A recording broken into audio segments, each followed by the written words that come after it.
executive session and direction to staff. Item 1 is executive session. Ms. Clerk.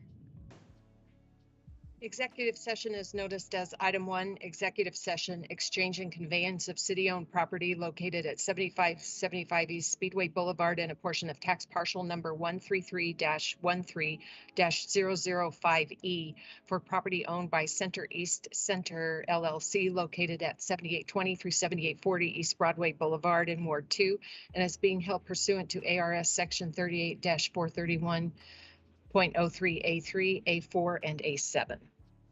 May I have a motion to go into executive session? So moved. Second, Your Honor. There's a motion and a second. All those in favor of going into executive session indicate by saying aye. Aye. Aye. Any opposed? Motion passes. We're moving into executive session. Those of us that are supposed to go into executive, please make sure that you leave this session and go into executive session, and then we'll be back for normal session.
motion to return to study session? So moved. So moved, Your Honor. There's a motion and a second. Lighting? I There will were two second that. motions, but- So I'll count it as a second. So there's a motion and a second to return to study. All those in favor of the motion indicate by saying aye. Aye. Aye. Any opposed? Motion carries. What is the council's pleasure for item 2? Your Honor, I move that we proceed as discussed in executive session. Second. There's a motion and a second. Any discussion on this item? Hearing none. All those in favor of the motion, please indicate by saying aye. Aye. Aye. Aye. Any opposed? Motion passes. Item 3. Time has been set aside for an update on COVID-19 mitigation measures, funding and appropriations, and related legal matters. Mr. Manager. Thank you, Mayor. Biggest report is that numbers continue to go down. It's hard to give you exact numbers today, so what I really am recommending is everybody look at the Pima County website. They have pretty much real-time info on that. I think it is important to continue to recommend that people do take the vaccine. I think the council's been very clear in that direction and that policy level recommendation to the community, and I would encourage everyone to do that and keep moving in that trajectory. With regard to masking, as I mentioned to you at the last meeting, I did make masking recommended in city facilities effective the 14th, which was last Monday. But I've also continued to provide masks for those that want them. And also if employees would like to wear their masks or the public would like to wear their masks in our facilities, we certainly welcome that. So that's all, Mayor. Happy to answer any questions as best I can. A couple of things on this item, Mr. Manager and colleagues on the council. I would like to reiterate how important it is for the community to get vaccinated. One of the most important reasons to do that is to protect our children and most vulnerable residents.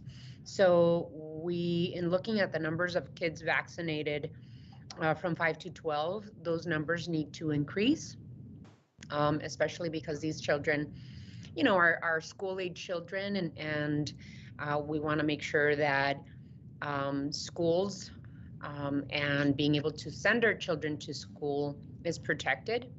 And we need to make sure we protect that.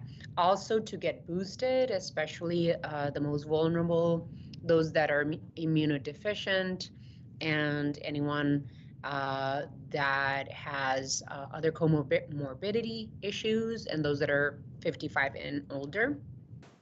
Also, one of the issues that we've talked about at this table is the possibility of mayor and council coming back into City Hall and in our council chambers.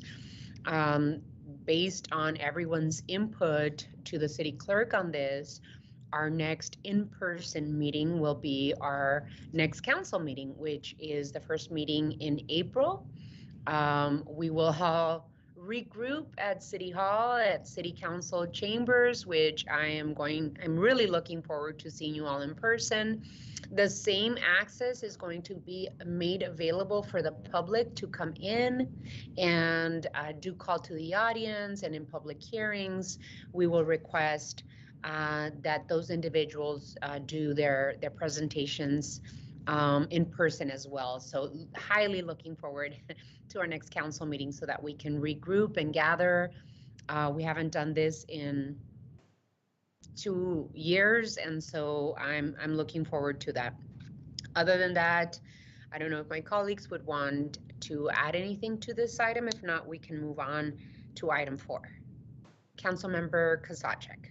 Specific to your last comment that for public hearings, that people make their presentation in public. The public hearing is one thing, but we have guests planned for the 5th in particular, going forward. And is our technology now up and running so we can have people do that remotely? PowerPoints and remote into our meetings? Mr. Manager or Ms. Clerk? Mayor, Councilmember Kozaczek, we're going to make every effort to make sure that that's the case. That has been what we're striving for. Worst case scenario, if they can get us their PowerPoints, even if they're remote, we'll toggle them on our end and help them through it.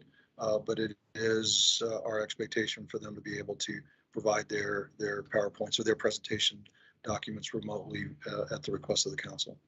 Okay, thanks. Alrighty, any others? Hearing none, we move on to item 4. General Fund fiscal year 21-22 and fiscal year 22-23. Time has been set aside for a discussion of the personnel cost trends and economic indicators for the fiscal year 21-22, year-end projections and preparation of the fiscal year 22-23 budget. Mr. Manager. Thank you, Mayor. And before I begin my commentary, I do want to, at least virtually, introduce Anna Rosenberry. She's on the call today. Anna Rosenberry is our new CFO and Assistant City Manager.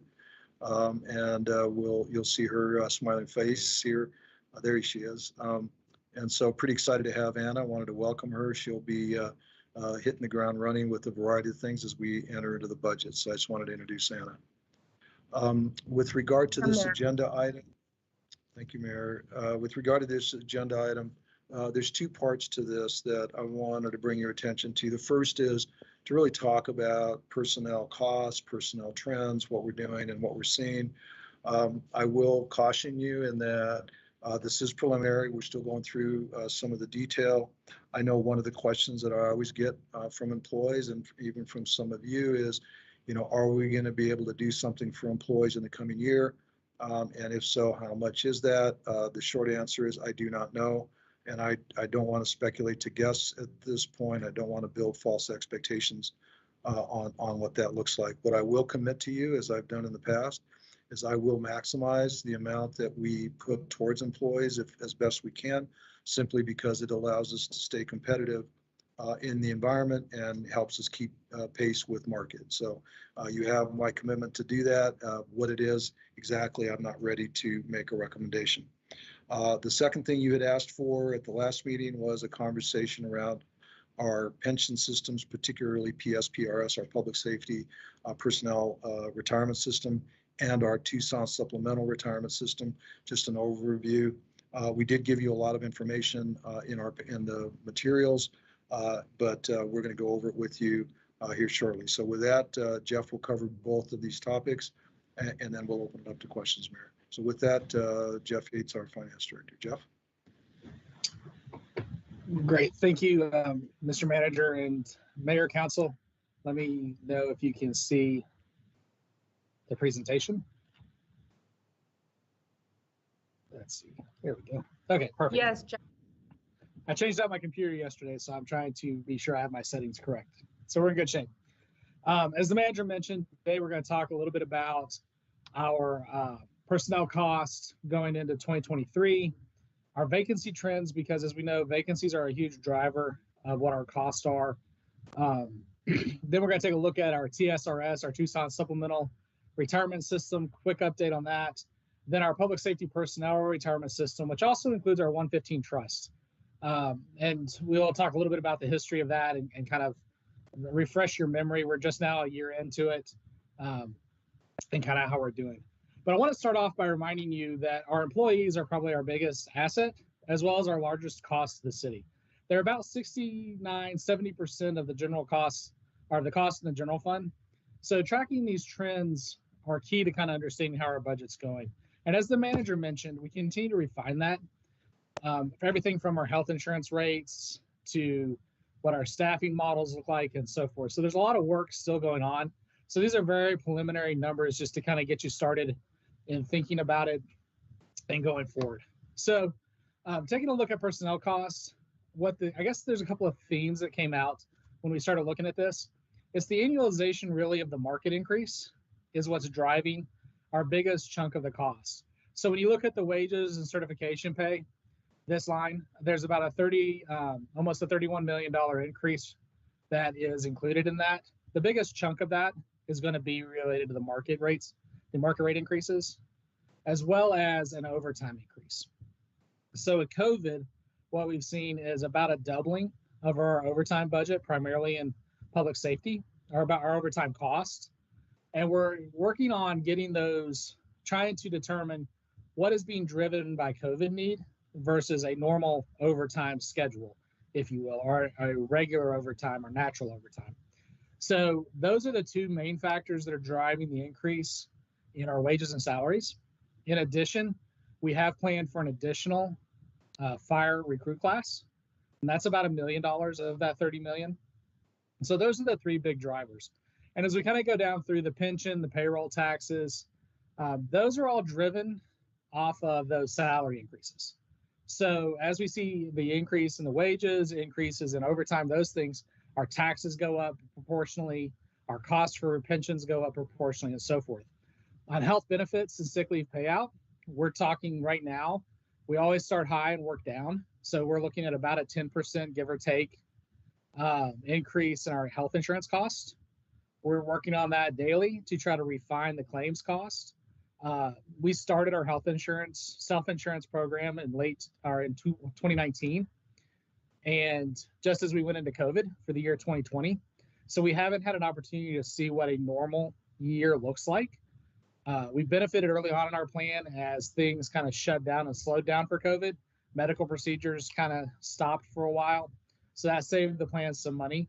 We've seen an increase coming up as things have reopened and people are starting to kind of get back to their normal medical procedures, seeing their doctors as they had historically. We're seeing that bubble come through the system, but we're working with our consultants and the manager's office to try to iron out what is pent up demand versus normal demand in that. So we don't have a vast amount of history related to our plan yet on claims, but we're continuing to work that number. But for the purposes today, that's in at 10%. We will whittle that back. That was a worst case scenario number, so we'll continue working that. The only other thing I'll point out that's really a major cost driver, and not really a major, but something that shows up, is the other incentives. What we see here in the $775,000 is the annualization of our student loan repayment program that we started recently to try to aid in our recruitment. We have that in at about $750,000 right now, not knowing what that will be coming forward in the next year as far as usage. We'll continue to refine that number. As the last time I looked at it a couple of weeks ago, we were at about $250,000 of usage. But as people come off of the deferment program, we anticipate more folks will try to take advantage of that. So we're not sure how that's going to play out, but we've got it budgeted, we think, sufficiently at this point. And if we can, we'll work that number down a little bit to try to save some money. So those are really the big drivers around your personnel. I will point out, we haven't made any assumptions on vacancies yet. So when we did the market increases last year, if you remember, we did a really deep dive analysis of the vacancies. And as we did that, we estimated we about $8-9 million of savings after doing market. And we've achieved that. We're sitting at about 17 million of that savings, but about 8 million of that, 9 million of that is eaten with the overtime increases due to those vacancies. So the net gain around that, we've been able to offset the cost of those market increases. So we'll work with the manager's office to try to determine the best way or the best assumptions for vacancies going forward. And I'll talk about that in a little more detail in a moment. Mayor, I defer to you if you want me to take questions now or at the end. Let's finish your presentation and then start with the questions after your presentation. Thank you, Jeff. Okay, perfect. So the next thing we looked at, so we talked about vacancy trends. And as we finished our work with the vaccination mandate and so forth, we started tracking on a weekly basis what our vacancy trends look like. And you should have received from your email this morning a history of those vacancies by week since the 1st of January, essentially. So what we've done is we've settled out right around 12.5% for vacancies. And that's with people coming and going. And it's always it's hovering, as you can see through here in this last month and a half, about 551, 565, 580 in that area. So we're seeing kind of that trend level out. The red line is what we'd like it to be. 10% is a benchmark, a goal, if you will, but it's not out of the realm of reasonable to be in that 12 to 13% range, particularly given the market. And the big factors we're seeing in this is a couple of things. There's the low unemployment rate is a two-edged sword for us. It's great for the populace. We like people to be working, but we're having a hard time hiring. So there's just not people in the workforce. In addition, during COVID, a lot of folks left the workforce.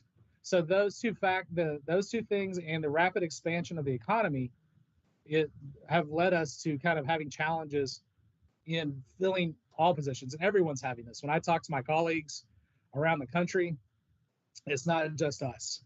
This has an impact on everything from our medical expenses, as the hospitals and so forth are having challenges also hiring, to the cost of services.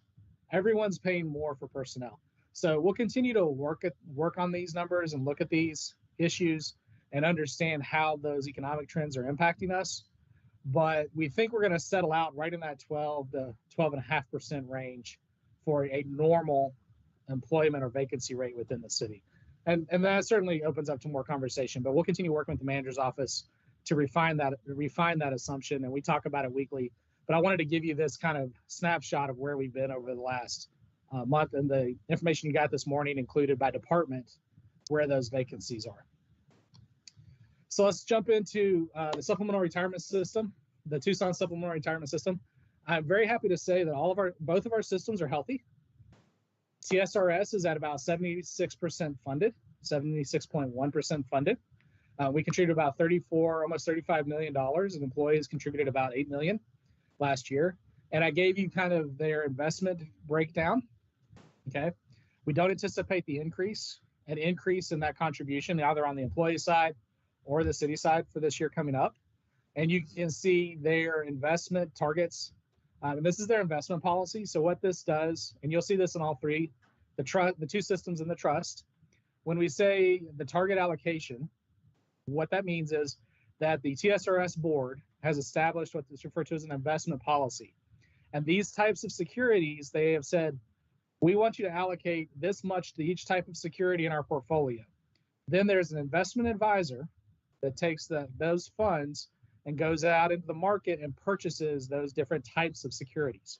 So domestic equities are typically index funds that buy only U.S. equities. So you've heard of the S&P 500, the S&P 1000, the Russell 3000. These are essentially indexes, and they buy portions, and they've diversified sufficiently such that when there is a collapse in a specific sector, or a specific sector has a down day, the portfolio as a whole doesn't get hit as hard. So it's a diversification strategy. International equities are the exact same thing as domestic, except they are not US based equities. Fixed income are things where there are guaranteed fixed returns, treasury bonds, municipal bonds, those kinds of things. Real estate investments, those are, you've heard of REITs, are real estate investments, shopping centers, partial ownership of shopping centers, those kinds of investments that generate income. And then other cash particularly relates more like to having it in a money market account or overnights or some kind of liquid asset.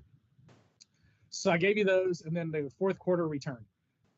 The reason I gave you the fourth quarter return in this presentation is it's an apples to apples comparison. On the trust, all of our funding or all of our money was invested by October of last year. So to measure the three groups against each other, we wanted to have a same time period, same type of measurement. Now, I know that PSPRS has talked about, as well as TSRS, their annual return from June 31 of last year. The trust didn't have all its funds invested at June 31 of last year. So that's not a good comparison for the trust. So that's what the quarter four returns are, is October through December 31 of last year. So as you can see for TSRS, that was 4.5%, just over 4.5% return during that time frame. Same information for PSPRS, but in this case, when we put them together, because the trust assets are restricted for PSPRS payment, we combine them. At PSPRS, we have about 34 or 32-ish% of our liability and assets there. Then the remainder sits in our trust.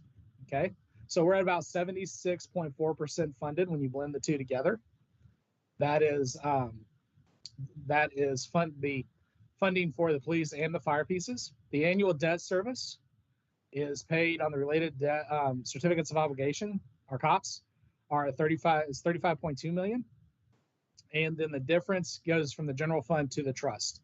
So when we set this up, and it's interesting because PSPRS is encouraging other municipalities and other organizations to set up their own 115 trusts. And we've talked to the group that runs those, and they run ours as well. They use our model as the basis for around the state. In fact, they lifted the slide out of our presentations from a year ago, and they use that exact same model on how to do this. So if you remember, what we did is we said 77.25 million will go from the general fund, partially to debt, partially to the trust. The trust then pays the obligation to PSPRS. So the general fund cost is fixed into 5-year increments and goes up a couple million each year. And I'll show you the cash flow in just a moment. But then as PSPRS changes, we pay that out of the trust, and the resources from our interest earnings and our debt, proceeds from our debt. So what I've given you here is the PSPRS investment, and this is straight out of their fourth quarter 2021 investment report. And you can see what makes them a little different than our TSRS is they have global private equities and a couple of other asset categories that they can invest in that are a little higher risk than what we have in our TSRS, which is by design. Okay, but it also exposes them to a little different market than what we see. So their fourth quarter returns they're right around 3.8%. Okay, so we see that, and you can see, I think that the trend here is the U.S. public equity. So this is domestic equities, just like we saw in TSRS. That's the leading category in that, and you can see how they've diversified. So to match that, yes, sir. Can we get a clarification? I hate to be in the middle, but go back to that slide before real quick. Wait, okay. So I'm trying to figure this out. We made an annual payment to the trust, or did the trust pay the general fund to pay PSPRS? I thought the trust paid us. No, the general fund pays the trust. The trust pays PSPRS. Okay, so we had a delta of 7 million into the trust. Okay. And I'll show you the cash flow in just a moment. Maybe it'll come a little clearer in the cash flow. So going back to our trust, this is our investment portfolio in our trust, and very similar to what TSRS is, because we're limited in the types of investments we can have and so forth. Again, domestic equities, all the definitions are the same. The domestic equities lead the way, and our trust is set up to be heavily in the domestic equity market. So that was the biggest area of return, which led us to a fourth quarter return, which is our first full quarter in our trust, of about 5%, 5.1, a little over 5.1%. So we did better in our investments in our trust than the other two systems, which is great. Won't always happen, but we'll take credit for it when it does. So we're in good shape. So Councilman Cunningham, this is remember our original cash flow plan from when we issued the trust. And this is kind of the way to look at it. You have 3 buckets of revenue coming in that are paying for PSPRS. We have interest earnings, pay as you go from the general fund, or actually 2 buckets, pay as you go from the general fund and interest earnings. Okay. And this is after we have issued the proceeds. Then our costs, we have advisory fees, which is for our program management and our investment, our annual PSPRS payment, and the annual debt service. So the general fund pays 77.2 million, almost 77.3 million, combining with the interest earnings and proceeds. Then from the debt service, we make those payments both to PSPRS. We'll make the debt payment, which will come directly from the general fund, but as part of the equation, and the advisory fees. And what we want to see is annually, this number will go down, which is the trust balance. That means we're burning into our proceeds from our debt. And over time, we want to work this down to essentially zero. So it's 14.4 million by 2046. But this is kind of how the trust cash flow plan works. It's mechanical. We pay PSPRS whatever we owe them. This is projected, and then the debt service is fixed because these are fixed rate bonds, and the total uses and advisory fees are based on your portfolio.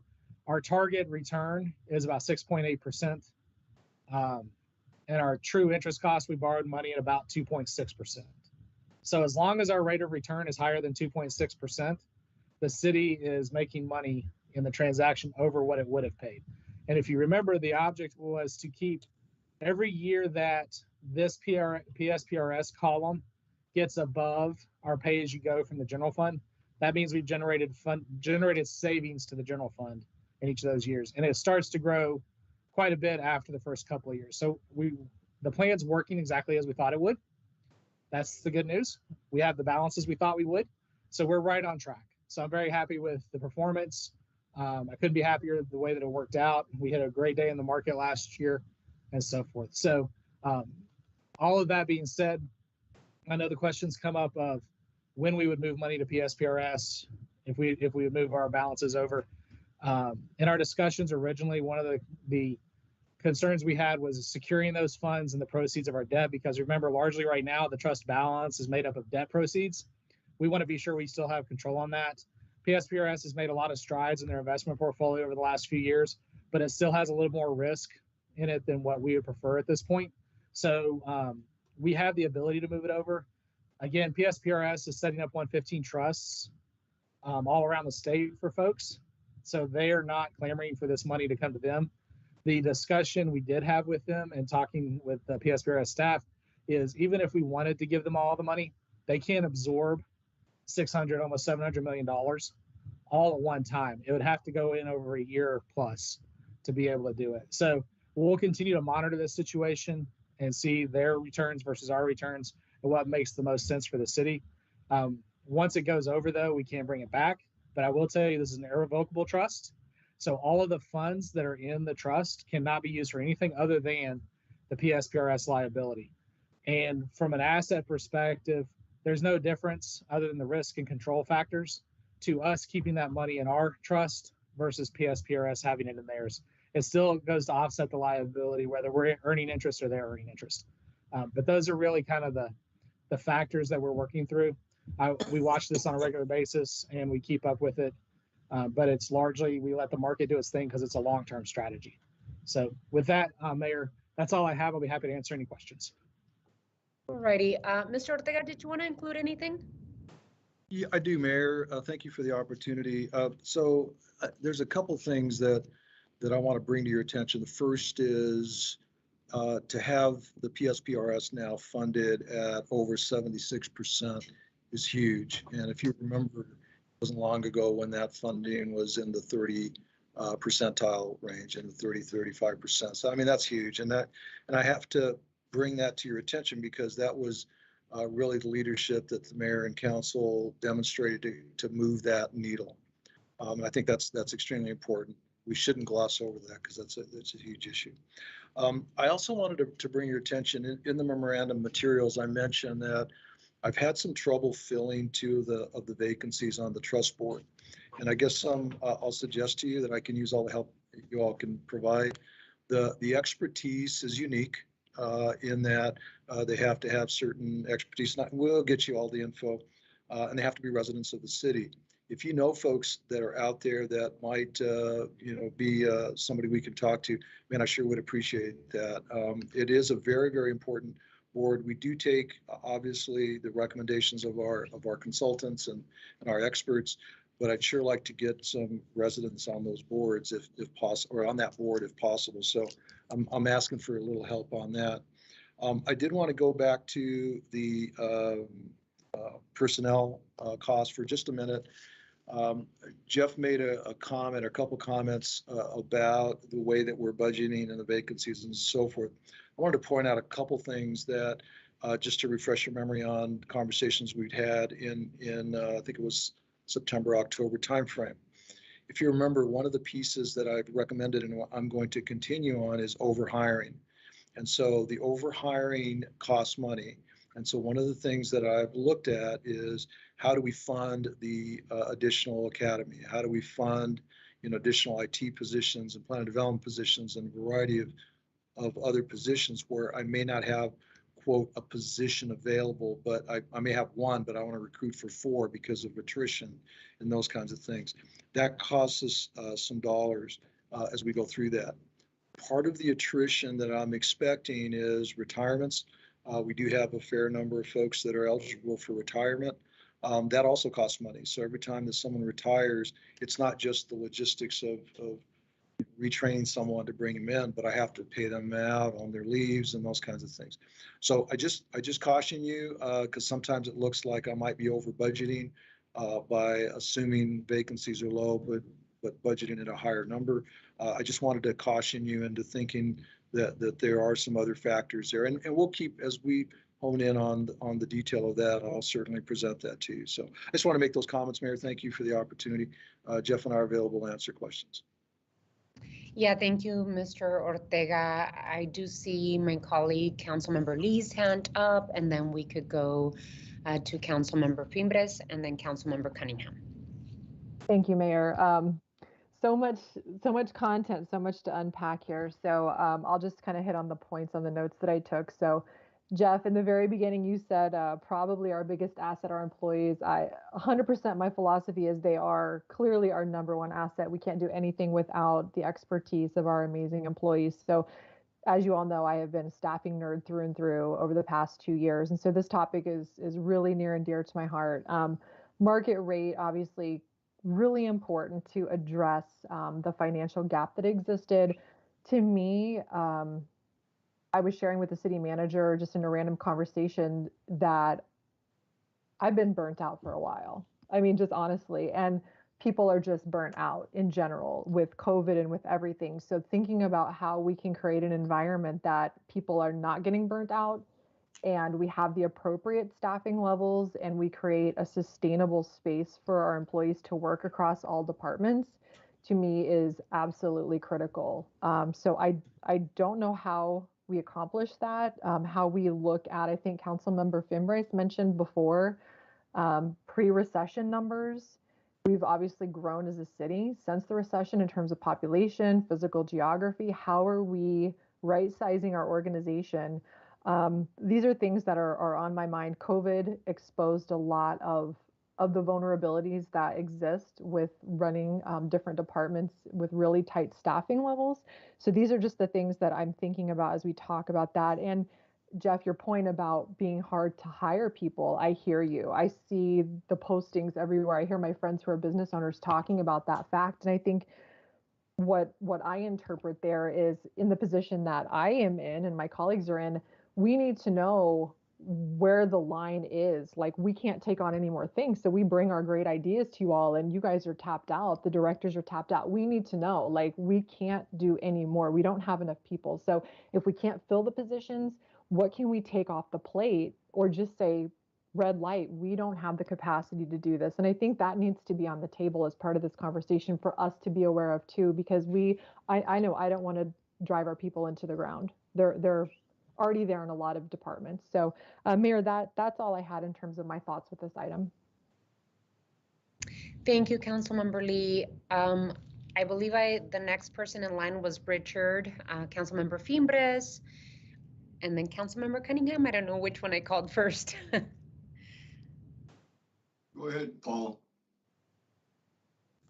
I think Steve was next, wasn't it? What about Steve?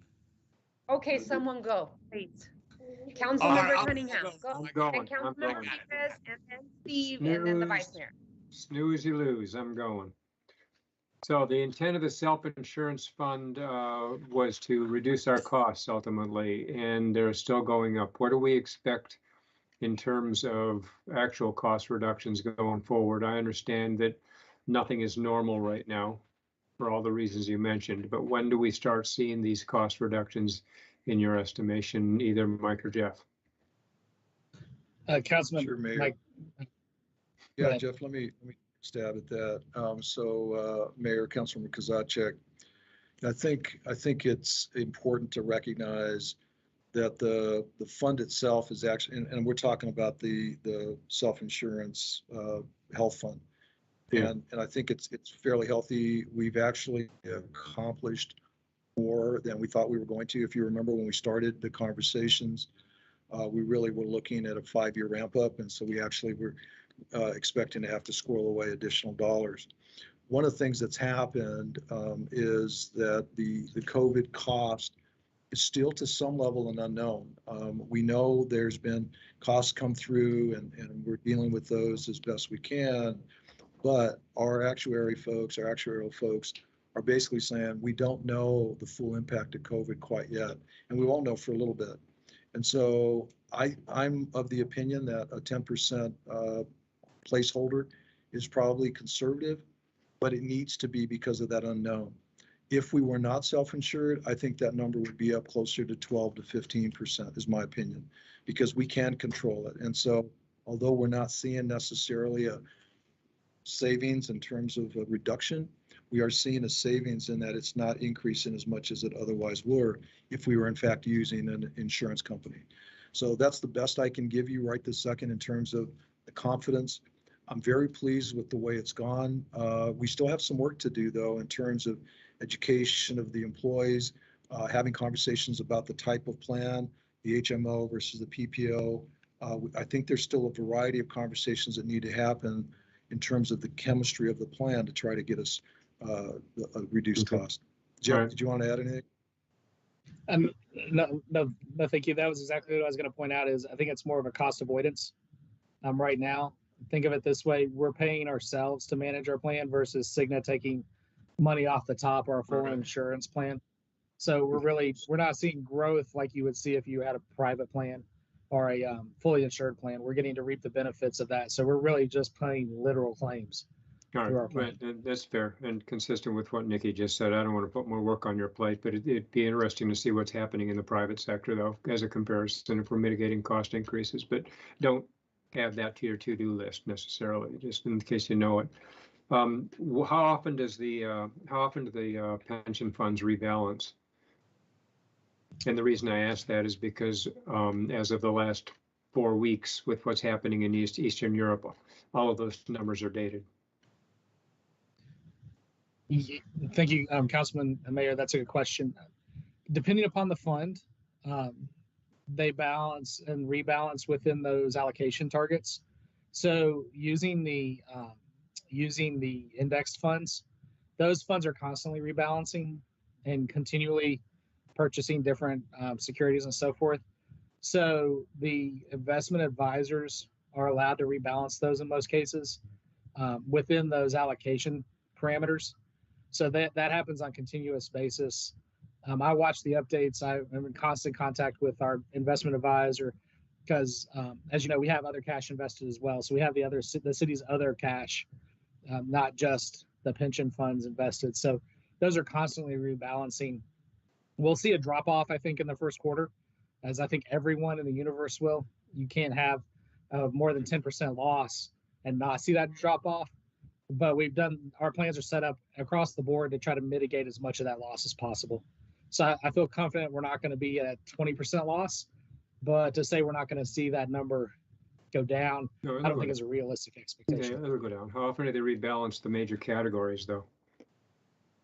Those, the major categories, that would be at their various meetings. So when I worked closer with the TSRS board, they did not change those allocation methodologies except maybe once a year, if that. PSPRS, I don't believe they change theirs that often either. They're really fairly firmly set.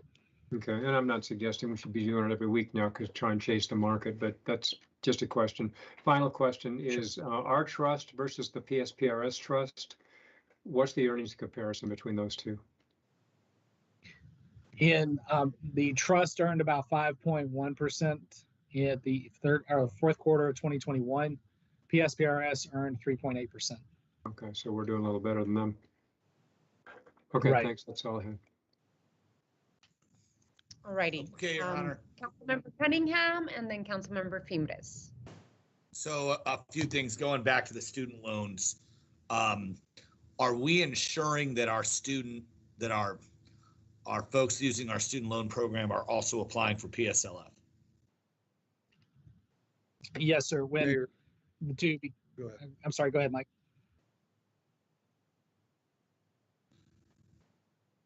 Okay, so we're running constant work sessions and workshops in partnership with Pima Community to ensure that everyone that's eligible for that program can apply for it. And as you know, the standards have been changing recently. So we expect folks, and we've stated that expectation, that they will look into that and try to apply for it. In addition, if they're not eligible, we're paying directly to the lump sum factor directly to the loan company on behalf of the employee. So we're trying to mitigate the risks. No, it's all good, and I think it's a great program, and it's something that we're totally committed to. I just wanted to see if we are not only providing that financial assistance, but that's a tricky program, and it isn't easy to get to navigate. So hopefully we're helping our employees that are eligible navigate through it. So that's my big thing there. Second one is on the vacancy stuff. This is something I've been kicking around, and we might as well bring it in today. And that is, let's take a look at kind of the adapting to the gig worker. And it's tricky. It's not going to happen. And I don't know. I'm not saying this is going to happen in 6 months or even a year, but over the next 5 years, I believe that there's going to be processes in place where a lot of different staffing models will be through what I'd call the Uber staffing model. You sign in on your app and you're online and you're ready to go. Well, believe it or not, you can do that in an abbreviated way for things like lifeguarding, through a lot of our part-time functions, because a lot of what people want who are workers, they want to be able to kind of write their own schedule a little bit more. So if we have apps available to say, hey, I'm a certified KidCo person and I'm going to pick up, 3 days this week at Borman and 2 days the following week at Sewell or wherever I'm at, or I'm a certified lifeguard for the city, or I'm both of those. And I want to work on Wednesday, but all the shifts for lifeguarding are taken, so I can take a KidCo shift, or I want to take, I can't work on Monday, but I don't want to lose vacation time, or I don't want to do this or that. Maybe I can pick up the shift on Sunday at Santa Rita Pool. So I think there's ways to do that. And I know that's a huge challenge, and I'm not saying we need to do it tomorrow, but obviously I really believe that in the next 50 years, it's going to be like that for a lot of sectors. I actually think there's going to be a time where you're going to have a person who works at Wendy's, McDonald's, Jack in the Box, and Burger King at the same time, and they literally just write their shifts and locations every week because they want to have their own shift and location. So that's kind of what I think that's the world that we're headed to, and we might as well get ahead of the game now. This idea isn't anything new. It's actually been done by airline attendants for like the last 30 years. So, and I actually remember one of my best friends, when she first became an airline attendant, she'd have to log in and pick her flights for the month. And I thought to myself, 20 years ago, gosh, that's so weird. Why would your supervisor just tell you what shift you are? And I thought it was so weird. And now, like, truthfully, that's the staffing model that everybody wants. So that's kind of so Raquel, shout out to you. There's a shout out to my friend Raquel, because she's the flight attendant who I remember doing that. So I think we can be one of the people, just like we were with the trust, just like we've been with public loan repayment. We can set the trends to adapt to the gig worker in the 21st century. And I want to challenge the manager and the staff to be trendsetters, just like we do things. We're number one, man. Let's go. Thank you, Councilmember Cunningham. I think I love listening to grand ideas and outside the box thinking in terms of how we do business in government. Even though it's not outside the box, with the current employer-employee relationships, as you said, Many companies already do that. And some of the work that we did in terms of having City of Tucson employees, those that could go home during the pandemic, we already have a model that we could keep moving forward in terms of hybrid work and work from home to be able to attract and retain those employees of the future. So Councilmember Fimbres and then Vice Mayor Santa Cruz. Thank you. So we're paying $10 million in overtime. Wouldn't it be better if we just fill those positions? What is our actual number of city employees that currently we have? Mayor, so Councilmember Fimbres, so absolutely. I would love to fill all those positions, and I would love to be able to tell you that we could be at 105% of our filled positions.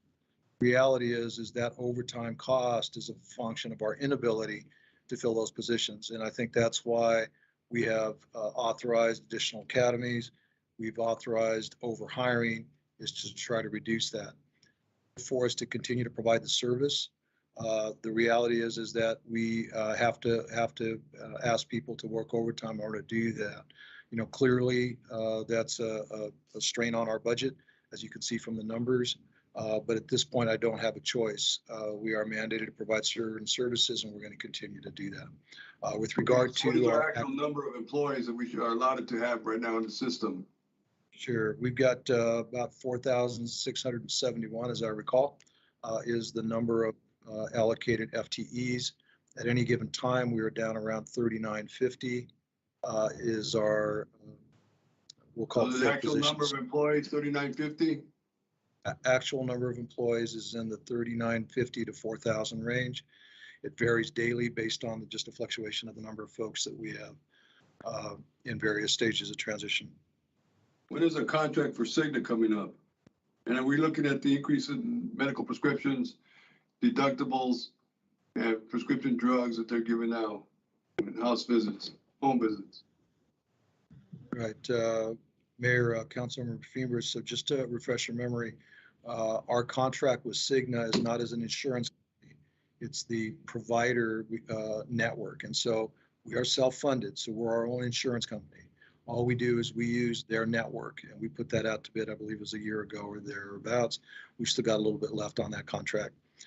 Keeping in mind that we can use any other network, but we have found that because of the transition, we used to use Cigna, and they gave us a great rate. We were able to continue to go down that path. Part of the analysis of that 10% that I mentioned earlier is in fact looking at everything you mentioned: co-pays, prescriptions, service, all the things that go along with it. I will also tell you that the mayor and I have had conversations with El Rio and TMC about potentially partnering with them and utilizing their network at potentially a reduced rate. That does cause us some challenges with our Cigna network, but we're really trying to figure out ways to keep those dollars local based on service delivery and based on our ability to pay, because we are self-insured. So we're really looking at everything and trying to be as innovative and creative as possible to reduce those costs, because those are costs that I don't see going down, but I'm hoping that they don't go up as much. Yeah, because I keep hearing from people, we got a pay raise, but then they raise medical costs, prescription costs, and it washed it out. So I'm not going ahead of anything. That's why I don't want to work for the city of Tucson. I said BS, but that's not what's true. The other thing is TSRS, PSRS. Do they get COLAs in their retirement benefits? Are we giving any? When's the last time they got one? Right. Mayor, I want to address the comment you made, though, about what you might be hearing from folks first. I think it's important to clarify. I think that there has been no change as of this moment in terms of what those co-pays and those additional costs might be. I will bring that back to you, and we'll have a conversation around that. But when you hear that from folks, it's not accurate in terms of what we've seen to date, number one. Number two, I think that as time goes on, it really needs to be a look at the entirety of that health insurance system. With regard to the TSRS and PSPRS, they are the PSPRS is statutory driven. That's actually by Constitution, and the methodology for them to give raises, if you will, is a function of the return on investments. So I don't know the exact number when the last time was. It wouldn't surprise me if it wasn't just this past year because their return on investments surpassed the statutory amount. So how many employees do we have that retire from the city of Tucson for public safety are in the system that haven't seen a raise in COLA increase? Do we know? Mayor, I do not have, Mayor, I do. Can you get it to me, Jeffrey, you know? Did you say that I did did not. not receive a or did receive a COLA? Either they received or didn't, and what was the amount that they received? Okay. I don't know that we have that. Jeff, do you have that available? I know we can get that from PSPRS, but I do not have that at my finger, so I'll have to get that for you. We'll have to do a little homework on that one. Thank you. So we're down still about how many people in police, fire, dispatchers, environmental service guys, and water guys? Can you give us a listing so we understand what we're doing? Mayor, Councilmember FEMA is happy to do that. I think we have provided it. We'll try to get you an updated list as well. I think we have. To make sure you have Ask some for it. information. Yeah, Thank I think it's been provided. We'll get you some real-time information.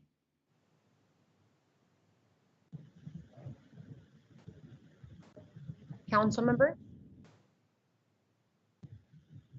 That was my last question, Madam Mayor. Thank you. Ready, thank you. Vice Mayor Santa Cruz? Hi, thank you, Mayor. I just had questions around the vacancy trends and the decline. Can you tell us which departments have been seeing the most success in the rate decline and which ones are still struggling? And then what lessons are we taking away and what from the strategies that we might need to be considering? So Mayor, Councilmember, or excuse me, Vice Mayor Santa Cruz. So we are still struggling in our communications. We did have some success last year. We actually ended up better than we had projected, but we're still down. We really have some serious issues in terms of getting folks in the door there. Our police is still down as well. We're continuing to struggle. We have not had trouble in fire. I think that's the other public safety piece. All we've done there is really focus on the additional academy to get people in the wings. We're also struggling in IT. The IT, I just had a conversation with our director. We are struggling in a variety of the spaces in IT, including cybersecurity and some of the others. We continue to struggle in our plan of development services, not only with reviewers, but also with inspectors. Those are challenges. And then finally, in some of our equipment operator classes, not all of them, but some of them, we are struggling a little bit, not as much as we were before, but we are still struggling. As far as the success goes, we have seen it almost across the board in terms of the availability of positions. But I will tell you that we are rethinking job sharing. One of the innovative and creative things that we're approaching in our communications is the potential of job sharing where two people can share one job. Particularly those that are struggling, that can't work 12 hours for whatever reason. And that's where we're seeing some success in terms of the opportunity. We're seeing that people are not necessarily willing to sit in at a console for 12 hours. A rethinking of a lot of those areas has been the key for us, Vice Mayor, and we'll continue to push hard on that. Thank you, City Manager. And I think something else to take into consideration is like how are maybe, some folks, or I know that for me, especially when I first became a parent, I wasn't interested in having a full-time, position. And so are we thinking about different types of part-time positions, even going into what Councilmember Cunningham was saying earlier, like how are we thinking, like with that job sharing piece you just shared, that maybe it's like 2 part-time people, doing some of that work. Depending on people's, life situation, that might be more encouraging for people to join. Alrighty, so in the interest of time, I'm going to ask that, Steve, I do see your hand up. Did you have an additional, or was it just the last time? So a couple of comments that I have on my own in terms of what I'd like to make sure that we're including in our budgeting. Last year, Mayor and Council and our city manager, our budget team gave a $33 million market rate increase to our workforce. And one of the commentary that I made at the time, and I want to make sure that we can accomplish this year, is that we should not ever have to be in a position where we are so below market that it will take another $33 million to catch up. So what the commentary was and direction was last year was for us to be able to continue our market analysis, our market rate analysis, especially for departments that are struggling with recruiting and retaining workers. And that even though we just did our market rate analysis last year, I understand that this year we will not have that opportunity because the market is so volatile.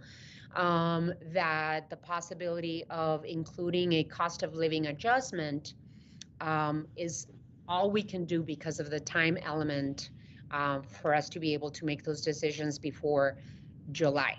So I want to make sure that, Mr. Manager, you are including a cost of living adjustment in the budget as we move into 22-23 fiscal year. So that we can keep up with the cost of living and the inflation that we all know has happened in the past 2 years. And then that we continue doing market rate analysis into the future. That is what our charter indicates that we should be doing. And that will keep us on pace to be able to be competitive throughout the region and the rest of the state with all of the positions that, especially those that we struggle in recruiting and retaining. And saying that, cost of living adjustments are sometimes not the most fair because a 3.5%, and I'm just throwing numbers out, a 3.5% increase for someone that makes $100,000 a year is much more than someone that makes $55,000 a year. And so that's why I think the market analysis is something that we have to make sure that we're moving forward on. In terms of PSPRS and TSRS, I am very happy that Mayor and Council and the City Manager and our Finance Department helped us create this 115 Trust. TSRS has had a better return on investment when it comes to funded liability. I remember the days when PSPRS was at 32% funded versus TSRS at 72% funded ratio. And so the ability to have the 115 Trust is something that's good that we just started. And I think that we need to give a fair shot at. The next 3 to 5 years are going to be important for us to be able to analyze because of the return on investment. So I know that PSPRS had a really good year in return rates last year, but that has not always been the case. But we should really monitor their return on investment. If they have 3 to 5 years of better returns than our 115 Trust, then we should be able to analyze that and then continue putting our funds into PSPRS because of their return. So being smart about how we manage our 115 Trust and how much money we put into PSPRS is going to be pivotal. And we should be analyzing Mayor and Council as well as the City Manager, Jeff, Mr. Yates should be able to look at that year by year and be able to decide how we invest the funds in our trust. So saying that, I think that with a new board at the state in terms of the PSPRS board, we are lucky to be able to have a representative of Tucson Fire at the PSPRS board that is monitoring how PSPRS is doing.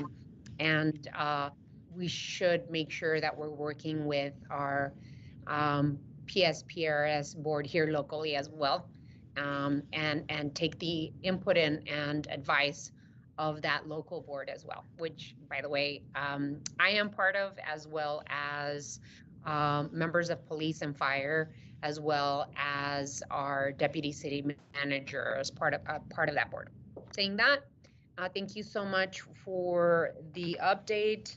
And I don't know, Mr. Manager, if you wanted to close the item, or Mr. Yates, if you wanted to close this item so we can move to the next item. No, Mayor, we can just go ahead and move on. We'll be coming back to you the next time as well. We'll keep the conversation going. So thank you for the opportunity. Thank you so much for the update. Really appreciate the information. So we move on to item 5. Item 5, time has been set aside to discuss the American Rescue Plan Community Partner Competitive Grants. I'm really looking forward to this update. I am proud of the work that Mayor and Council did throughout that pandemic, putting our CARES Fund, Federal CARES Fund, to work immediately, partnering with nonprofit organizations, acting quickly to put money back into the hands of working families and small businesses and nonprofit organizations with CARES. What I think we have been discussing this last year with American Rescue Plan dollars is that we have an opportunity as a city and as mayor and council to work on investing American Rescue Plan dollars so that we can have transformative change in our community. And I think that the framework that mayor and council voted on unanimously, by the way, was an important step for us to be able to plan carefully how we invest American Rescue Plan dollars in the city of Tucson that will make transformative change and last long after we receive the last dollar of American Rescue Plan dollars. I think the Biden administration and the Treasury have given very explicit direction on how these dollars are put to work in our community.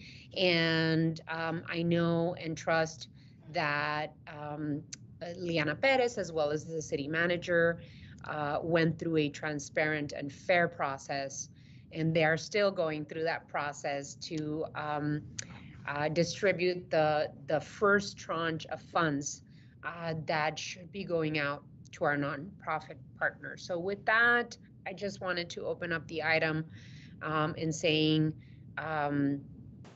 that I'm looking forward to this update, and I'm hoping that we can put those funds out as quickly as we possibly can and learn what gaps in terms of services we still have in front of us. So with that, Mr. Manager, it's your floor. Thank you, Mayor, and we'll have a presentation shortly. I just want, and I know we're behind time, so we're going to try to shorten it up a little bit. Please note that we aren't looking for any direction today. This is purely an update. We've gotten questions from you all, and I thought it would be good for us to outline for you where we are, snapshot in time. We may come back to you down the road for different conversations with different recommendations based on needs that we see going forward. But today we're just here for an update. So with that, I'll turn it over to Liana Perez, our deputy city manager, and she'll presentation. So Liana, it's yours. Thank you, Mr. Ortega. And I do believe I have some help behind the curtain with, there we go, with the presentation. I do have a couple of slides to go over with you, Mayor and Council. Good afternoon. We have just about 6 short slides, and then I will be happy to answer questions at the end of the presentation. As the mayor stated, through the leadership of Mayor and Council, the city developed a framework to infuse basically $136 million of ARPA funds into the community, to starting with addressing those populations hardest hit by poverty, crime, and COVID-19, of course, in the community. I want to kind of refresh Mayor Council's memory with respect to, because I know we've been talking about this for several months, but I wanted to kind of give you a refresher on the different phases that we have gone through in the process. So basically, we started with the team of city staff, worked with the hand in hand with the community to assist applicants with the grant application process.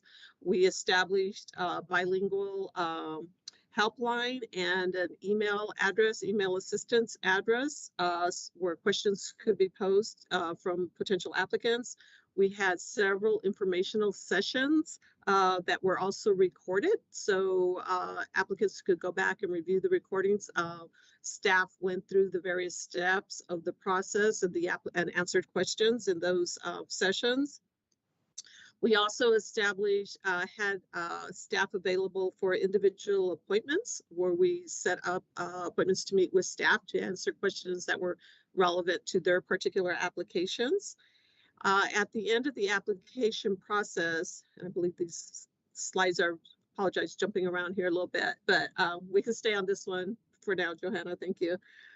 We received a total of 141 submissions through the community partner grants, totaling roughly $32.8 million worth of application dollars that were requested. So these are the various phases of the review process. Phase one was part of the process where we determined whether the application met the ARPA eligibility guidelines. And just a reminder, those guidelines are established by the Treasury Department for acceptable uses of the fund. We also reviewed the applications for equity. And there's a couple of slides where I'll show where we're getting some of the demographics of that we have actually collected from the applications. And then also feasibility for implementation of the particular program or service. These were all blind reviews with respect to the applications itself. Our subject matter experts were part of the teams, the various 4 different teams in these areas that were used to review the applications. Phase 2 so following phase 1, let me back up here. We completed the scoring for phase 1 on February 18th, and applications were notified of their advancement. Applicants were notified of their advancement to the next stage on February 22nd. So a total of 89 applications were moved on to the next phase of the review process. So in phase 2 of the application process, we also created an opportunity to meet with applicants that were denied the ability to move forward, or not recommended, shall I say, to move forward. This part of the phase also included an impact analysis and a risk assessment. So we did the impact analysis first. We do recognize that as a result of one of the communications that we sent out, there was some confusion as to who was moving to the next phase. We have contacted and scheduled to meet with all those applicants that may have received that notification to actually sit down with them and address their questions and go over their applications so that we offer an explanation as to why their application did not move on to the next phase. So once the impact analysis was completed, I do want to stress that the impact analysis was our ability to kind of look at the applications holistically and not just in the framework of categories. We were looking for the applicants' ability to also leverage other funding programs for maximizing the impact. We were looking at the impact of the numbers of populations served. So if an application, just to give you an example, if an applicant came in with maybe a request for $300,000, but maybe was only serving, from what we could gather from the application, possibly, 30 individuals or 30 sessions or events that they were going to be held. We looked at the total impact as it related to the dollars. We also looked at the application with respect to not funding consumables. In other words, things that were just going to be a one-time expense and then that wouldn't have long-lasting sustainable impact in the community. Those were things that were also looked at as far as the impact analysis. So once the actual recommendation from the impact analysis was made, the scoring for that, we had 40, I believe it's 46 applications that were referred to the risk assessment.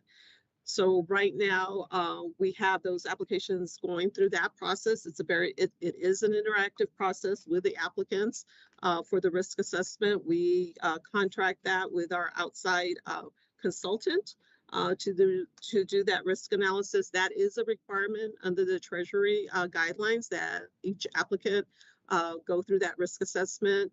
At the conclusion of that, we will enter into a memorandum of understanding with the organizations before funding, and also they will be required to sign a financial participation agreement as required by the Treasury for the distribution of those funds. So if we can go to the next slide, please. So this slide basically covers the original allocations in the framework that were approved by Mayor and Council. That first column there under the basic categories are the categories that Mayor and Council approved. The allocation are the dollars that you approved. And the total funded line there is how much was funded or recommended to be funded based on the applications that are moving forward. You will see that in some of the categories, the total amount was not completely expended. And in some cases, it was because we didn't get applications in some categories. So we did not receive any submissions for, you'll see at the bottom of the slide there under volunteer management, city trade and skill development and transitional workforce. We did not receive any applications under those categories. So you will notice that there are some remaining unprogrammed funds. We know that in the categories of housing, community safety, health and wellness, and climate resiliency, there are some funds that are not allocated. So consistent with some of the recommendations from the SMEs and as a result of the impact analysis, we are recommending that we continue to pursue some partnerships consistent with your framework, of course, and the federal guidelines to address some of these areas that we need to explore further. These partnerships will include areas that we see that that there's that need that's just not being met. So, or an expanded need, particularly in housing first, youth employment, and small business grants and loans, particularly for the legacy businesses. So again, this is all consistent with your direction, Mayor and Council, and as Mr. Ortega mentioned, we don't need your direction today. We will be coming back to Mayor and Council with recommendations on the use of the unallocated funds in these particular areas that we've identified. So next slide, please. This actual slide is as part of the application process, we requested this information so we could start tracking the impact. So we just put these 3 graphics on here. So you will know the populations served, particularly that little smaller one of the applications we received. The programs that serve, there's 35 of them, offer bilingual services and multilingual services. The service areas, I know this was a question under the CARES Act as well, as far as the service area by the application. So you can see the wards 1 through 6 are very well covered with respect to the applications and the programs that we are, in the final process of approving. The demographic summary is also a question that was on the actual application itself. So you can see the populations that are being addressed with respect to the applications that have been submitted. So this is, and I apologize, it looks small print, but a lot of information for one slide. So these are the specific organizations and the amounts that we are recommending for funding for these particular projects and programs. And these are the ones that are in the process of going through that final risk assessment as we speak, actually. So these are the listed in all of those categories. And Mayor, I just really want to acknowledge that we have a lot of great organizations within our community that provide services and programs that we're all very familiar with, and there's a lot of need in the community. We have a lot that we were surprised that did not apply under this particular process, and we hope that we will continue to work with them within the framework, of course, and our other community partners to develop future opportunities or to fill that, come back with you with those recommendations for the unallocated funds. So we look forward to continuing to work with our community partners in all these areas. Thank you, Liana. I do see some hands up, Councilmember Fimbres and then Councilmember Dahl, as well as Councilmember Kozachek.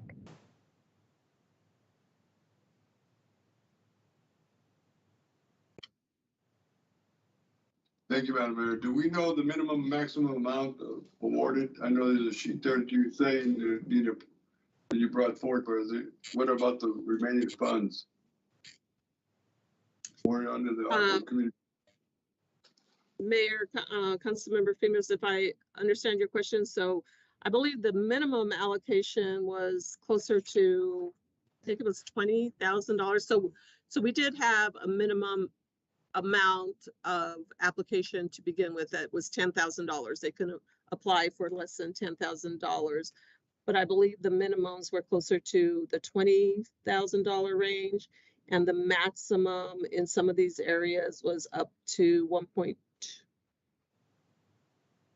closer to $1 million in some of these areas, some of the larger programs.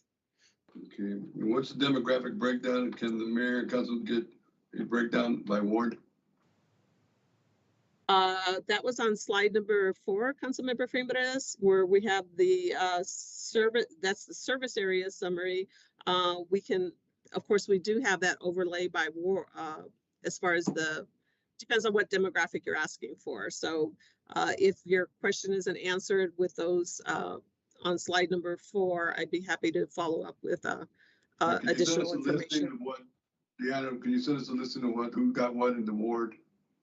Because some people are saying they were turned down from applications.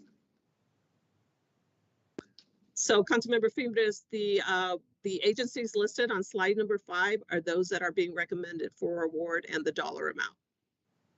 Okay. Pending our approval, correct? Correct. They're in the final stages of approval with they haven't been told they've received it or not, right? They haven't been told they're going to receive it or not, right? Correct, but most of them have already been contacted and are in the interactive process with the risk assessment firm. They've been told they've been approved, right? So you don't need our approval then? We don't need your approval. We are actually in the process of the final risk assessment to ensure that they have all the requirements as stated by the U.S. Treasury Department. In other words, do they have all their proper financial, accounts? And if they're a nonprofit, do they have all those things in place to be able to, so that we can meet the guidelines to, actually, they're not just guidelines, they are requirements for us to award the funding. Okay, so you're going to send us a list of who got what in each breakdown of each ward, correct? We can do that, sir. Yes. Thank you. Councilmember Dahl and then Councilmember Kozachek. Thank you, Mayor. I'm excited to be part of this. We're giving away money to organizations that will use it so well and need it so well. We've become a foundation for these important groups in our community. And really pleased to see some names in that list of organizations that I have a lot of respect for. I have a question on something that Leanna Perez, that you mentioned during your presentation. You included in a category there being some more money in climate resiliency, but that wasn't on the list. Is that a description of some of the items on the list, or what context was that meant? Yes, Mayor, Councilmember Dahl, I believe that is it's actually part of the subcategory of the energy retrofits. That particular category had some remaining unallocated funding in that area. Got it. Thank you. Thank you. Councilmember Kozachik? Thanks. A couple of things. First of all, Leanna, I heard from some folks who applied and said that they would be contacted and never were. And when they reached out for contact, they just haven't heard anything. How do we square that circle with people who right now are still waiting for some sort of contact from the committee or the group or you, or I don't know, who's doing that outreach? So Mayor, Councilmember Kozachik, yes, that occurred right at that first notification piece when they were moving from phase one to the next phase. I believe that all of those individuals have actually been contacted as of this point. If they have not, please refer them directly to me. Staff has been working to schedule appointments or contact each of these individuals as they reach out. We had several reach out directly to the email address and several reach out through the phone line that we established, but I believe staff has responded to all of those calls and made appointments with those individuals, whether or not they received the grant or not, if they had moved on to the different phases. So if there are some that still have not heard from us, please refer them directly to me and I will reach out to them. Okay, I'll do that because the ones I'm talking about were advised that they did receive the grant, but now they're frustrated with the process because they've kind of gotten lost in the midst of this whole communication back and forth. So I will share that with you. That might mean then that, well, no, it might mean that the 1.7 million that is unallocated, well, first of all, it's an approximate number. I'm assuming, based on other conversations I've had, that is not a use it or lose it by the end of the fiscal year. What is the process that we have going forward so that we can perhaps shift some of those dollars to other needs that the city might have, specifically housing affordability? Mayor, Councilmember Kozachik, it is not necessarily a use it or lose it. However, we do have to allocate, basically say how we are going to use the funds. So as part of the Treasury guidelines. So in other words, we have to have them set aside for what we will be using them for. So as part of the process, as I described, some of the areas where we did not get applications or some of the areas we did have just earlier this week, and I apologize, it was after these materials had gone out, we did have one of the larger applicants actually pull out because they did not get their other funding from another area. So we'll need to readdress that particular category again, as well as some of those others that we did not get some submissions on. But I believe that would be, we would come back to you with those recommendations, but then there's also recommendations that are within the ARPA allowable area that Mayor and Council can determine how to reallocate in those areas.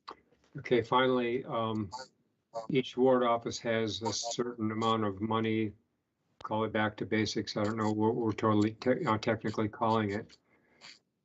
So can you send out to each of the ward offices the applicants who are not being funded so that we can individually look through to determine whether or not we want to use some of those dollars that we have access to support some of those applications?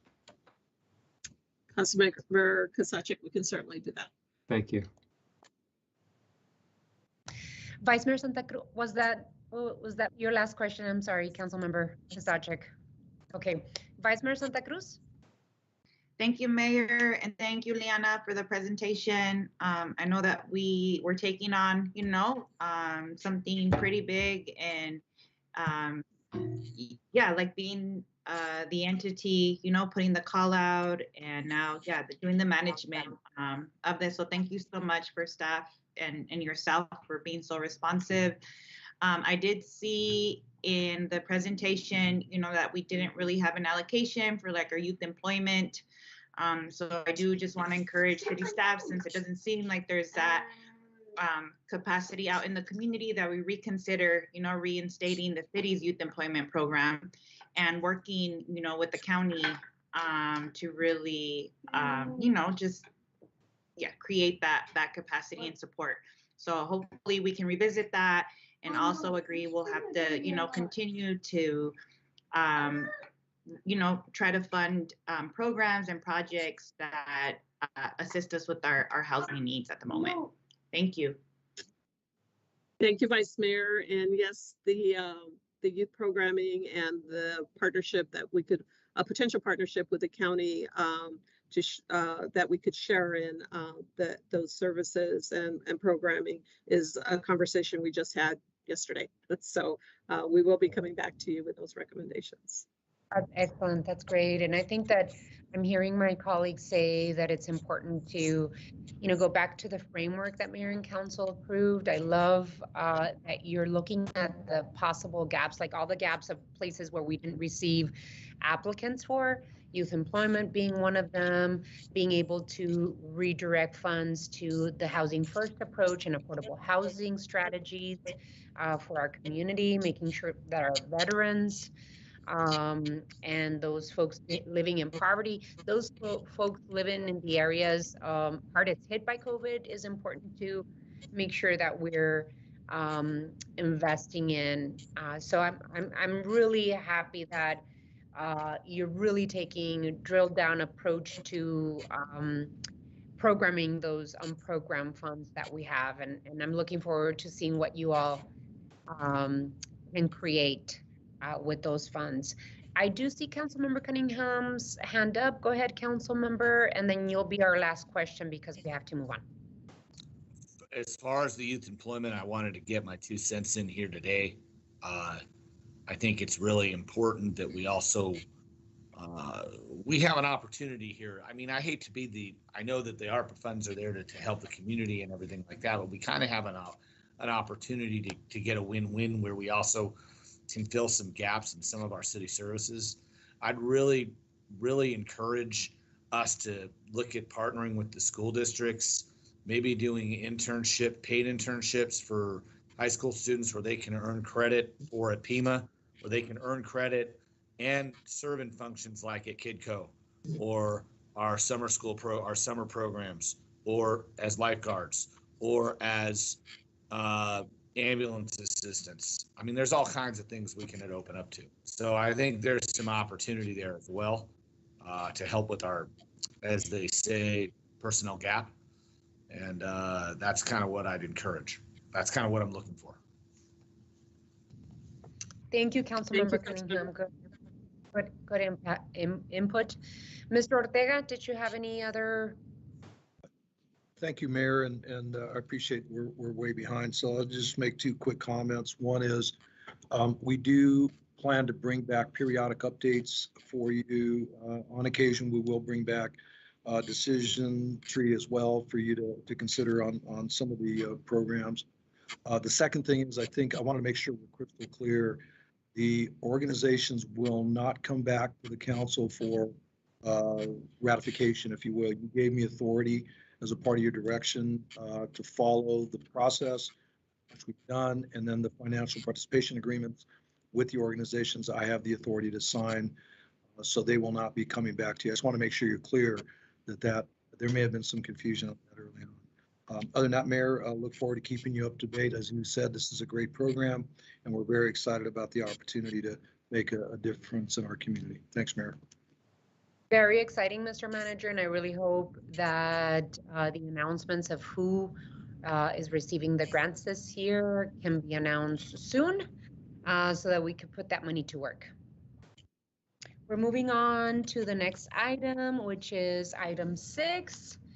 Time has been set aside for an update on the residential gray water ordinance and improving effectiveness of the program. Mr. Manager. Thank you, Mayor. This is an opportunity to provide you an update and come back to you with some recommendations. So with that, I'm going to turn it over to James McAdam from Water Department. Thank you. Good afternoon, Mayor, council members. I'm going to keep it really brief. On August 10th of last year, you all directed us to review the residential gray water ordinance, which had been requested by the Citizens Water Advisory Committee. This ordinance was created in 2010 and requires that new residential construction be built with gray water plumbing and a stub out to the outside of the home, which would allow the homeowner to access the gray water with the intent that they could use it for landscape irrigation or other uses outside the home. In response, staff conducted a survey. We sent out a postcard to the addresses of every home that has been constructed within the city under the ordinance. So basically since 2010, we sent out about 6,100 surveys. We got about 7% of those back, so 477 responses were submitted. And what we found was there is basically a significant deficit or lack of knowledge about so just to summarize, 2/3 of the respondents know what gray water is. Less than a quarter of them knew that they actually had this special gray water plumbing in the stub out in their home. And only about 6% of them, or 28 respondents, actually were using gray water at their home. And even only 3 of those had received a rebate, requested and received a rebate from Tucson Water. So, you know, it was pretty stark for us that their barrier to the success of the ordinance is the lack of awareness and information about gray water, their home's capabilities, and the resources, the rebates, the workshops, et cetera, that we have available to them. And so our recommendation is to develop and push out an outreach and education program that's targeted to residents of those homes, both the 6,000 that have been built in the past 12 years and the ones that are constructed going forward. Really targeted to those homes, to the home builders going forward, and to real estate agents.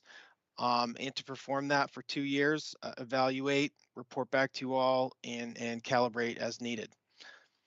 So that's what I have for you, if you have any questions. Thank you, Mr. McAdam. I do see Councilmember Dahl's hand up. Go ahead, Councilmember.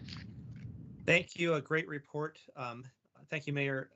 Thank you, Mr. McAdam. Great report, but you know, not great results. So I think the recommendation to do this intense outreach is really good, and I support that. I wonder if we could also evaluate it 1 year rather than 2 years. You know, I'm coming from the world of the nonprofits, which doesn't happen as fast as business, but this to me is a climate change issue, and we have to push the envelope on speed on climate change things, and it's in place. So if within a year we can figure out, besides the education, are there some other things? Should we require the developers not to bury it underground, or to paint it, you know, bright pink, so people keep asking, what the heck is that bright pink pipe? I don't know. I'm just making up stuff, but my suggestion would be to make a return on this in a year rather than 2. And thanks again for your good work and your team's work on this. Councilmember Cunningham.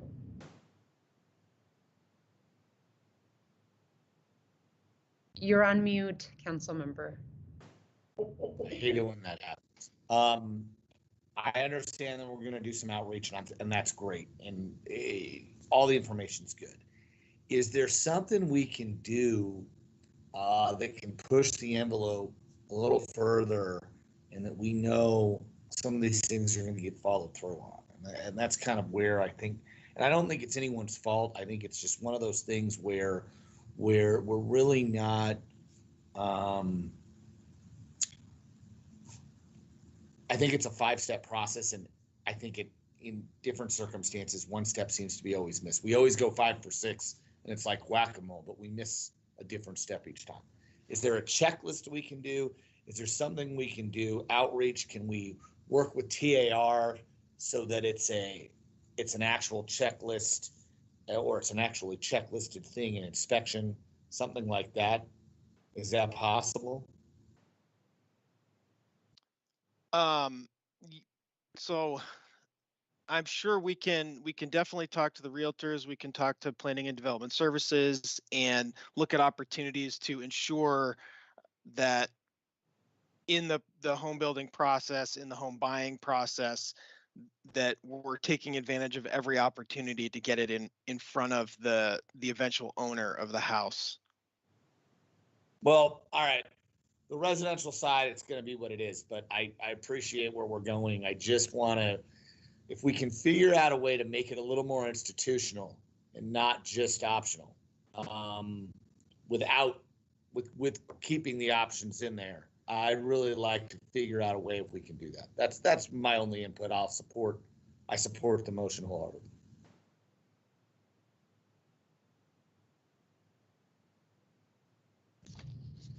Any others?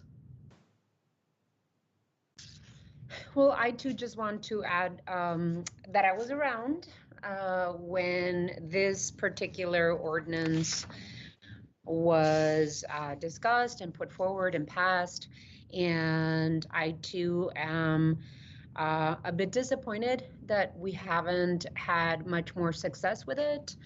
I think now more than ever, as we have been focusing on climate resiliency and climate adaptation efforts, that an outreach program is very appropriate, that we have equity in mind when it comes to promoting the program and encouraging developers to build these climate adapted homes in our city. And I support staff's recommendation in terms of the outreach efforts. However, I do want to make sure that we're exploring any shortcomings that are possibly not allowing for this program to grow. Want to reiterate what has already been identified. That one, that we have to give priority to gravity-fed gray water systems, and that we ensure valves are properly labeled, as Councilmember Dahl has talked about. So just a review of how the program has been promoted and managed, so that we can have additional usage of the program. Other than that, Councilmember Cunningham, do you still have any commentary, or do you need, Mr. McAdam, do you need any motions? No, Your Honor, I left my hand by accident. Okay. Mr. McAdam, do you Mayor. need any additional? Go ahead. James. No, Mayor, I think I'm clear. Okay. Mayor, I will Yes. just let you know, unless someone objects, I will take Councilmember Dahl's thoughts at coming back in a year versus 2 as ideal. So we will bring back a report within 1 year and give you an update. I think it's a good check-in anyway. So that gives us an opportunity to, so we will do that. Thank you, Mayor. Thank you, Mr. Ortega. Thank you, Mr. McAdam. And we move on to the next item. Item 7 is a presentation by the City of Tucson Industrial Development Authority. We are happy to have our new CEO of the Tucson Industrial Development Authority here with us, Dre Thompson, who's incredibly dynamic and smart, and will move the City of Tucson IDA to the next level, which is what personally, being on the council for 12 years and now as mayor, almost going into my 3rd year, I'm very excited to be able to explore other tools that the city of Tucson, in partnership with the city of Tucson IDA, can do for our community. So I also like to welcome the chair of the city of Tucson IDA, Judy Klinko, who's here with us. But it is my hope and my expectation that we solidify this partnership with the city of Tucson IDA. And happy to cede the floor to you, Ms. Thompson, to do your presentation, and then we'll wait to have the presentation complete and then open for questions. Go ahead. Thank you so much, Mayor and Council, for that warm introduction, and I am very excited for the confidence that you've put in us, in our team. I want to verify, are you able to see my screen?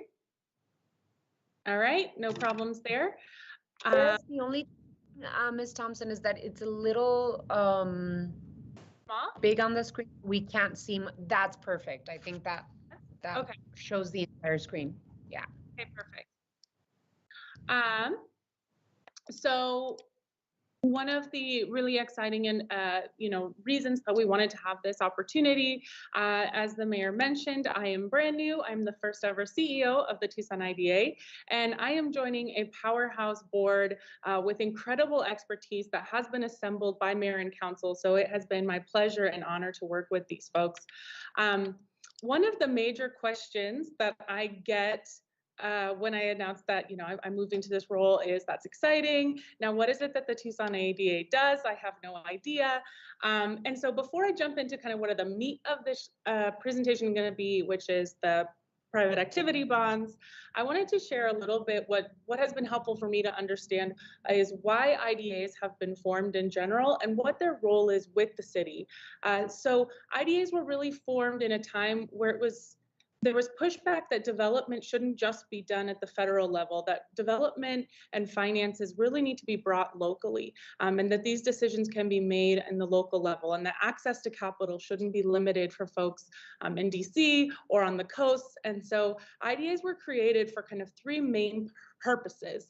One is to create a source of perpetual wealth for cities that is not dependent on taxpayers. So this is important to understand about an IDA, is that our funds are self-generated and have been since 1979. And so many cities use IDAs as a source of an urban wealth fund. And so this is something that can be a resource in the pocket of Tucson. The second is to bridge gaps within the traditional financing system. So I'm sure you're all very aware that capital has been unequal and that not everybody has access to capital in the same way. So that is one of the things that the IDA has been focused on for many decades with our programs. The other part is a guardian of the long-term economic planning. So as we're making decisions about economic development finance institutions are really thinking about that 100-year plan. And again, that's why we really think about sustainability and climate adaptivity. What are we going to need to invest in now for those purposes? I will go briefly through the next couple of slides because I have had an opportunity to meet with each of the council members individually and share a little bit more about what programs we are currently running. But just briefly, we have a small business loan program, and we've distributed $7 million to small businesses and nonprofits. We have a bond program, which we'll talk about more. And then we also have a lot of programs within housing affordability with our down payment assistance programs that has given over $10 million to affordable home solutions. Again, just very briefly on this, we have two major programs within that. We have a workforce housing program, which helps folks with their down payment assistance, saving about $14,000, assisting them. And then we also have a mortgage credit certificate program, which is more targeted for low-income families. So with both of these programs, we serve workforce and low income. And the results are really distributed across the city of Tucson. And those are kind of one of the things. Since I've started in January, we are also bringing together new solutions to the table, which really involves the Legacy and Heritage Food Revolving Loan Fund, so providing targeted funding and wraparound technical assistance for food businesses at economic risk for displacement. My background is with Startup Tucson. I love and I really want to integrate technical assistance with financing, and I think that's a really important part of the puzzle. Another program which I'm excited to announce we have secured $125,000 is the Essential Workers Housing Fund. And so we're really thinking about all those employees that you've been talking about on this call, policemen, teachers, nurses, all the folks that have kept us going throughout the pandemic. This is a special program that covers their closing costs to help housing more affordable for them. Both of these programs are programs that we would love to partner with the city of Tucson on. And so these are just kind of an example of the ways that we're approaching our work.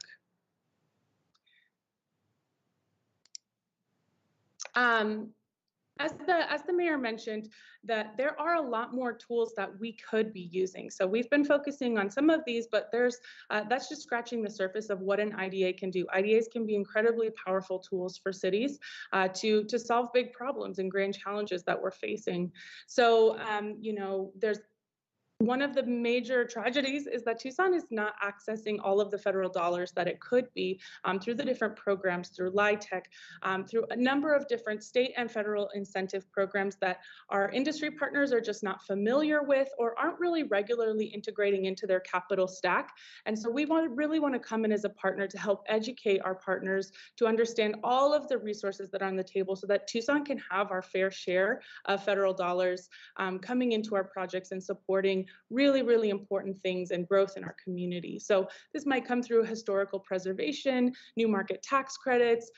There's a number of energy and sustainability programs that we could be integrating, revolving loan fund, loan guarantees, micro lending. There's a lot of tools that we can be using.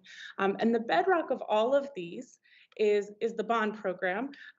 So when I talk about bonds, people sometimes fall asleep, but they are really, really important because they are really the way that most IDAs are forming their funding. And again, since we are a nonprofit, all of the funding that we get from bonds gets back into the wealth fund for Tucson. So that's why it is important to discuss this issue. We're relatively we have less cash flow than other IDAs because we've been very, very kind of inactive in this area with only doing one of these a year as opposed to Arizona IDA, which does 20 of these a year, right? So we have a $5 million fund now, which is not nothing, and we really want to leverage those dollars well, but it's important that we grow that for the long term of Tucson. So I'm just going to briefly touch on an example because in my conversations with the council members, everyone said, could you just kind of give an example of what this is, what it looks like, simplify it? Because it is a complex topic, but it is in some ways simple. So here's an example. A local manufacturer wants to expand in Tucson, a $10 million project that would bring jobs and just a set industry structure that's really important for our community. They go to a bank and the bank offers her maybe a loan, but it's going to be at a 6% interest rate, which might be kind of a challenge and might price her out of doing that. So there might be a loss for the community if she isn't able to lend at an affordable rate. Instead, by working with the IDA, she finds out that her project is eligible for a bond. And so we go and we do all of the eligibility requirements with them. And then we bring it to you, Mayor and Council, and say, hey, this is the project on the table. This is what they're looking to accomplish. Here's what it's going to do for our community. You have an opportunity to approve that. Then when we have that in pocket, we go to the bank and we say, okay, we have approved a private activity bond. Now the bank is able to lower that interest rate to 4%, and even in some cases as low as 0.05%. So that's very, very cost-effective dollars. And again, none of those are our dollars. They're not the city dollars. That's money that would have otherwise, potentially fallen through the cracks with that deal, but we're able to enable that capital and that project moving forward. So in this little simple example, the business owner wins because she's able to borrow the money she needs at a very affordable rate, which helps her build in Tucson. The lender wins because they're able to generate revenue from the loan and the debt. The city of Tucson wins because they're able to retain a high value business that creates jobs. And also, and this is kind of important, not risking any city of Tucson funds, and also not losing out any tax from an incentive program, which might carve away at our incentive base, at our tax base here in Tucson. So, so that's an important part of it as well. And then, as I mentioned, we're able to use the revenue generated from that interaction and put it back into our wealth fund.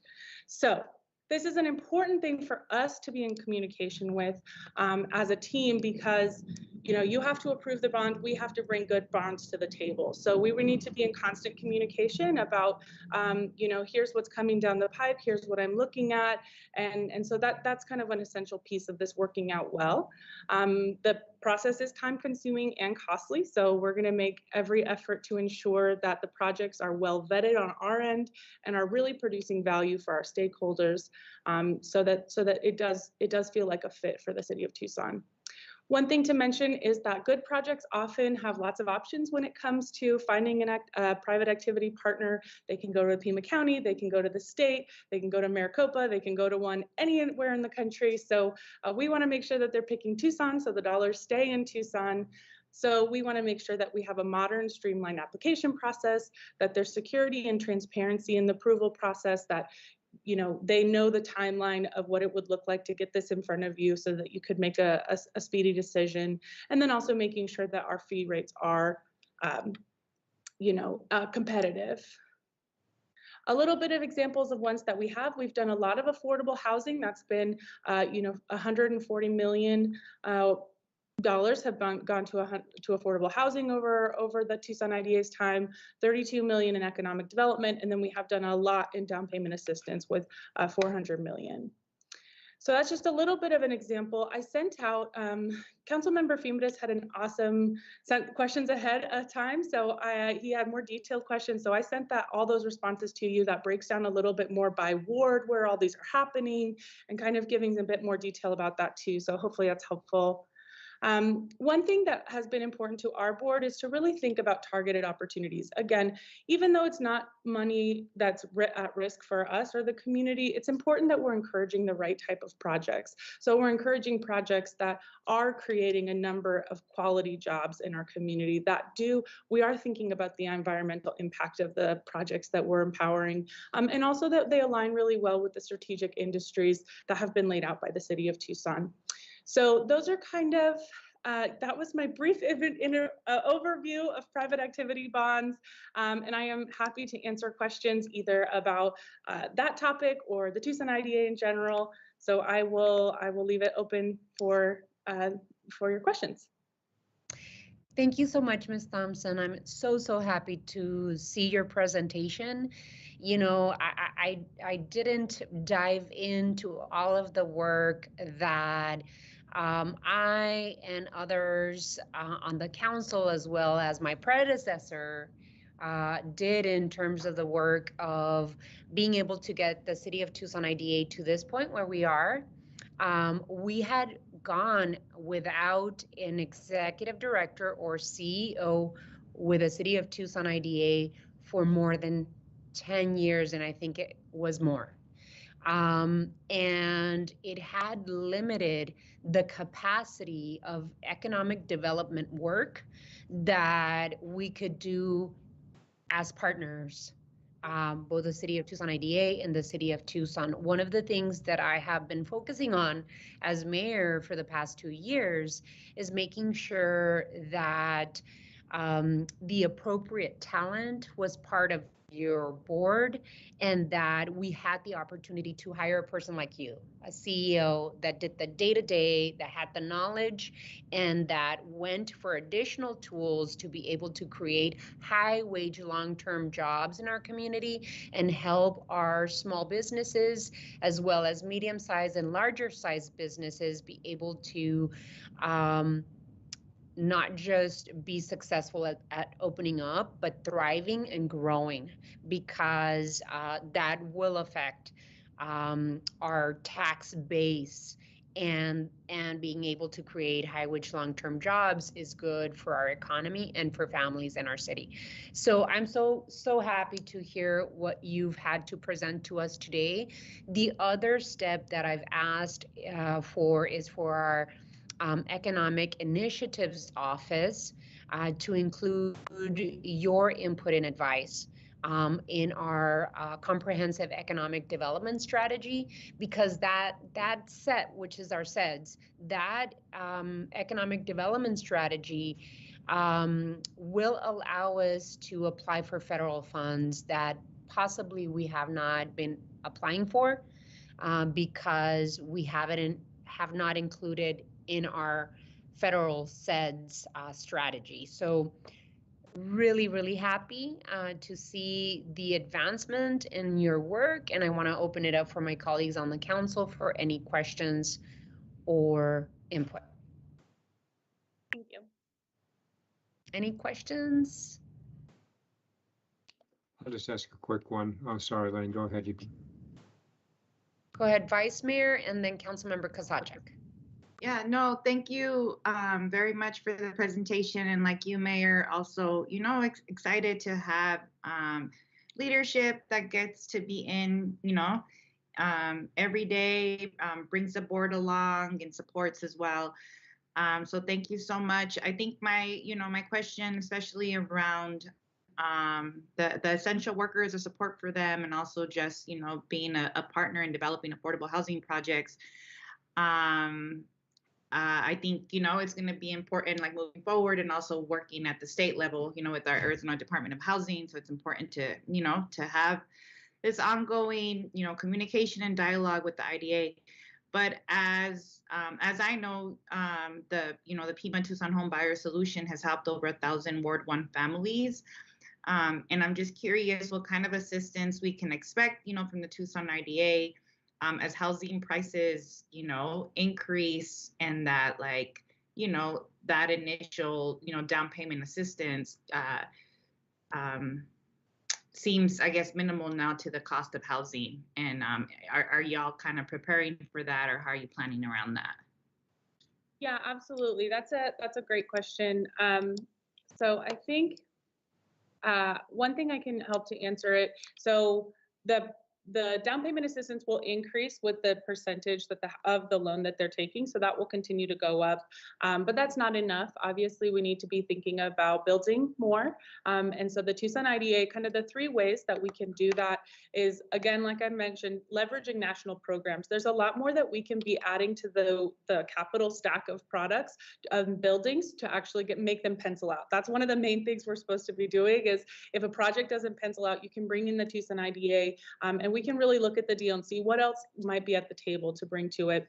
And then we also can help solve targeted problems. And this comes in with, like, for example, the ADUs. So you pass this amazing policy, so much work into that, and then it is difficult for folks to access capital to build them. So we're actually working right now on a project to look at building a financial product for financing ADUs. And so we've been working with community members and going out and understanding what would be the needs to accomplish that. So we can help open up new stock by coming in and partnering with a policy that you've put into place. Okay, how can we enable and enact that and to happen?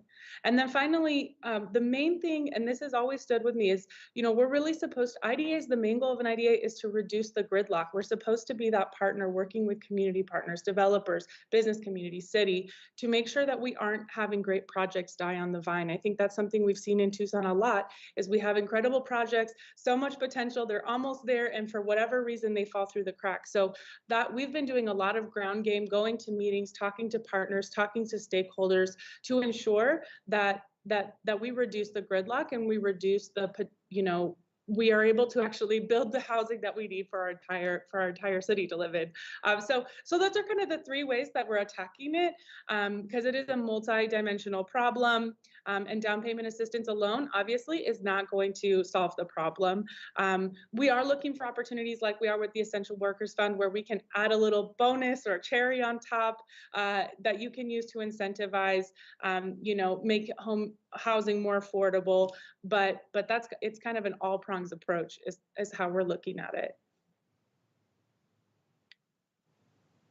And Councilmember Kozachek? It got answered, thanks. Excellent.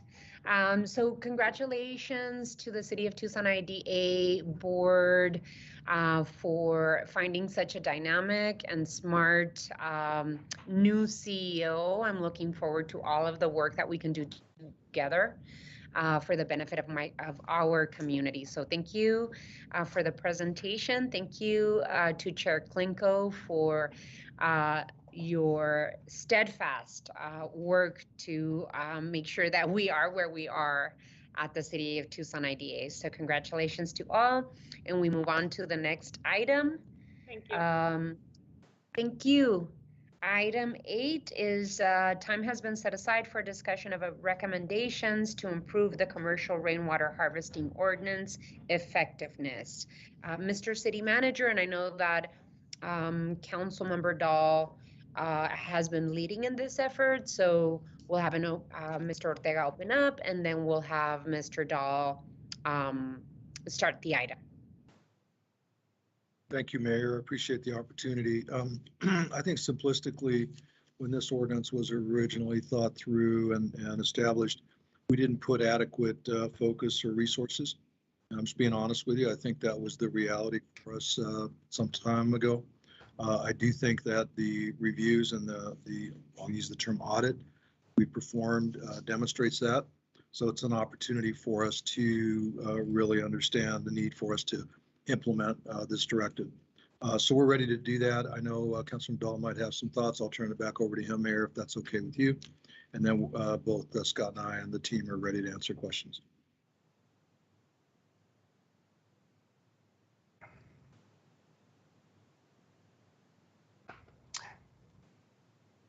You're muted, council member. You're muted. Can I say I pulled a Paul Cunningham, or would that be too mean? Sorry, Paul. This is an excellent report, and thank you, Mayor. Thank you, City Manager. It's an excellent staff report. The direction we gave in January was for staff to return in 60 days with a course of action to address, the plan review and site inspection process of this commercial rainwater harvesting ordinance. The memo pointed out that 75% of the sites that were subject to the ordinance had plans that did not match or had missing information, and we just need to fix this. The passage of this ordinance was visionary and groundbreaking, thanks to the mayor and council at the time, which included Councilmember Fimbres and also at the time Councilmember Romero. The commercial rainwater ordinance is part of this mayor and council's robust response to climate change. It has multiple benefits. It reduces water bills for the businesses that will occupy these commercial establishments, while still making sure that beautiful and cooling trees, shrubs, and other vegetation will thrive on rainwater. Today, Tucsonans use 30% of our drinking water to grow things outside, and this can easily change, and it must change. So in the face of increasing regional drought and extreme heat, we have to implement innovative ways to capture the rain to grow the 1 million trees that we need. So this is a big piece of the puzzle. So I strongly support the recommendations, especially of us bringing in dedicated and trained staff into planning and development services to provide the plan review and inspections that are necessary, to basically train the development community that it's pretty simple and it doesn't cost much when you're grading to put in these elements like basins. So I originally thought I would like to make a motion to support of hiring the 3 new positions, but I want to acknowledge that the manager has concerns about the specific nature of that request.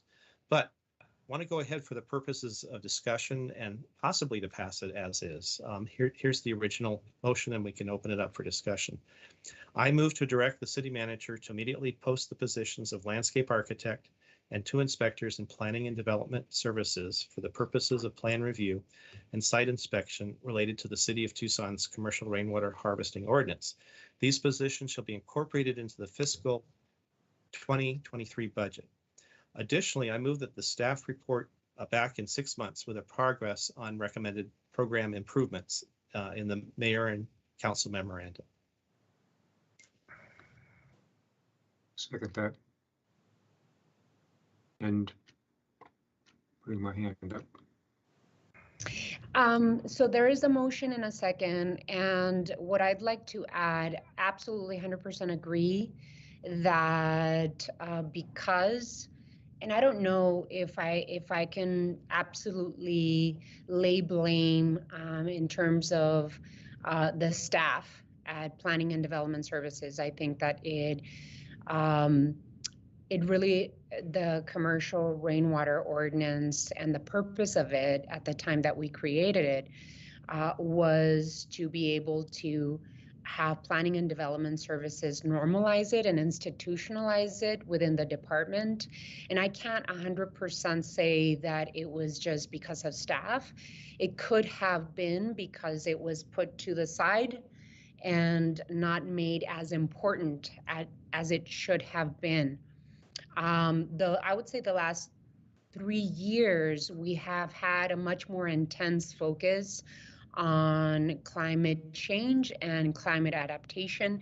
And so it was absolutely appropriate to do the audit and to try and find solutions for why we have not been using this ordinance more effectively. Saying that I support the intent of putting this ordinance to work much better than it has. I would say that it's a slippery slide to have motions that include hiring staff outside of the budgeting process for all of the departments. So I absolutely understand that I mean, it's 7 of us here, plus the city manager and all department directors, and there are interests that we all have. But I think it's a slippery slide to include in the motion that we hire staff. I would suggest, Councilmember Dahl, that we have, if you all can consider a friendly amendment to exclude the specific details on hiring staff and be able to including the possibility of hiring staff to be able to manage the program, as opposed to giving explicit direction how many staff should be hired. So would you consider that friendly amendment for your motion? I'm off mute. If we take that out, then all we're really asking for is another report back in 6 months. So I think it has to have something about the staffing, but I will stay open to that, but I want to hear from my colleagues and their concerns before we massage it, if that's okay, Mayor. Of course, absolutely. So Councilmember Kasachik, and then Councilmember Lee, as well as the Vice Mayor, and then Councilmember Cunningham. Everybody raised their hand. And then, of course, Mr. Ortega, did you want to say something before we start with the question and answer session? No, Mayor, I can answer, or I can make my commentary afterward. Go ahead. Thank you. Okay, Councilmember Kasachik. Mike, go ahead and respond to that, unless you just don't want to, because all right, I'll jump in. The recommendation, city manager's office recommendation, is to execute a professional services agreement to audit the thing being the rain harvesting ordinance. And I'm reading through it now. You acknowledge in all of the material that we should have been, the material really just points out what we should have been doing all along. And if we need more staff now, then we've needed it all along as well. And if that's going to be the result of our 6-month study on this, to say, well, staffing, to date, the city's work processes have been improved and all that, you say that, but you're making the recommendation that we have these specialized people. I took the position the first time this came up that I wasn't sure PDSD was the appropriate department to have this in for a couple of reasons. Number one is their staffing shortages, and at the time I used the metaphor that right now we're having trouble doing the blocking and tackling on just getting permits out the door. with the staffing that we have. Since then, we've added on the IID review. We've got the general plan review coming, which is all coming out of PDSD staff. So if we are going to expect Scott's staff to pull this off, the reviews of the rainwater harvesting ordinance, then it can't be done without more staff. And so hiring a landscape architect is one, and then the two commercial rainwater harvesting inspectors, that's 3 FTEs. So if we're serious about pulling this off, studying it for 6 months is going to wind us up right back where we are now in terms of identifying the need for staffing. Earlier, you included in the staffing report during the budget, or the update on the budget, a staffing summary, and it says that Planning and Development Services has 113 vacancies right now. We can't, if this ordinance is going to mean something, and it should, and I think everybody agrees with that, then studying it again, knowing that we've got already 113 FTEs short in PDSD's shop, and suggesting in your own recommendation that we add 3 more to make this thing meaningful, I think it's a no-brainer to say, well, then we ought to be including that in the budget process. And I understand what the mayor is saying is that it's not common that we add staffing recommendations pre-budget, but we are in the budget conversation right now.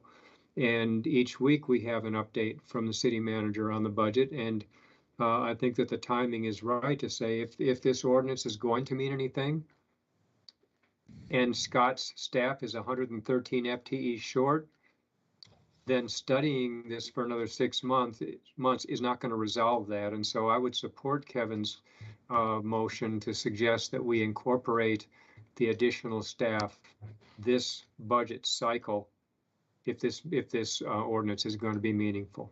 Those are my comments. Thank you for the input. Yeah, go ahead, Mr. Ortega. Hold on. I think it's probably, I can maybe help frame the conversation. So first and foremost, I'm really not pushing back on resource or additional resource for this effort. I think that it's pretty clear that that's one component. Mayor, I wouldn't disagree with you that this is something that should have happened 11, 12 years ago, but it didn't. And so we're where we are. My suggestion, though, is this, and this is what gets tricky.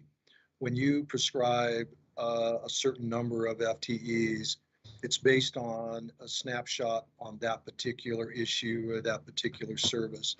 And what I would ask is that you give me the opportunity to do that in the context of everything else that PDS has on the plate. That's what I'm looking for, is just a more holistic thought about that. Now, the reality is that as you know, I've outlined a process for you for supplementals to come later in the calendar year. In speaking with Councilmember Dahl, he'd like to see enforcement review happen sooner rather than later. So one of the options that I would suggest to you to consider is I can bring in contract employees now, which normally I don't ever recommend that, but I can bring in contract employees that can help us fill some of that gap until we've had the opportunity to have a more robust discussion. And quite frankly, the recommendation won't necessarily be 3. It'll probably be bigger than that for the Plan and Development Services effort, because I think it has to be, all inclusive in that conversation. So that's really all I'm suggesting, is rather than prescribing the way that it's outlined, I would suggest that we look at making sure that we implement the enforcement, which is the review and the inspection, starting July 1. It gives me time to ramp up. We'll find the expertise, and then we'll come back to you 6 months with a report. But it's not just to tell you, hey, we did the best we could. It's really to demonstrate how we have addressed that particular issue. And then when we do come back to you with supplemental requests, then we'll include that. And that's my commitment to you, is there's no value in me coming back to you with a report. So. Well, yeah, well, Mr. Ortega, I guess if we all had a wish to hire people so that they could work on the projects and the issues that we all care about, It would be hard to do it by motion, as opposed to taking a look at the complete needs of a particular department in the entire city of Tucson to be able to advocate for where the needs are, right? I absolutely 100% agree with Councilmember Kosacek in terms of the needs of planning and development services, and being able to, in other areas of that department, being able to have these hirings to do the job, to be able to work fast in that department to other areas that are primary and preliminary in offering the services that we have to provide. So I'm just trying to be as careful as we possibly can, so that we are looking at the entire department and the needs of that department, and then make sure that we're hiring people that are knowledgeable in this particular program, but that are also generalists, to be able to fill the other needs that we have in that department. So Councilmember Lee, and then Vice Mayor Santa Cruz. Oh, can I just finish up? And I wasn't, so to Mike's point, the positions that I was describing, I was reading right out of your recommendation, Mike. And your material also identifies highly specialized skill sets that do not exist in Scott's shop right now.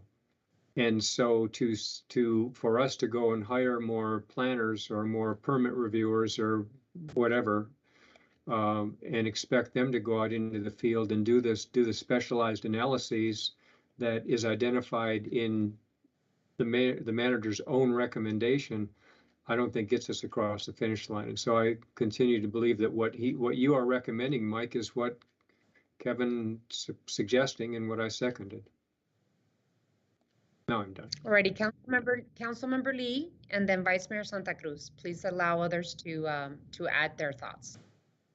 Thank you, Mayor. I will just say I am aligned with all of my colleagues on the need to save every drop of water that we have the privilege of getting here in the desert. I also am balancing that with the very real conversations we just had about staffing and where is the line if we are tapped out, if a department is I don't want to say underwater, but they have a lot on their plate and we're adding more things. So those are just the things that I'm trying to balance in my mind. And Mayor, what you said about really looking at PDSD through a holistic lens, looking at all of the functions, all of the things that they are doing, and really understanding what the true staffing needs is of the whole department and how this is a part of it, I think will yield so much value for the city as a whole. In Ward 4, Ward 2, we're doing a lot of development, so permits are always a thing that we hear about from the development community. So there is need within that department across the board, and those are high priority items as well to address housing affordability. So I think we need to take that holistic look, as the mayor is suggesting,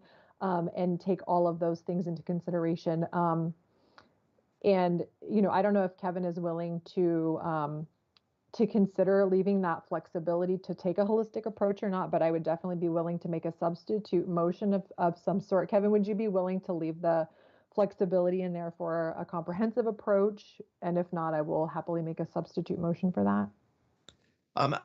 I'm still mulling, and I'd like to hear from the Vice Mayor and from Councilmember Paul, and see if we can come up with something. But would like to hear their thoughts too. Fair enough. I'm done, Mayor. Thank you. Vice Mayor, and then Councilmember Cunningham. Okay, thank you, Mayor. I second a lot of what Councilmember Lee just shared. Just those are the calls that we constantly get from folks in the community about feeling like their permits are taking a long time, and knowing that PDSD is short-staffed. So I think we need to have a little more clarity of where we would want these positions, or this kind of specialized approach, to addressing our commercial rainwater harvesting. Like, where's the best place for that to live? Because I just heard Council Member Kosacek also reference that. I think there also needs to be, and we've talked about this in the past, some consistency in our policy around how do we even manage, right? Like our trees, our grain stormwater infrastructure. I know we've just put together, a GSI team that's doing a great job of how do we maintain, what we already have, and then how do we add to it? Do they have a role to play in this as well? And then we have DTM, who goes out and, takes care of already existing infrastructure. And then we have the DOC crews, and sometimes there just isn't a lot of consistency in how we do all of that. So I'm interested in that conversation, and then maybe just taking a step back of like where these positions exist. And I definitely think that it needs to be part of the overall budget conversations. And I know that Mr. Ortega, you've shared some of the approach of how you're hoping to do that, how we, you're hoping that we will approve a kind of like a very, basic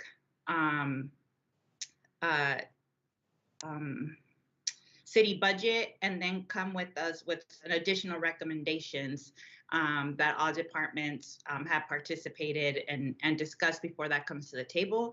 So I'm not sure, I know that I see your recommendations, but I feel like we just need a little more of a holistic picture, the way that Councilmember Lee just shared. Thank you, Vice Mayor. Councilmember Cunningham. A few things. First of all, it's got to be in DSD. I think we messed with this a while ago with water, where we tried to do it through the water department. It didn't work. I think Steve's exactly right. Look, we're splitting hairs here. We're really calling. Everybody wants the same goal, and we're now in semantics of how to do it and what comes first or second.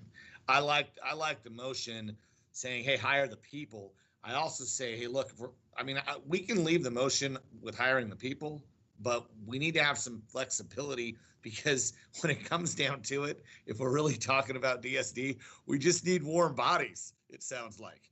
You know what I mean? So, look, here's the deal. I'm not going to go, hey, you can't hire your other 113 people you're short because you got to hire water people first. I'm not saying that at all. What I'm saying is, if we bring people in, hey, if we've got flexibility to train them, if we know the people we can hire, but let's hire them as soon as we can. I don't understand why we need to study that anymore.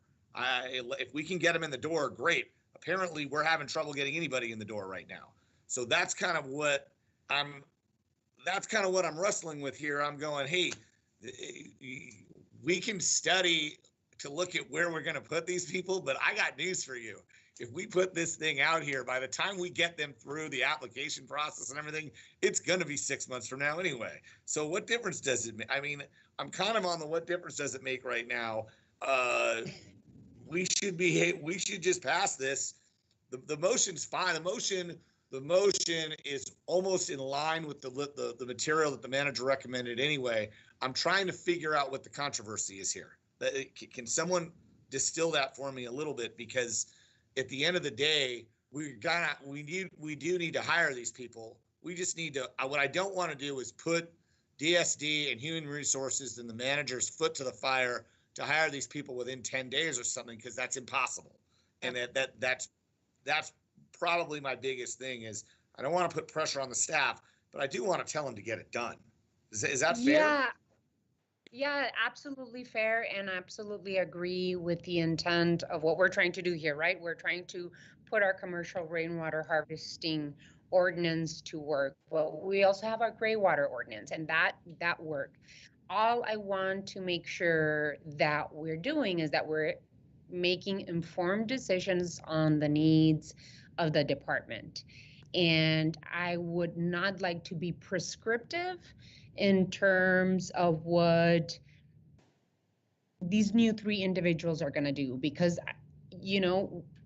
we have so much need in the department that I want to make sure we are also looking at the other needs, gray water harvesting, etc. So I don't want to make it through a motion because we usually don't take this approach of hiring people through motions. We usually have the city manager, the department director, and look at what the needs are in a particular department and what we want new employees to be able to work on. Maybe it might not be just this program, and it might be other needs that we have in the department. With that, let me jump into Mr. Ortega, and then we can go back to Councilmember Dahl, and then you, Councilmember Cunningham. So Mayor, Councilmember Cunningham asked what the controversy is, and I apologize if I've confused the issue. Let me walk you through what the recommendation is. And it's really the last sentence right before the Plan Tucson considerations, where I recommend that you all consider adding these positions as well as the funding during the upcoming FY23 budget development process. My intent was, by saying that, was to bring those into that mix. Now, I will tell you that my recommendation ultimately will be more than 3, but you had asked me to come back and let you know what we needed in order to make this happen. I think the prescriptiveness of start advertising for those now, that decision's made, we're moving forward. That's all I was suggesting, that it be part of the process. Now, in fairness, the traditional development process for the budget would be basically happening as a part of the approval. What I'm suggesting is the supplementals, which is down the road. That's all I was trying to say, and I apologize for the confusion. I mean, I'll live with it if you all want to do that. I'm fine with it. We'll still bring it back. You know, we'll make it happen, but we'll bring it back as in the context of the budget and get it done. What I think is more important here is a clear direction from you that you want to see the ordinance implemented. You want to see the reviews implemented and the inspections implemented. I think it's up to us to make that happen. And again, back to everybody's point, it's not fair for me to go to Scott and say, you need to implement this using your existing staff. I'm not going to do that. That's not fair. So how I do that, we've got to talk through, but that was the spirit and intent. What I was trying to do is give you a framework and then come up with a. And that's where I'm going with this, Mike, is I'm saying, hey, look, we may have people who are interested in switching their actual function, though we don't really want to let them right now because we're having enough trouble getting permits filled.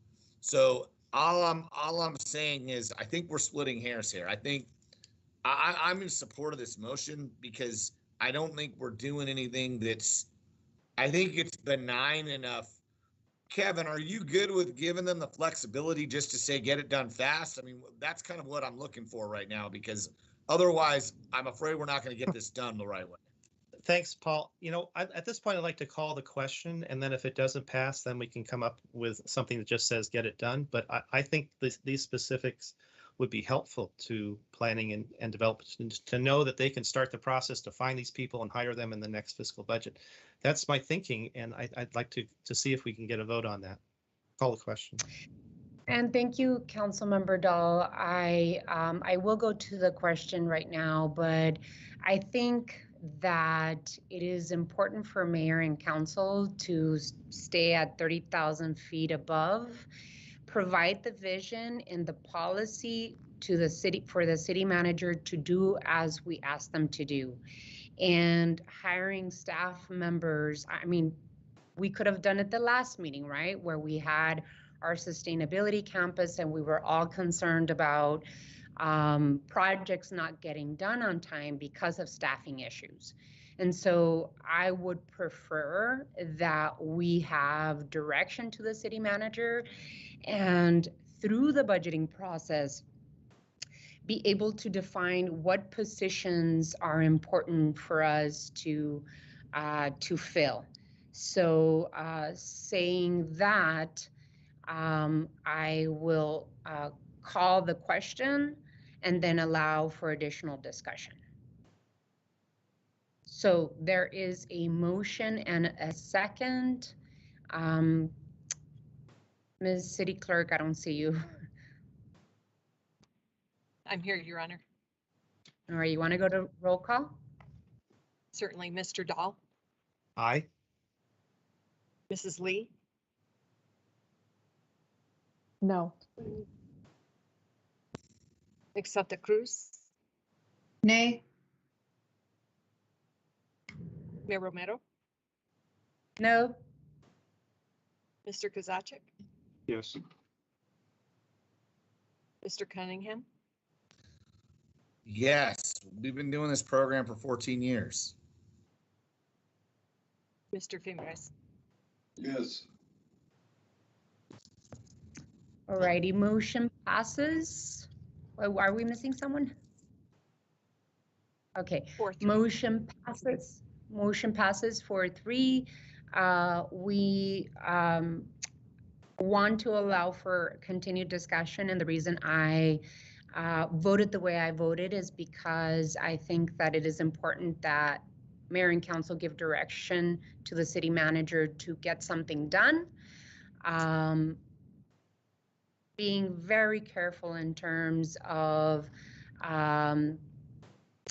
the direction and priorities of the entire mayor and council. Other than that, I mean, I voted for this item and I believe in making sure that this program is successful as well as other programs. But I do not agree that mayor and council should attach hiring staff and attaching resources outside of budgeting process. So again, I support the issue, but I do not support the way that this particular motion was submitted to all of us. Councilmember Lee, and then I see some other hands, Councilmember Kozaczek, and then Councilmember Cunningham, and then Councilmember Dahl. Thank you, Mayor. I also just wanted to reaffirm my support for the ordinance. I just have very real concerns over the overall staffing capacity with PDSD and was really hoping to get that included as part of this process because I think that they have needs that are far more significant than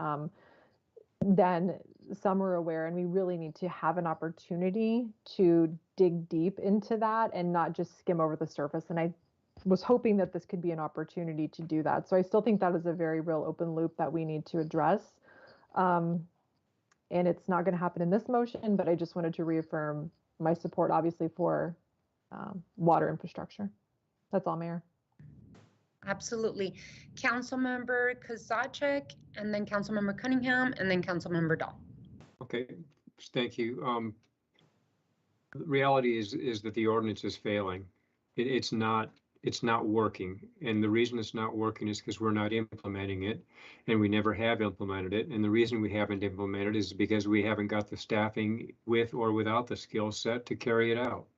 So it's not as though our human resources department is Jesse Owens and going to sprint down the track and get this done in the next six weeks, probably, or 6 months. But not having started the process simply says that we're going to continue kicking the can and live with the fact that the ordinance has failed.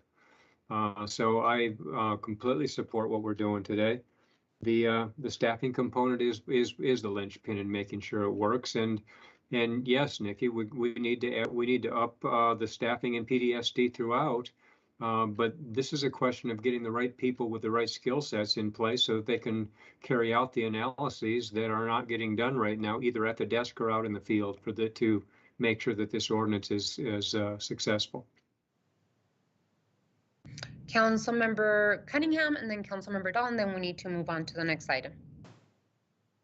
All right, here's my attempt at a tension breaker.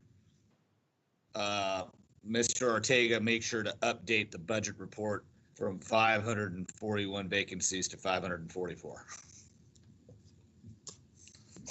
Councilmember Dahl. Thank you, and thank you for this robust discussion.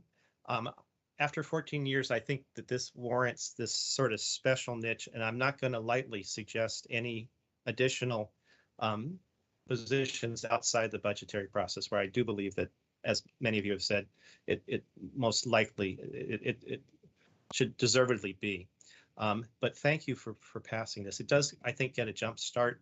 And I was afraid after hearing the discussions that the staffing for this particular item might fall away in some way as we work to get the department the staffing they need for other very important items. And I agree with all the issues that were mentioned: affordable housing, getting through permits faster and more efficiently for developers. And I know that Mr. Clark is working on those and will bring to us some great proposals. But thank you, and on to the next item.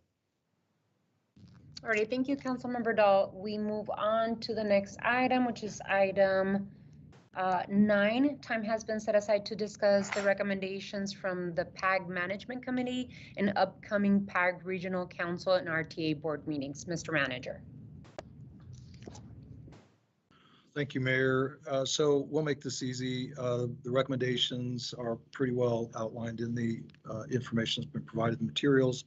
I do want to point out one thing that is on the agenda that was not part of the recommendations, and that is the funding for downtown links. Our request was about 11.6 million. The PAG staff, PAG RTA staff have recommended 9 million. My recommendation is that that we take the 9 million at this point, with the caveat that we will continue to have dialogue about the additional 2.6 million. That is a funding shortfall at this point, and we will continue to have that dialogue, and I will keep you posted on my progress there. So, Mayor, that's pretty much it. The staff and I are available to answer any questions. It's pretty straightforward in the materials. Yeah, Mr. Ortega, my question is, did this recommendation come to the Technical Management Committee for your review as a Technical Management Committee to advise the RTA board of the funding need to complete this project?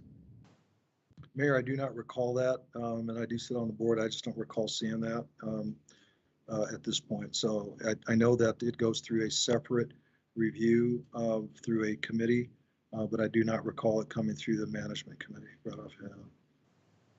So isn't the Technical Management Committee supposed to make the recommendations? Because the last time we had an RTA board meeting, that was the commentary from our RTA PAG staff, that the Technical Management Committee would look at the request and the needs in terms of funding to finish the downtown links and would make a recommendation to the PAG RTA boards for funding.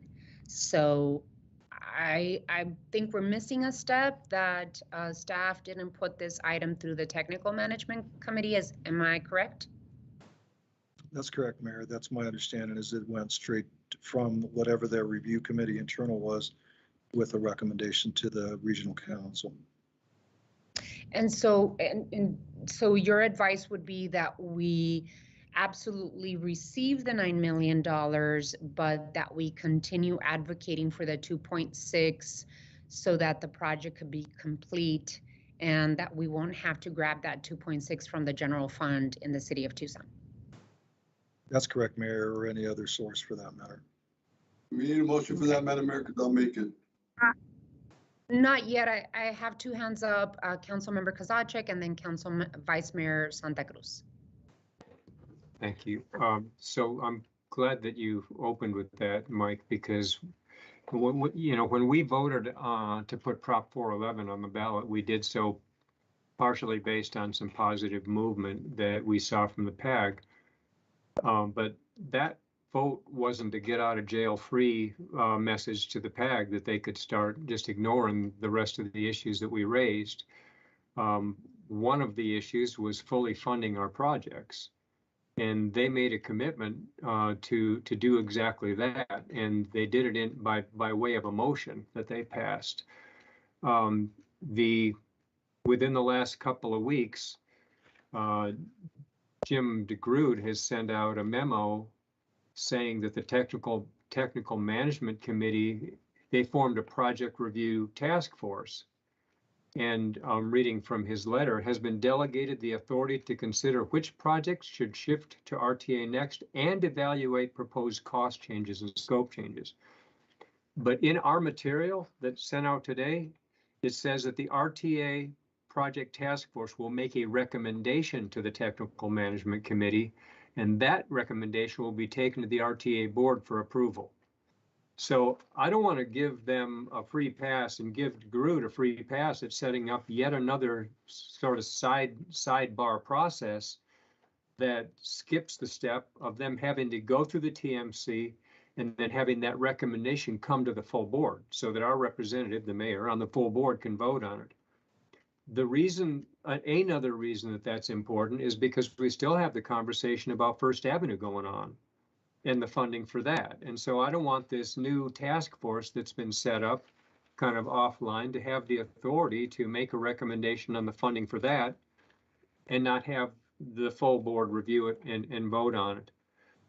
So there's that. We also heard that in their motion, we didn't hear, they made a motion to add 2 more city representatives on the CART committee. And recently, they began saying that, well, that's only contingent on RTA Next going forward and going to the ballot. Well, that's not at all what their motion said. They've already acted on that motion by adding new city representatives on the CAC, the Citizens Advisory Committee. So they can't take that piece of the motion and move forward on it and then say, oh, by the way, we're not adding city representatives on the CART until RTA Next is on the ballot. And then that, they can take, and I've got the motion here, and nothing in the motion says that those changes would only take place when RTA Next takes effect. It's like, don't stand there and pee on our shoes and tell them it's raining outside, right, guys?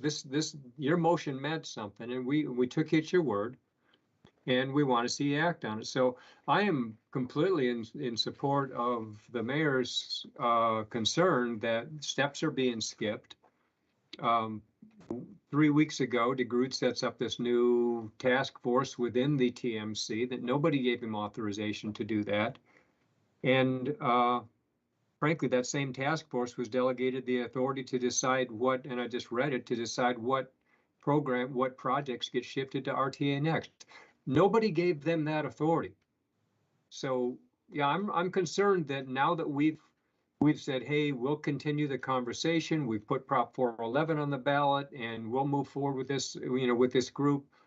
I don't want to see any bad faith coming out of the RTA board now, or any of their staff, or any of their committees that would simply indicate that the motion that they passed doesn't mean anything anymore, because it certainly does. And we didn't lock into going to supporting RTA when it comes back to the ballot. All we said is we'll continue the conversation. And this appears to be some bad faith going on. Those are my comments. Absolutely hearing your concerns. Vice Mayor Santa Cruz, and then Councilmember Cunningham, and then we have to move on to the next item. Yeah, thank you, Mayor. Similar concerns to what people have shared, and then just wondering, from the city manager, whoever could answer, like, what are next steps? Like, what is our role in any of this, other than just like, oh, we're, giving approval to this recommendation? And then are these considerations taken into account, gasoline prices and how that's going to affect, the remaining 5 years of the RTA financial plan?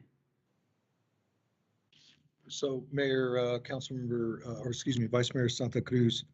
So I think the role is to keep you up to date, and as needed, ask you for guidance for the mayor to convey to the RTA Regional Council. I think that the commentary here can be carried by Mayor Romero as a part of her motions and her representation of the mayor and council at the RTA Council. I would also suggest to you that the RTA projections, going back to gas prices, are a function of the economy more so than anything. And if the gas prices affect the economy, I think you'll see some blips in that as well. I know that the RTA folks work closely with the University of Arizona and Dr. Hammond in particular to make projections and so forth. So I think there is some opportunity there to keep very close eye on that, not only for RTA, but also RTA Next going forward. Alrighty, Councilmember Cunningham.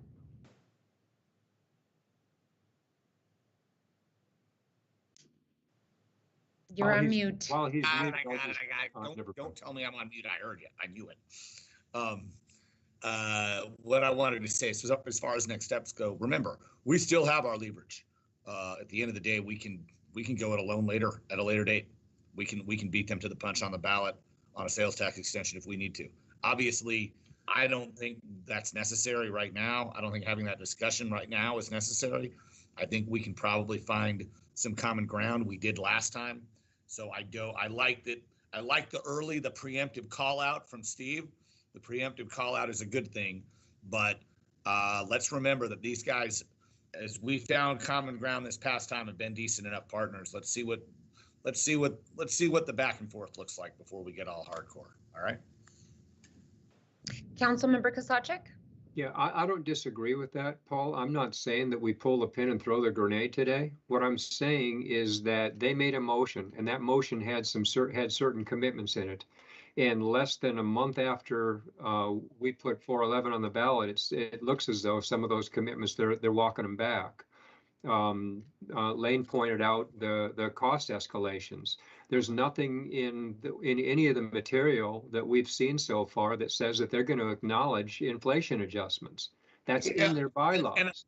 So we need to. I'm not saying we walk away, but I'm saying let's make sure that they're not forgetting their own motion, and we're continuing to show the mayor that we got you back when you go into those meetings and hold up their written motion and say, this is what you guys passed, stand by it. Yeah, but like I said, the call out is good, and I'm trying to balance it out with hey, we have our leverage, and let's see if we can work with them. We're all in agreement. We're all on the same page. We're saying it different ways. Semantics. It's good. Yeah, I hear you all loud and clear, and I think that since the city manager works with within the technical management committee, him and I will arrive. Actually, the PAG RTA board meeting will be this Thursday, and so we will have the opportunity to carry your message and your concern regarding being able to finish this project with the $11.6 million that the city of Tucson applied for downtown links, to finish downtown links. So hear you loud and clear. I don't think we need to vote on any particular direction other than just to say we need those $11.6 million to finish the project. So I will advocate for that, as well as the city manager will do that, and that we continue working in good faith with both the PAG RTA boards and that the staff of the PAG RTA not take steps outside of the motion that was unanimously approved by the jurisdictions at our meeting. So we'll move on, we'll move forward, and I hear you all, and I'll take your message to my colleagues on the PAG RTA boards. They might be able to find that extra money if they agree with our position on First Avenue and shift those dollars over. Absolutely. All righty. Thank you all for the discussion, and we'll work on it. I'll make sure that we take your message on Thursday. We're moving on to item 10. Item 10 is time has been set aside to provide direction on the preferred boundary for the proposed U of A Agricultural Center Historic Landmark Designation. Mr. City Manager, I don't know if you need to open the item, and I know that this is a Ward 3 issue, so I want to also invite Councilmember Dahl to open after you. Mayor, I will defer to Councilmember Dahl. I think he's got some thoughts that he wanted to share in terms of direction, and would prefer to wait and hear from him. All righty. Thank you, Madam Mayor and City Manager. So I brought this item to the agenda so that we can clarify that the city supports the concerns of neighbors and want to follow the recommendation of our Historic Commission. Campus Farms, it's such a wonderful part of the U of A, a land-grant university with great agricultural programs and history. It's an integral part of the community here in Ward 3, and it's a truly special part of all of Tucson. Just another reason why Tucsonans are so proud of the University of Arizona. So the historic designation that has been asked for repeatedly by the farm's neighbors, including Campus Farm Neighborhood Association and members of the Historic Preservation Community, is for the city to do a historic landmark status for it. Now, there's a parallel process taking place where the state SHPO office has been working with the University of Arizona to designate several buildings as historic structures, and that's good too. But that's a separate process and can happen concurrently with the city's historic designation process. So today's measure is just a point along the timeline for this designation. The Historic Commission prepared an application, which is in the materials, for this landmark designation in November 2020, held hearings and made a recommendation to Mayor and Council in June 2021 to move forward. So I would like to make a motion that, if passed, would trigger the start of the overlay rezoning process, which would be the next part of this journey. I move to direct city staff to designate and rezone the full 140.12 acre property known as the University of Arizona Campus Farm, or the University of Arizona Campus Agricultural Center, as nominated by the Tucson Pima County Historical Commission as part of a City of Tucson historic landmark, and to report back the timeline and start date of the process.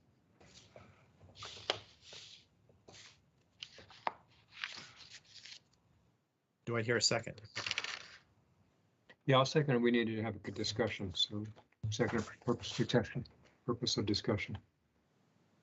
So there's a motion and a second, and I do see a hand up. Before we start with the commentary and discussion, I do want to note that Mr. Peter Durling is here on behalf of the University of Arizona.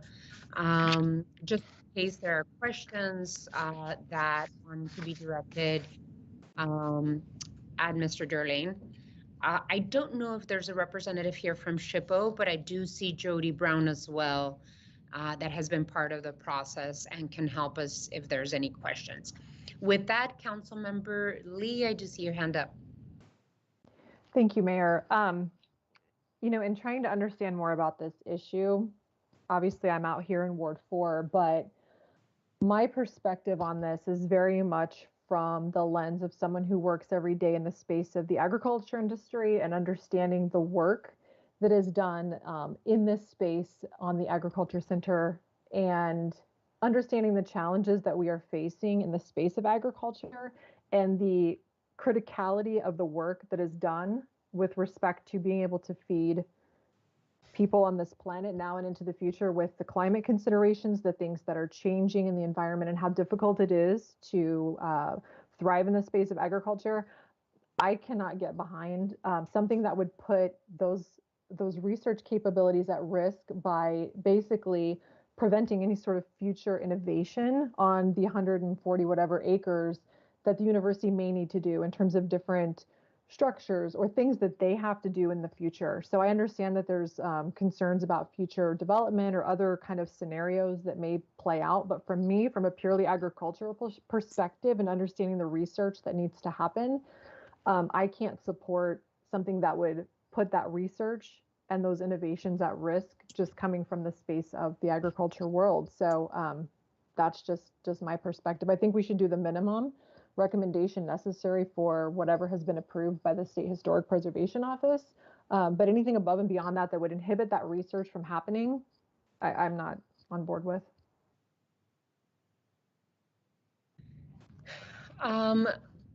I just want to be able to, if there is consideration, a couple of things.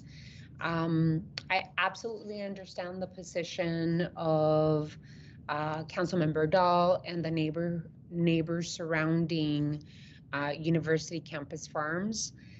I want to make sure that there's some conversation about what SHPO is recommending and what is being recommended by the Historic Landscapes Subcommittee of the Tucson Pima County Historic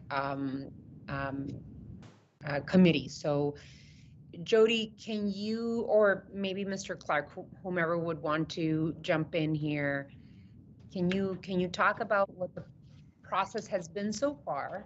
Sure. And then what's the next steps for presenting the options that we obviously have at the table, because there's a couple of options available. Honorable Mayor and Council, Mayor Romero, So the next steps in the local process are, as Councilmember Dahl laid out, it would be a neighborhood meeting, a zoning examiner hearing, and then that would come to mayor and council for consideration. The specific application we'll be looking at would be the one that's been put forth by the Tucson Pima County Historical Commission's Landscape Subcommittee, and that would include all 140 acres of the University of Arizona's agricultural center out there, known locally as Campus Farms.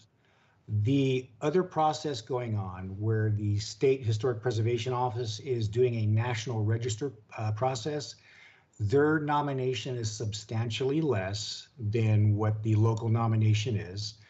They are working with the University of Arizona right now, and that process is in progress.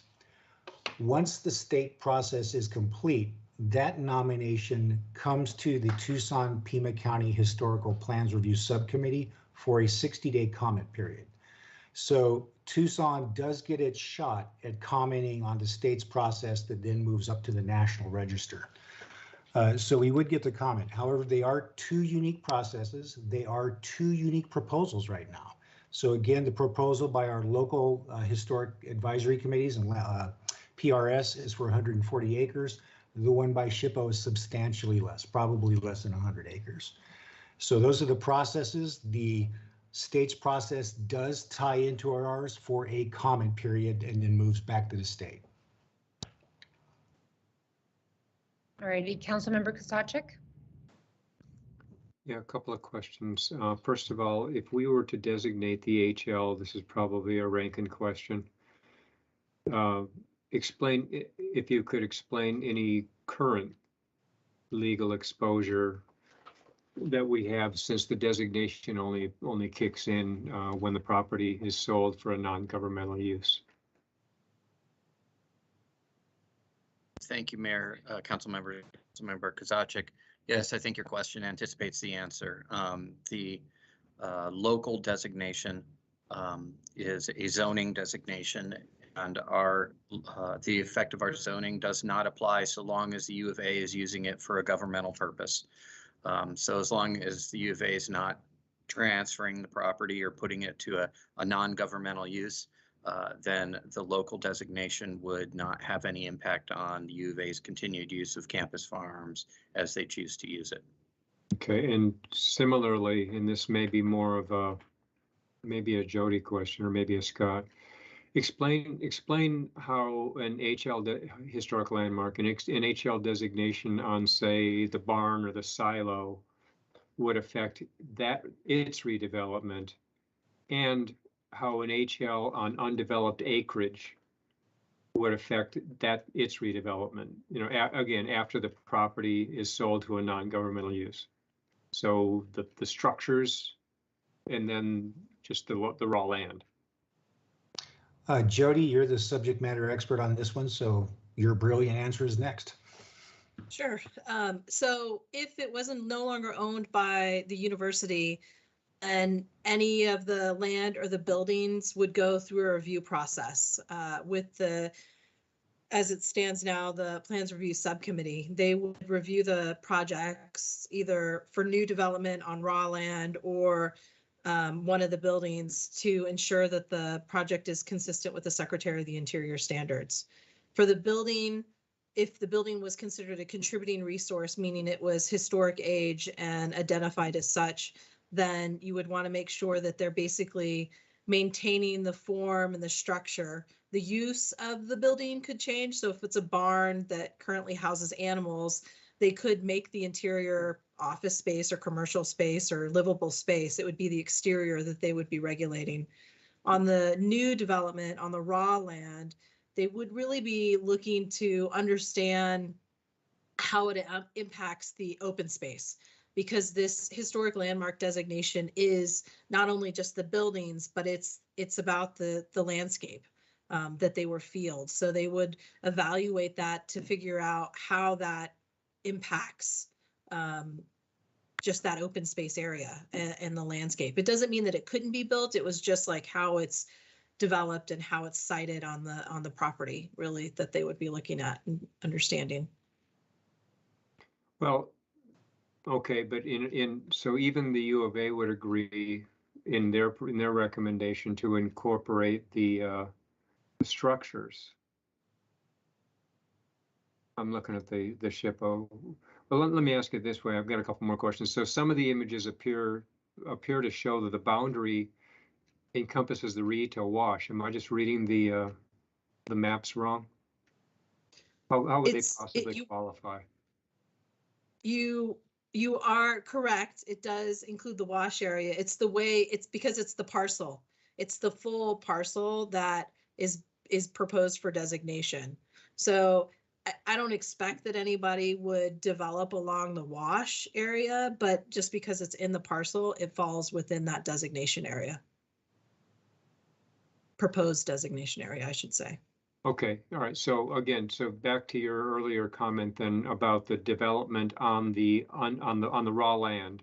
You know, so we understand that they can't turn the barn into a Motel 6. We get that, you know, and signage and change the exterior, you know, all that. But what does an HL designation on the adjacent undeveloped property say about what can be built on that property adjacent to the structures? That's where I'm going. Does it prohibit any vertical development on the raw land? Not necessarily. Again, it's the overall impact. So they could have some vertical development there, but again, it's also speaks to the underlying zoning and what is allowed. Currently, it's agricultural and single family, if I remember correctly. But if they propose to rezone it, for example, they could go through the rezoning process. Again, it's just all evaluated consistent with the Secretary of the Interior standards, but they could potentially have vertical development there. And what would be the restrictions on what that vertical development look like? Because Nikki has a concern about restricting their ability to continue their scientific / agricultural research work, which is obviously important to all of us. But what kinds of restrictions would exist that would limit that kind of research activity in a vertical structure adjacent to, say, the barn or the silo? You know, that's a tricky question. Well, it's not intended to be tricky, but this is what we're talking about is if we put an HL designation on a piece of ground next to a structure, then what are we really saying to the university? Because the protection of the farm has been called out by name, along with, for instance, Tumamoc and the U of A's general plan. So even they recognize its importance and the preservation of its importance, or they wouldn't be going through the same process they are with the state. So, try and simplify it for us, because. I mean, so the way that the Secretary of the Interior standards work, I'll be honest with you, they are general. They are not as specific as you want them to be. So it really depends on the design that somebody comes up with. I mean, ideally, okay, so let me interrupt you there. So if somebody were to design a vertical structure on the raw land adjacent to the barn, then that is consistent with the features of the barn, then they could do that and continue their research in that new structure. Is that what you're saying? And I'm not trying to be argumentative, I'm trying to understand it. No, and it's I definitely get what you're going with. And I would say that generally that's probably what would fly. Something that's adjacent but doesn't impact the historic barn, something that has similar features. They could use new modern material. They could even do something that's maybe not an exact, we wouldn't want them to do an exact replica of the barn, right. But something that has a similar feel and association of the buildings that are out there is definitely allowed. It's just, until you see a design, it's always a little difficult to pin that down and say exactly. What you're saying is important, though, because what you're saying is you're affirming the reality that they could still go vertical on the undeveloped land with an HL designation. Why do you think SHPO added those two additional areas that are in the blue kind of rectangles or whatever? So there were got the red, and then SHPO added the blue. SHPO added the blue to, there were a couple of stands of trees that were there, so additional landscaping. And the one that's on the southern portion, it was really to kind of create a view shed from Roger Road to the historic properties that are within the boundaries of the red outline that U of A proposed. Okay. All right, thank you, Jody. Peter, what are your concerns, given all that dialogue, if the U of A is now prohibited from vertical development to continue the research? It's just a question of aesthetics and look. Madam Mayor, council members, thank you for the opportunity to address that question, which is at the core, I think, of the issues here. So our council tell us that, we do a lot of work to council member Lee's points. We do a lot of work in R&D, and we work with a lot of R&D companies. And we fully expect to have partnerships in many locations, including the Campus Agricultural Center. And so those partnerships employ, using a public-private kind of partnership where those partners are not a governmental use. And my understanding is that it has little to do with the sale of the property and more to do with the use of the property. And so if we have a partner, if we're working on R&D and we have a partner that can help in that process and maybe help to bring something to market, certainly that's our land grant mission, is not just to discover things, but to bring to the public how to use those things. That the historic landmark designation restrictions would apply to potentially apply to that use. And those are a bunch of one-story buildings out there, and saying a 6-story building is in character with 1-story buildings, I don't think will fly. I don't think that would fly at that time. That's my opinion. I agree with you. A 6-story building likely wouldn't fly. Right, but it is likely that we'd want to build a 6-story building, not near those facilities. But if we're putting a historic landmark designation on the entire property, we're concerned about that. We and the boundary that you just showed, the 2 blue boxes. I agree with Jody, and we met with Jody about this, that the blue box at Campbell and Roger was to allow a view shed, because the farm, as people call it, and it's not a farm, okay? It's not a farm. It's a campus agricultural research complex. That complex, right? That complex is not a generally publicly accessible facility, other than the meat lab at certain hours. So allowing public view shed into a historic, nominated place is important. So the university has expanded the blue box from what we discussed with SHPO, so that it goes further west all the way to the access road, the main access road into the center, so that view shed from Roger and Campbell is actually larger than what they proposed, because we agreed that was important, and we've been working with SHPO, and we agree that's important. We disagree that the east side of Campbell, that there's any historic significance to that property, and a lot of people that are active about trying to make this designation, I don't think all of their intents are about historic preservation and wanting to maintain certain views, wanting the character to not change. Those aren't about historic preservation necessarily.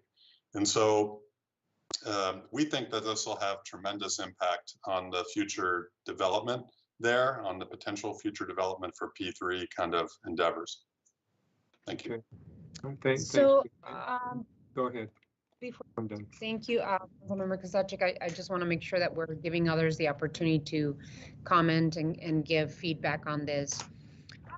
I'm thinking in terms of the process, Jody, is there an opportunity to be able to put forward for public comment both the SHPO proposed map and the entire 140-acre map that Councilmember Dahl is talking about for continued public discussion, to be able to give the opportunity and the fairness of the community to have these conversations that we're having now, instead of just forwarding one option, that we have both options for public comment and consider an additional public meeting so that we could have continued input and dialogue by the residents, as well, the residents surrounding the area, as well as the university being able to present their concerns.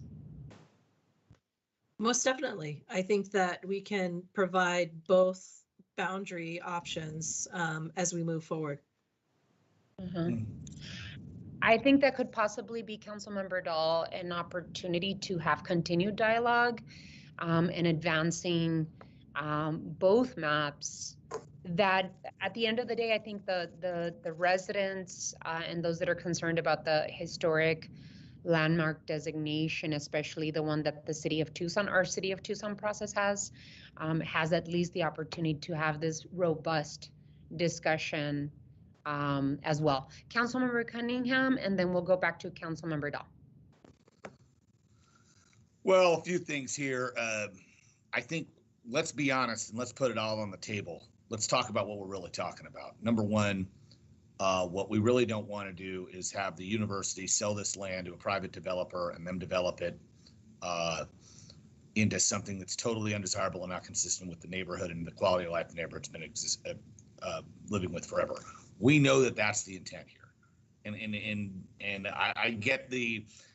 And there are historical aspects to that too. There's historical preservation aspects to that too. I don't want to accuse anybody of trying to say they're not sincere in their historic preservation, especially people who do it as a lifelong passion. So we know that that's one of the things going on. The other thing we know is that, look, this is a research facility. We've got, in the next 30, 40 years, we're going to have things like vertical farming. We're going to have things like the ability to research. We've got to find a happy medium there. And I think that's possible. I think we can get to that, yes. I think we can get the U of A to make that commitment. Hey, look, what we're going to do is something really responsible. If it's a public-private, we're going to go to the neighbors and be awesome. At the same time, we're going to say, the neighbors are going to say, all right, we respect that. And if you're doing something awesome, we're going to collaborate with you. But don't be doing something that's in bad taste to what we built in the last 50 years in this neighborhood. And I think that's what everybody's looking for. It's kind of gotten to where we are. I'm kind of inclined to make a substitute motion to say, hey, let's go back to staff and bring both options back. And we'll take a look at both options. And in the meantime, hopefully we can have some dialogue with the historic folks in the U of A to see if that happy medium is available. That's kind of my suggestion. I don't know if my substitute motion will get a second. I don't like making substitute motions without telling the guy in advance. So my apologies to my colleague, Mr. Dahl. I just want to, that's kind of where I'm at right now. I think we need to leave everything on the table and have both available. That's kind of where I'm at. I appreciate that. Thank you, Madam Mayor, and I appreciate that, Paul. I have a different solution. I'm thinking we should table this motion, or I withdraw it. And that it come back when the SHPO University of Arizona process comes back to Mayor and Council. Because I don't think. So I'll withdraw my substitute motion if you withdraw your motion, and then we'll just table it. Thank you. My thinking is I don't want to direct staff to do a historic landmark that's equivalent to the SHPO because they're two different processes. But I think we have the public comment on both processes at the same time has a lot of value, and it gives us some time to investigate. Can we massage the historic landscape designation so that the university is successful for it? The other thought that occurs to me, I don't want to do anything right now that jinx the basketball team's chance of becoming #1, right? As an alumni, right, Paul?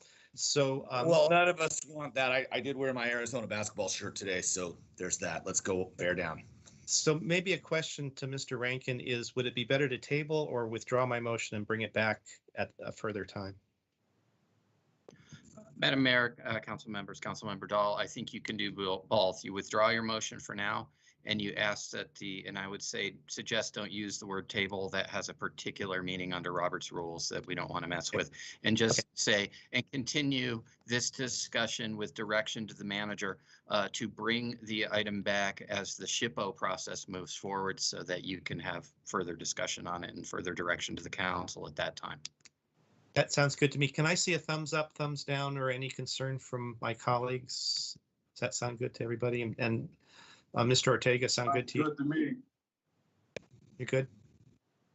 Okay. Just like to point out, since I seconded the motion, that the problem, and I'm not going to throw a roadblock up, but the problem, as Peter correctly pointed out, is that the university, is unable to anticipate what the proposed development is going to be going forward because they haven't identified that third P, the private.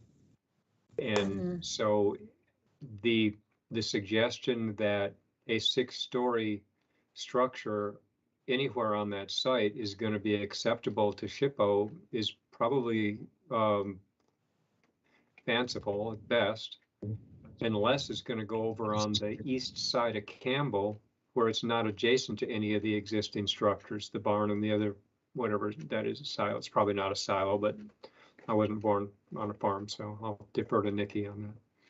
So, realizing that they're even after the SHPO process, what they're going to do is they're going to identify a perimeter that within which that development won't occur, but it's still going to leave all the rest of that probably 120 acres available for undefined future development that we're going to be asked at that time to buy a pig in a poke and say, you're going to be good with that because you just agreed to this perimeter. So understand, I'll support you withdrawing the motion, of course, it's your motion.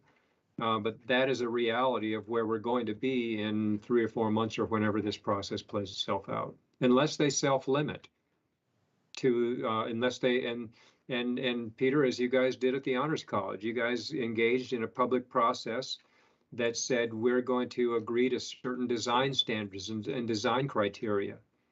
And if that's the nature of the public outreach, then perhaps we get there. But to say we want to leave the door open for a 6-story structure on this, anywhere on this property is probably not going to receive a whole lot of support. But well, and that's why I think. Hold on, council member, hold on. That's why I think that being able to have continued outreach and communication, and being able to look at both proposals, that one from the university in SHPO and the other one from Councilmember Dahl and our Historic Landscapes Subcommittee, would be good to be able to advance that conversation, right? Where is it that we meet to be able to allow the university to have continued research and development, which is what we want our university to be able to do. That's why I think that maybe the best process is not just delaying the conversation, but being able to say, hey, let's continue having this dialogue and have those proposals on the table so that we can get to a win-win approach for this. So I guess, Mr. Rankin and Jody, what I would ask is, would we be able to continue discussion, especially with community, if we delay the decision and not put both options on the table? Or can we continue giving direction so that we say, hey, where can the university meet the fears that a lot of residents around campus farms have regarding possible future development of a site that many people feel is historic open space and farm space? Mayor, I see no reason why those types of discussions can't occur on an ongoing basis. even without any more specific direction given at the council meeting today. Would you be open for that, Councilmember Dahl, so that we can continue discussion? Yes, I withdraw the motion so that we can proceed with discussions and bring it back at a more appropriate time. Thank you.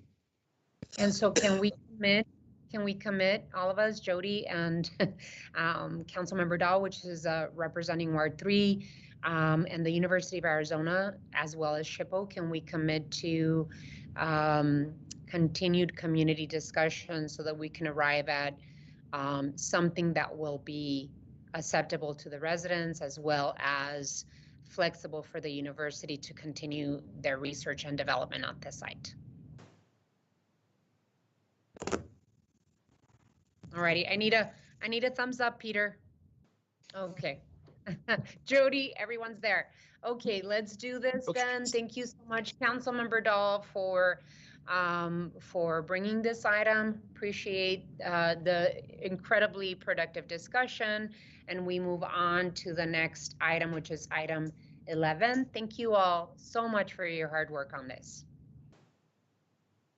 Alrighty, so item 11, I have requested a discussion regarding social equity and marijuana licenses.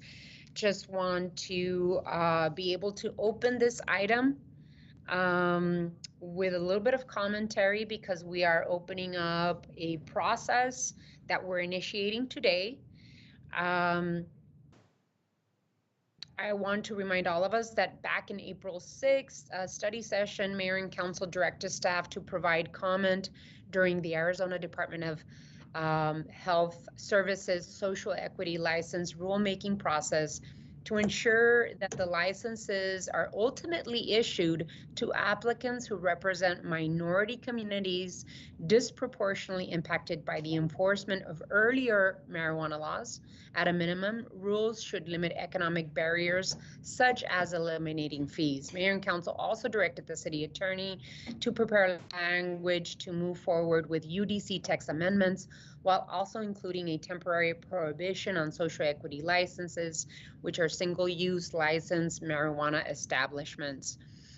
Today, we bring this item back to make sure that the city of Tucson has a process where we're actually defining the rules of the UDC to be able to move forward with it. Just personal commentary, AZDHS really didn't really take into account the concerns that Mayor and Council had in terms of social equity licenses. The process that AZDHS put together really allowed for corporate dispensaries to really take advantage of the AZDHS process. And so I just want to make sure that we initiate the process and have a fair process in front of us. What I feel especially is that the program falls short of promoting the social equity issue. The application fee was $4,000 and non-refundable. The eligibility criteria was restrictive, making many who the program was purportedly intended to help were unable to apply. And there appears to be a sizable influence by 3 of the largest corporate operators in the state. Nothing prevents applicants from transferring their majority or ownership to existing corporate dispensaries. So just wanted to start out the process. Mr. Rankin, I know that we've been working with you as well as Mr. Scott over at Planning and Development Services, and wanted to give you the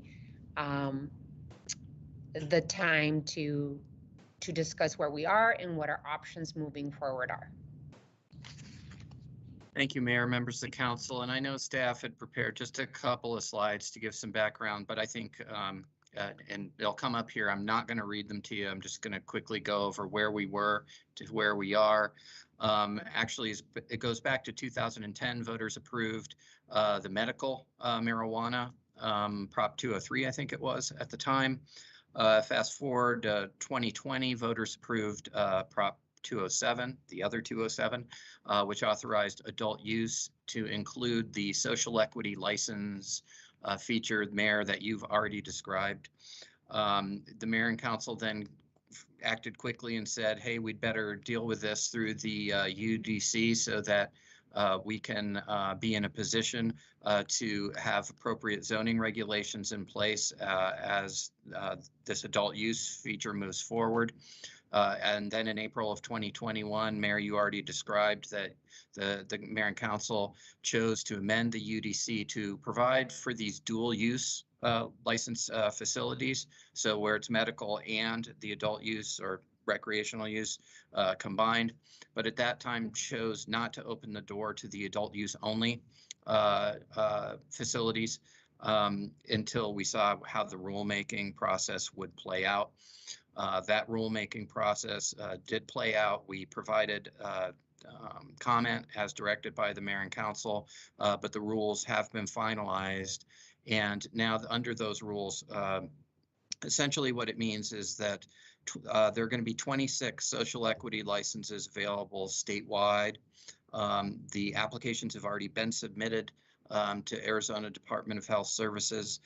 They have to meet the eligibility criteria that were established both by the initiative and then through the rules, which essentially, for those of you who don't recall, the social equity licenses are intended to be for persons who were negatively impacted by enforcement of drug laws prior to the legalization under the initiatives. And so the criteria that ultimately were adopted under the rules were that to qualify for a social equity license, the ownership of the particular applicant or applying business has to be at least 51% held by persons who meet the criteria. So that means that they have to be at no more than 400% of the poverty income level, and that either they or a relative was impacted by prosecution of prior drug laws. And the fourth criteria relates to that they lived for a certain period of time within an area defined by zip code, basically, that was determined to have had inequitable enforcement of prior drug laws. And so as long as the applicant satisfies 3 of those 4 criteria, they can qualify for a social equity license. As the mayor indicated, the application fees were $4,000 and up. And so that had its own limiting effect on who really could come forward for the social equity licenses. But what will happen under the rules and under the law is that if there's more than 26 applications that qualify, then it's going to be by random lottery as to the 26 that get it. There have been more than 26, so that is the process that will occur. Theoretically, those 26 can then locate, once they get the licensing from the state, can locate anywhere in the state. There's no geographic limiter in terms of how many can go in each jurisdiction like there was with the initial medical marijuana dispensaries, which, as you know, there was a formula for dividing it up into maximizing the different counties' ability to have those facilities in their location. However, the law does allow local jurisdictions to enact reasonable zoning regulations, and that includes not allowing the adult use facilities at all through the zoning. And that's what we chose to do, at least temporarily, until we knew what the rules were going to be. Now we're in a position that the rules have been adopted, the licenses are going to be issued, and as the mayor's memorandum suggested, the time has come to move forward to initiate a special exception process through amendments to the UDC that would allow these uses to locate within the city under our zoning regulations, but only under conditions that would then be reviewed through the special exception process. and to go ahead and initiate that process, which will then go to the Planning Commission for recommendation, and it would come back to the mayor and council for approval. As the mayor mentioned, there are other jurisdictions who are looking at this, including jurisdictions who are similarly situated as the city of Tucson, in that they don't currently allow the adult use, but will be considering amending their zoning codes. So if the direction is to move forward with a special exception process and to identify conditions that could be included within that process, then it would be wise for us to stay in communication with those other jurisdictions as well to see what kinds of conditions they're contemplating imposing within their own jurisdictions. Although we have our own conditions for our own unique circumstances within the city of Tucson, which can be considered as well. So that's all I have, Mayor, and happy to try to help answer questions. Yeah, thank you so much, Mike. I really appreciate you really going through that history and being able to present on what we have in front of us. One of the reasons that I like the idea of using a special exception is because mayor and council with a special exception process would allow us to provide feedback and other concerns. It's a very similar process that we use for liquor licenses, that all of them come to us, and it allows for the public to give input and feedback, as well as mayor and council be able to provide that additional direction to be able to get the results that we want as a community. Many jurisdictions, as Mr. Rankin said, in the state have prohibited adult use, which means that the city like Tucson and Phoenix and Tempe and Flagstaff could possibly receive these 26 licenses. And these jurisdictions are also considering special exception procedures for them. So we would not be out of line with other jurisdictions. It should be mayor and council that has these licenses in front of us and being able to give input and feedback, especially from our community. So just to be able to start the conversation, I would like to entertain a motion to direct the city manager and staff to initiate the process for amending the UDC to establish a special exception process that will allow adult use marijuana establishments to locate within the city under special exception conditions. So if any one of my colleagues would like to make the motion. I'll move, Mayor. Second. So there's a motion and a second, and I would love to get all of your impact. I see hands up. Councilmember Kozachik, and then Councilmember Cunningham, and then Councilmember Flores. Thank you. And Mike, thanks for walking through the history of, or the current condition of the law. It's also true, isn't it, that there are no tools within that law that would prevent the transfer of a license from one person to another once it's awarded? For the most part, yes, that's accurate.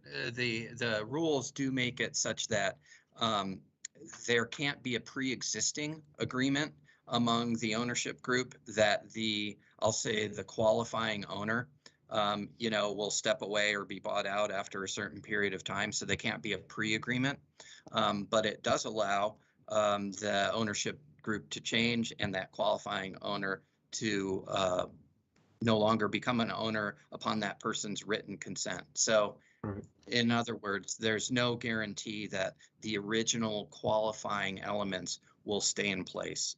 Right. And so that's wink, wink.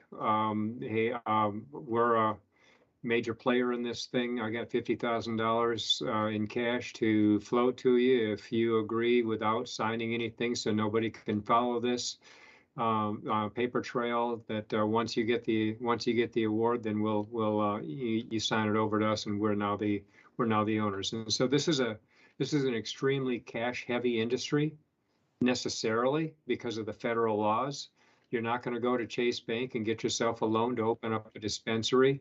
The $4,000 non-refundable application fee is just the beginning. There's also a $25,000 application fee for any first license on these things on the retail sale, and there's another 25,000 for testing. So this industry is just driven by cash, and if we are truly concerned about the barriers to entry for the people these social equity licenses were intended for, then we have to be able to take a local position. And the only tool that we really have is through our zoning codes.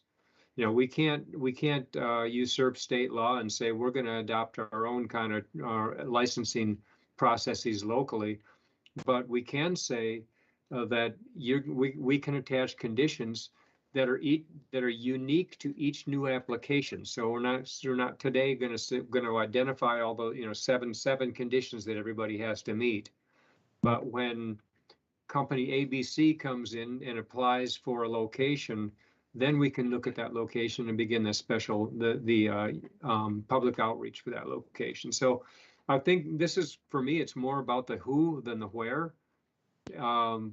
Although where is an issue right now. We have an existing dispensary at Treat and Grant that's an absolute problem, but we kind of forced them into that location. But going forward, these equity licenses are going to wind up with the same people who have the money, the cash, to invest in these corporations in this industry right now if we don't take a local position. So I'm totally supportive of the motion, whoever made it. Thank you so much. Councilmember Cunningham and then Councilmember Fimbres. I have to leave for an appointment, a meeting that I had to attend to.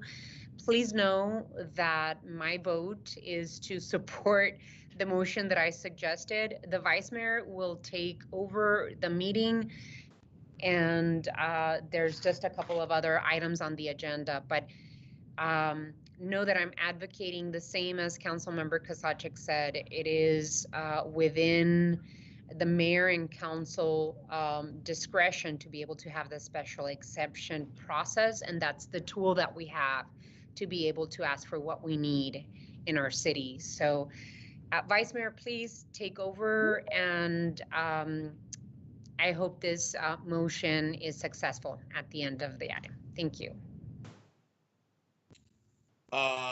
Is it me? Yes, Councilmember Cunningham.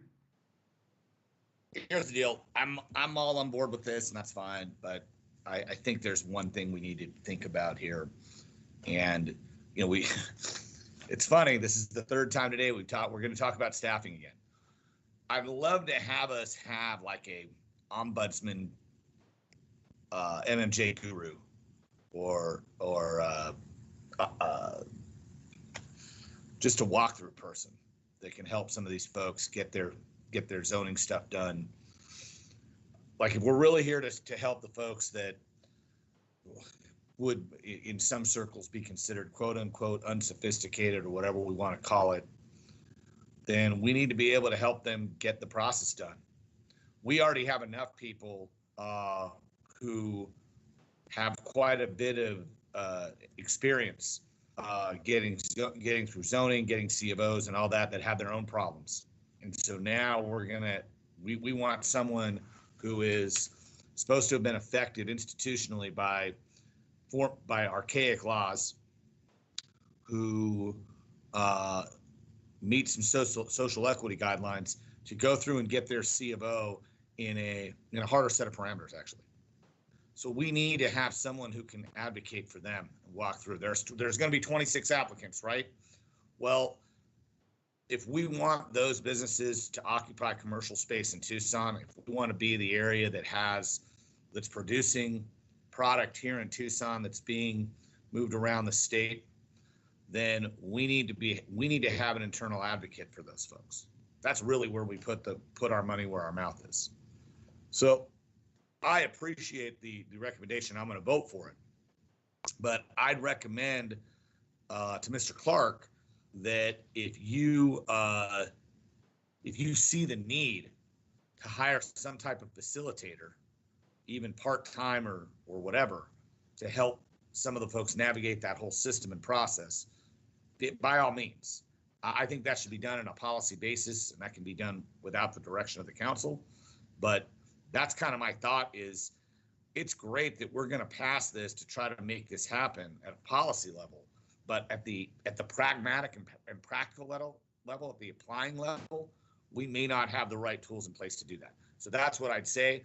Maybe there's already a position in our organization where a person can take that role on, but that's kind of, if we actually want to have marijuana, social equity marijuana dispensaries and distribution points here in Tucson, we need that ombudsman, that facilitator to help folks do it. That's kind of where I'll leave it. I know that's, yeah, I guess it's a little preachy, but whatever. It's the truth. It's how things get done. It's how people meet people. It's how we meet people where they are. So that's kind of where I'm at. Thank you, Councilmember Cunningham. Councilmember Fimbres, I see you unmuted. Was there something you wanted to add? Yes, I wanted to have the motion reread to me, please. Yes, I can read that to you. The motion that the mayor read was to move and direct the city manager and staff to initiate the process for amending the UDC to establish a special exception process that would allow adult use marijuana establishments to locate within the city under specified conditions. Okay, and we're gonna come up with conditions, correct? Something like we do with liquor license, we're so many feet away from schools, etc. Not like we did with the smoke shops. Yes, Councilmember. Thank you.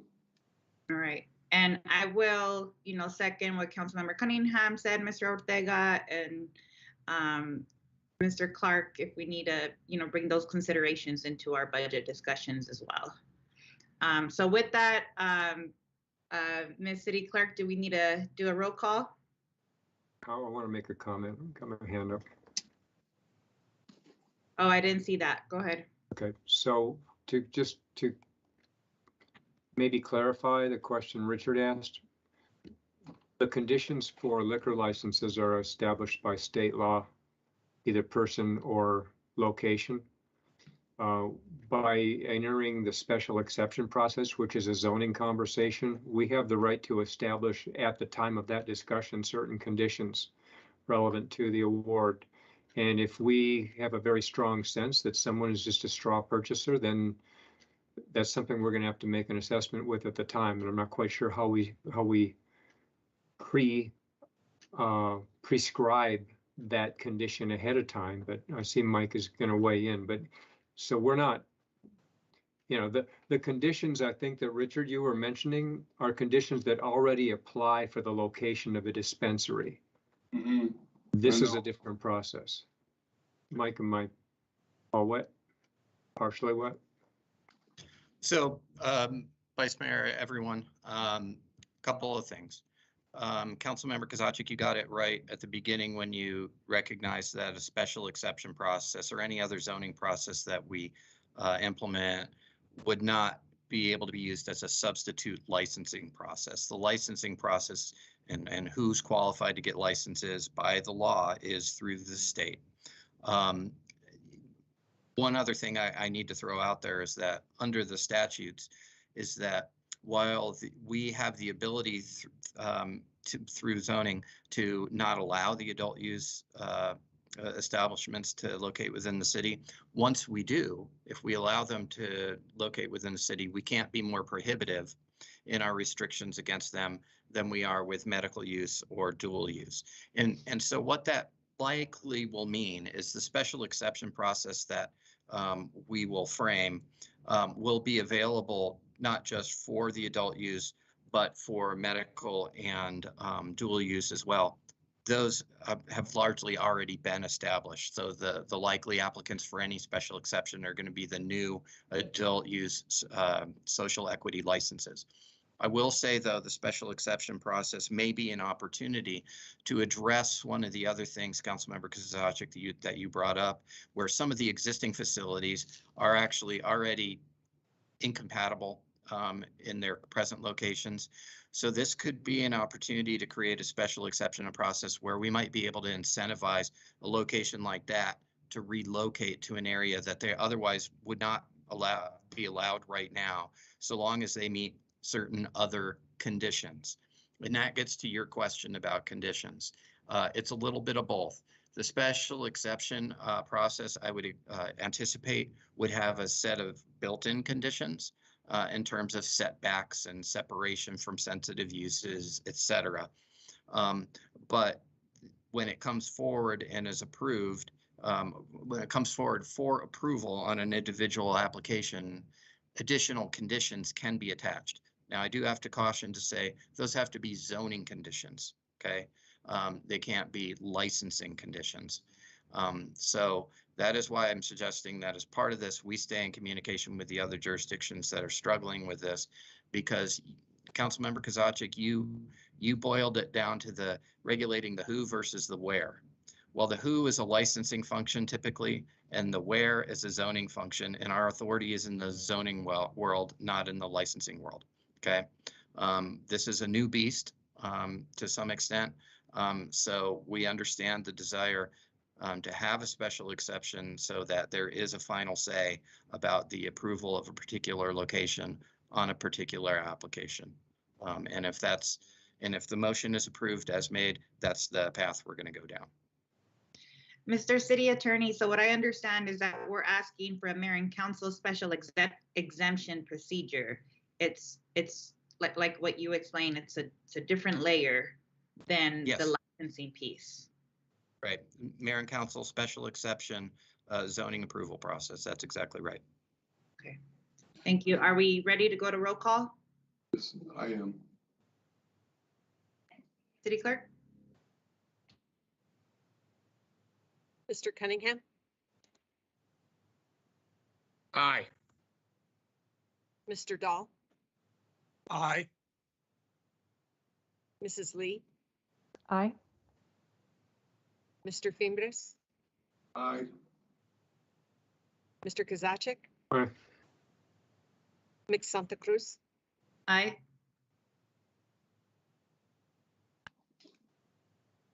That's it.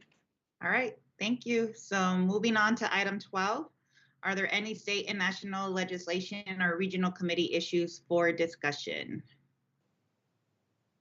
I would move that we. So, Madam Vice Mayor. Andrew's list. Second.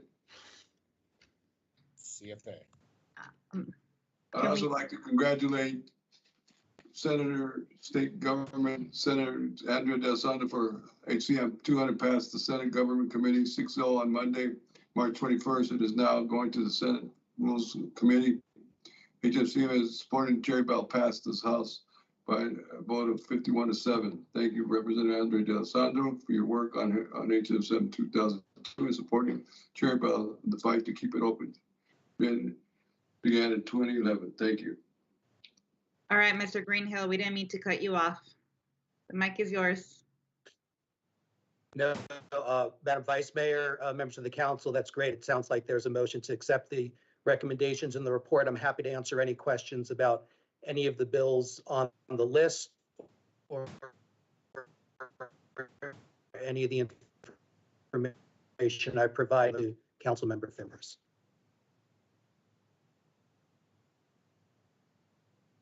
Any questions? All right, we can go to roll call. Ms. City Clerk?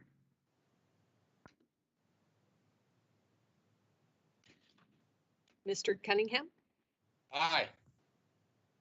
Mr. Dahl? Aye. Mrs. Lee? Aye. Mr. Fimbres? Aye. Mr. Kozaczek? Aye. Ms. Santa Cruz? Aye.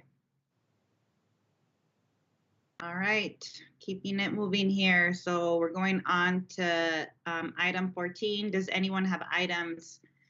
Item 13. Does anyone have items to remove from the consent agenda? Yes, Madam Vice Chair, excuse me, Vice Mayor. I'd like to pull 7B from the consent agenda so that we can have some discussion on it. Okay, anybody else? All right, Thank you, Councilmember Dahl. And so now item 14, does anyone have items for future agendas? Great, moving it along here. All right, so we will call this study session adjourned. The regular session, it is 5:30 now. I'll give us all 15 minutes. And so be back by 5:45 so we can start our regular session. Right, see y'all in a bit. Bye.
Damien and the historic people happy at the same time, and the UA are kind of is tight. So let me know what you want to do, and I'll help.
Mix Santa Cruz.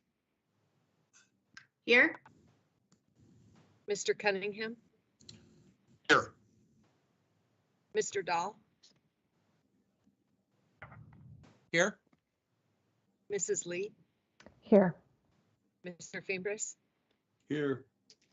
Mr. Kozaczek, Here. Mayor Romero. Here. Item 2.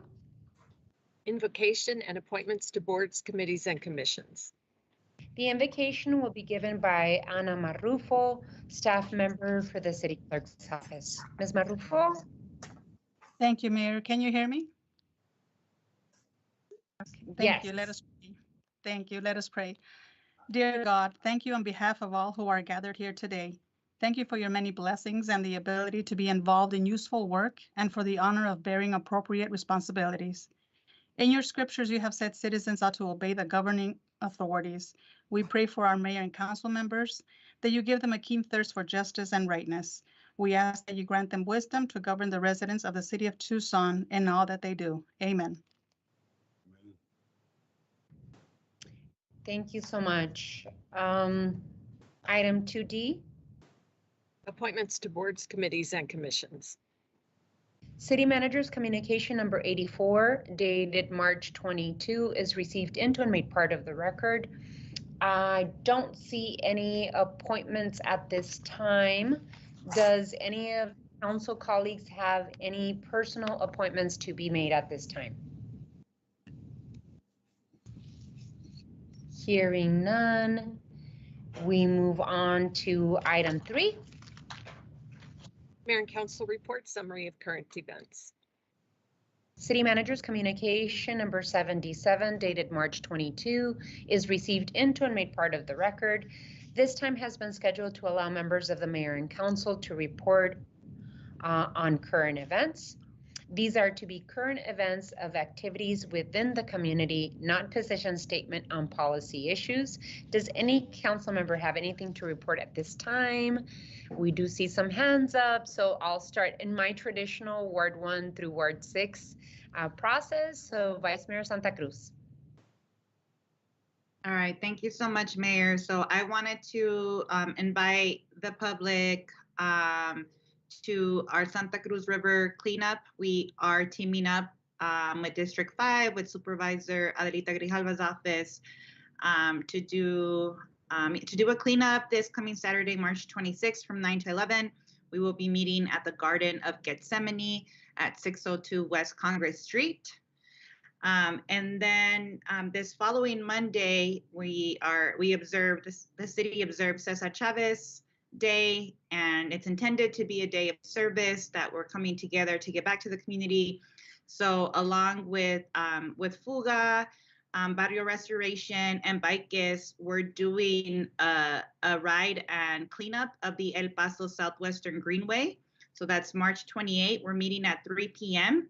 At the Sonoran Glass School, which is at 633 West 18th Street. So if anybody wants to join us, especially any city staff that want to come out, would be much appreciated. And then finally, just to give folks a heads up, on April 23rd and 24th, we are having a Painting La Doce street mural party. Our office, along with Councilmember Richard Fimbres' office, Ward 5, our Department of Transportation and Mobility, and other community partners. So if people want to register, we're trying to get folks, to commit ahead of time. Feel free to visit our website at tucward1.com or send us a message on our Instagram at tucward1. And that's it. Thank you. Thank you, Vice Mayor. Councilmember Cunningham. First thing, the Russian offensive is stalled, according to Twitter. I've got my Ukraine soccer scarf. Just want to be supportive. 2, despite the drama of Saturday night and the disappointment of Sunday, I'm still standing. 1, congratulations to Coach Barnes on a great season. I want to thank our seniors, Samaji Smith, Shayna Pellington, Kate Reese, and Sam Thomas. The four of you are tremendous Tucsonans. You'll be Tucsonans for the rest of your life. I wish you the best on your endeavors, and I know you'll be successful at whatever you do. Moreover, obviously, the Arizona basketball team, men's basketball team, good luck. Thank you for getting us to the second weekend for the first time in 5 years. You don't really know what that means to this town. The first time we went in 1976, I was 2 years old, and Coach Snowden was the coach. And I remember my dad telling me when I was like 5 and 6 about the overtime game to get there, and UNLV and all this cool, and Connie Norman. And by the way, one of the major players from that era, Connie Norman, just passed. So it's amazing kind of how all this comes full circle. All right, that brings me to some things that truly need my attention, and I want to get to my notes on here. What's really exciting right now is that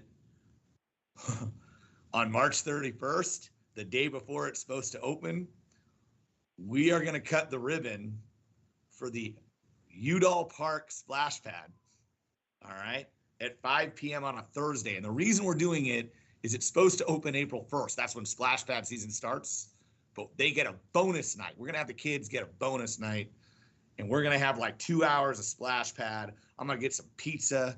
I'm going to get some iced tea. I'm going to get some responsible organic fruit juice for the kids. It's going to be totally number one. Udall Park, March 31st at 5 p.m., a couple days after Cesar Chavez Day. But speaking of Cesar Chavez Day, on March 28th, you know what my staff is going to do on Cesar Chavez Day? We're going to Casa Maria. Look, right now, the homeless and houseless part of America is a thing, and it's not just all places, it's around the country. But the thing about Casa Maria and Brian and all those folks out there, they've been doing this the longest. They've been doing this forever, and they've been doing this with the least amount of judgment on. Anybody can walk in there, never be judged, and always feel safe and always get fed at Casa Maria. And so they're the best at it. And it's a special place. And look, I've encouraged people to go down there at least once a year and serve it. The last thing I'll say is, for the last about 6 months, on every payday, on Fridays, I try to buy breakfast or coffee for the person behind me in line. And I don't want to brag about it. It's not like a big deal. That's why I didn't say anything for like 6 months, because I didn't want it to be. But now I think, hey, maybe everybody should start doing it, right? Here's the deal, though. You gotta do it for whoever it is. Doesn't matter if they've got a Trump button or a Biden hat on. Doesn't matter if they're tall or short, female, male, trans, whatever. Like, it doesn't matter. It just has to be the next person in line. That way there's no point. So that's I'm calling it the Tucson Samaritan Club, Tucson Sams. And I say join the Tucson Sams. You'll see it on social media. But when once a week, if you're of means and you can pull it off, go to that spot where you get your coffee or your lunch or even your dinner if you're fancy schmancy, and just hook somebody up. Doesn't matter who they are. They just have to be next in line. So that's kind of my spiel. And bear down. That's it. Thank you, Councilmember Dahl. Those are some great announcements. I'm going to pass, except to mention that reports on events in the ward and future events are in my Friday newsletter. Invite the public to sign up for it. Thank you. Thank you, Councilmember Lee. Thank you, Mayor. It's hard to follow Paul, but I knew he would definitely touch on the women's basketball club. I'm also super proud of their accomplishments. They represented Tucson well, and best luck to the men's club. Rooting for you all. Want to give a shout out for tomorrow, March 23rd, is the Tucson Fire Department Awards. So I just want to personally say congratulations to everyone who will be getting recognized tomorrow. Sending you much gratitude for everything that you do, your hard work and dedication to the community. and want to promote our Ward 4 Town Hall that is going to be focused on public safety this month. That is going to be happening on Wednesday the 30th at 5:30, and it will be virtual, and you can find out more information on how to access that at tucsonaz.gov/Ward 4. That's all I have, Mayor. Thank you so much, Councilmember Fimbres. Thank you. More than 40 people turned out for the Ward's 5 first meet and greet with our new police chief, Chad Kazmar, March 10th at the Quincy Douglas Center. Our second Ward 5 meet and greet is this coming Thursday, March 24th, 5:30 at the El Pueblo Senior Center, 101 West Irvington. Hopefully you can all come and ask the chief some questions. On Saturday, March 19th, I had the privilege of touring one of the Tucson's African-American history museums located in Ward 5. The museum is owned and curated by James Christopher, located at 2029 South Campbell, in Ward 5. For more information about the museum, please call 850-3832. Also on Saturday, March 19th, a great lady was honored for her work commitment to animals in our community. The Humane Society of Southern Arizona recognized and honored the late Pat Hubbard, a wonderful lady that I had my office work with to have several free spay and neuter clinics for thousands of pets for people in need. I was honored to know that and work with her. I recognized her with a Medallion of Hope and a certificate of appreciation, which her family accepted. Thank you, Pat. God bless you. I want to congratulate Ramon Bravo Young, Sunnyside High School graduate, who won his second NCAA wrestling title in the 132-pound classification with Penn State. Ramon has finished his wrestling career at Sunnyside with a 182-0 record and won the second NCAA title in as many years. I, along with my colleagues on the council, want to also congratulate the University of Arizona's men's basketball team for its success as far as the NCAA tournament onto the Sweet 16. And I want to congratulate our basketball coach, Adia Barnes, and the Lady Wildcats on their season and future, which will be bright in the old Pueblo. Thank you, Madam Mayor. Councilmember Kozachik. Well, I want to thank Paul for holding the Ukraine flag behind him all throughout the meeting. We also ought to congratulate Sean Miller for getting hired back at Xavier, as long as we're congratulating coaches. And Paul, I'll be standing behind you in line at every business you go to from now on. So look over your shoulder because I'm going to be there. Yeah, you can start with all your council colleagues and the mayor, Paul. I'm serious about this Tucson Sands thing. It's a cool idea, I promise. It is, I know. And thank you, and that's very generous of you. As well, I want to reiterate how proud I am as the mayor of Tucson, and we all are, on the efforts of our U of A women's basketball team. Incredible work in getting us to the dance, and specifically to Coach Barnes for her incredible work on exciting not just her team, but the entire community. So wishing the men's team all the best. We're very proud, but we also want to remind the community to party and celebrate responsibly, and make sure that we don't concern and worry our TPD officers on having to arrest anyone. So please celebrate or mourn responsibly, but it's mostly a celebration. I will take a point of personal privilege to wish my colleague, Councilmember Lee. It's her birthday week this week, and I just want to ask our colleagues on the council to join me in wishing her a happy and healthy birthday when she's actually turning about, what, 25, 28? Happy and healthy birthday, Councilmember Lee. I also want to share, and I'm pretty sure my council colleagues know, that on March 14th, the U.S. Treasury Department released the reallocation of $13 million coming to the city of Tucson, and that's a reallocation and voluntary investment in the city of Tucson to invest in eviction prevention for the city of Tucson. We've had an incredible partnership with Pima County on bringing in millions and millions of dollars. This 13 million is in addition to the 11 million we had received in February of this year to invest in eviction prevention. So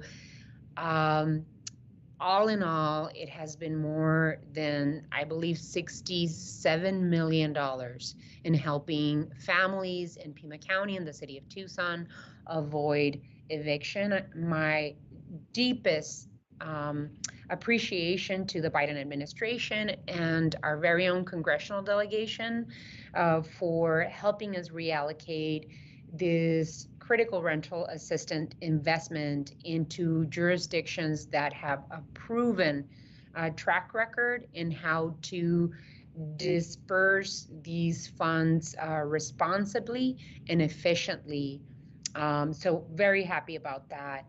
Also want to invite the community to the Cesar Chavez Coalition. They are hosting a vigil on Thursday, March 31st.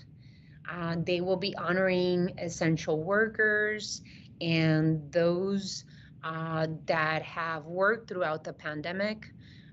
Those essential workers that have not been able to work from home and that service, and everyone from police and firefighters to nurses and doctors to people that work in our grocery stores to farm workers that pick our food so that we can have food readily available during this difficult time. Please join them for a vigil Thursday, March 31st, honoring essential workers, and the meetup location and the time will be shared in our social media sites to make sure that you all can join us in celebration of Cesar Chavez and his and Dolores Huerta's contribution to farm workers and their families in this country.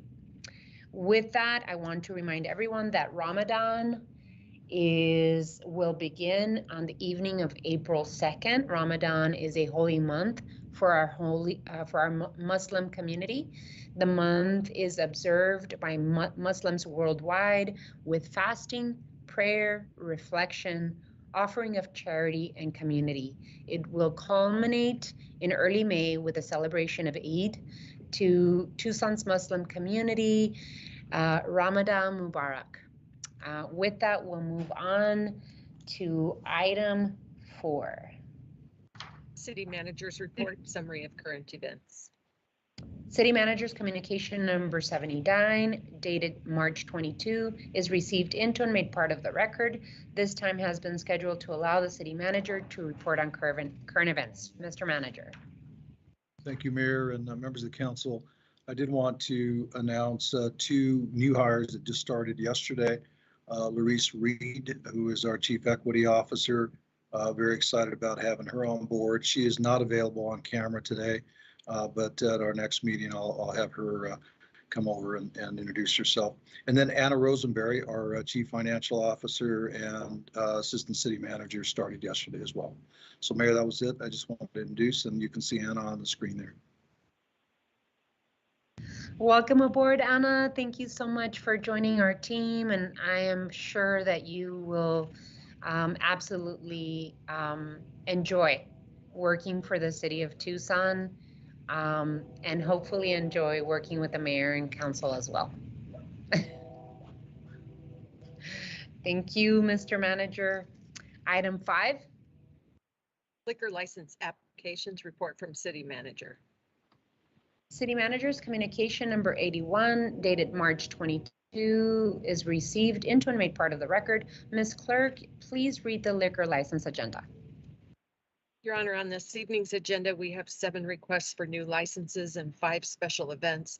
All are in compliance with city requirements, so an appropriate motion would be to forward items 5B 1 through 7 and 5C 1 through 5 to the State Liquor Board with a recommendation of approval. So moved. May I have a motion, please? There's a motion. Second. There's a motion and a second. Any discussion? Hearing none. All those in favor of the motion signify by saying aye. Aye. Aye. Any opposed? Motion passes. Item 6. Call to the audience. At this time, the public is allowed to address the mayor and council on any issue except for items scheduled for a public hearing at this meeting. Speakers are limited to 3-minute presentations, and call to the audience is scheduled to last for no more than 30 minutes. Please, when you come to speak to mayor and council, state your name, if you live in the city of Tucson, and if you are representing, if you're getting paid to speak on any issue at call to the audience. Pursuant to the Arizona Open Meeting Law, individual council members may ask the city manager to review the matter, as the matter be placed on a future agenda, or respond to criticism made by speakers. However, the mayor and council may not discuss or take legal action on matters raised during call to the audience. So, Ms. Clerk, I have a list of a few people that are here to speak at call to the audience, and I have the list with me. Our first speaker is Matt Salmon. We don't show him on, Your Honor. Okay. Doug Cole.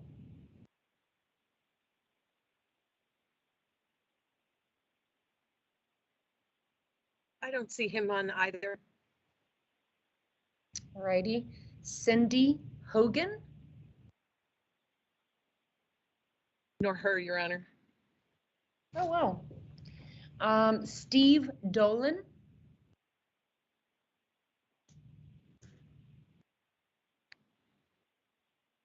I don't see Mr. Dolan on. David Wool.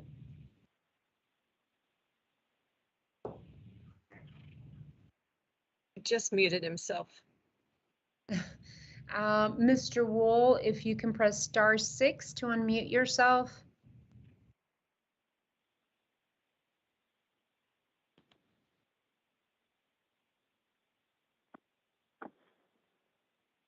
We show him unmuted now. Mr. Wool?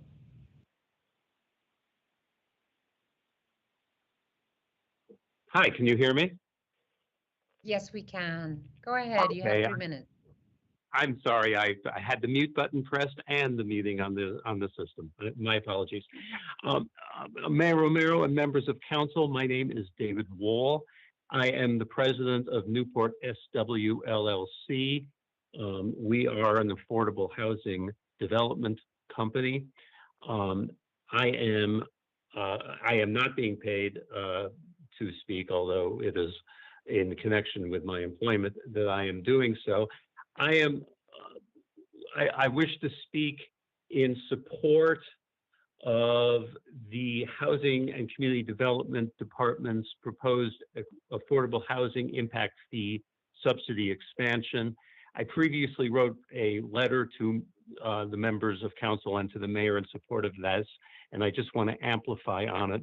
The memorandum in support of the ordinance is very well states that both nonprofit and for-profit developers are critical members of the affordable housing industry. While I am in complete support of nonprofit development and have acted as a nonprofit developer in the past, nonprofits cannot do it alone. It is a huge crisis, as everybody knows. That's why mayor and council passed the housing affordability strategy for Tucson, which included the impact fee subsidy expansion. This is a critical element in helping developers get low-income housing tax credits, which are the principal method of developing affordable housing throughout the country.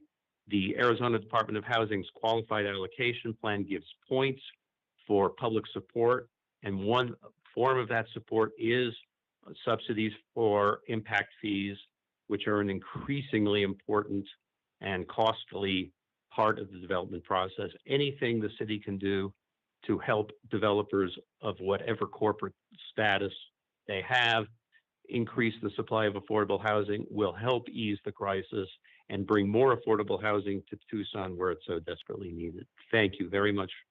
And I look forward to working with the city in the future. Thank you, Mr. Wool. I believe Mr. Steve Dolan is on the line. Mr. Dolan, I think you have to press *6 in order to unmute yourself. Yes, we can. Yes, we can. Go ahead. Thank you very much. Honorable Mayor and Council, I'm Steve Dolan, who lives in the Tucson Mountains, where there are not many barriers, and there are many Sonoran plants and animals. Wildlife movement could be impacted by the future Silver Bell Road widening project. On behalf of the Tucson Mountains Association, I personally thank Ward 3 Council Member Kevin Dahl and Katie Bolger, Chief of Staff, for a meeting last Tuesday that will help the wildlife crossings. Ward 3 requested and arranged the meeting with the help from the Office of the City Manager. I also thank Tim Tamur from the City Manager office at the time, who attended Tuesday's meeting. The proposed culverts under Silver Bell Road at major wash crossings were too small for wildlife, per the Arizona Game and Fish Department staff who were at the meeting.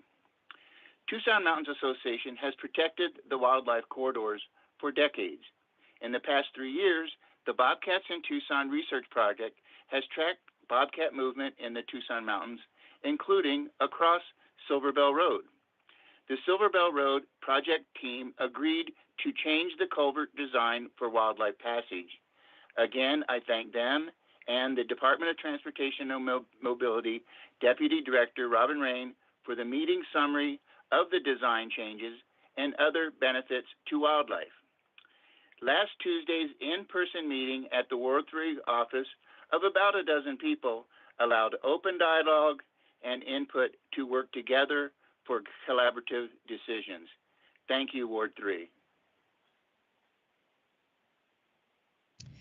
Thank you so much, Mr. Dolan. Ms. Clerk, do we have any others that were part of the list but were not available when we called them? No, Your Honor, not at this time.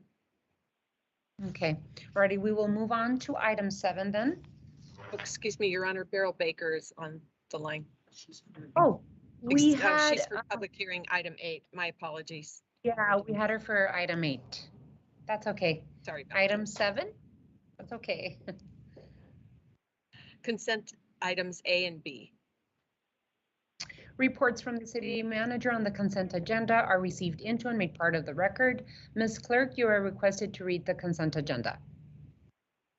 Your Honor, item A is a memorandum of agreement with the Northwest Fire District and Golder Ranch Fire District for funding of radio communications equipment through assistance to firefighters grant program.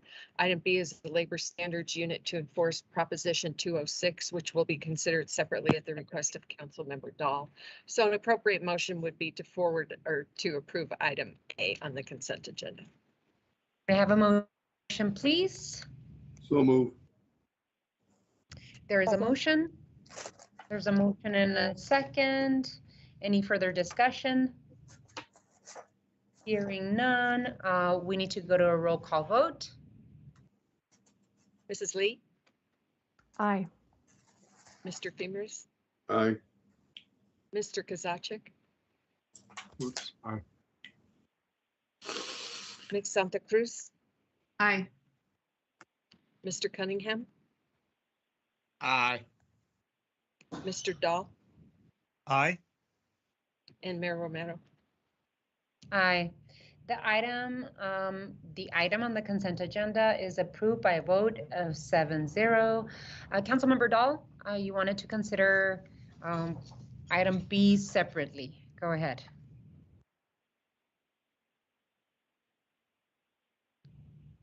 You're on mute. Hopefully this is the last meeting that we have to all hear that. Go ahead. I understand we're installing mute buttons in the city chambers so that we can, anyhow.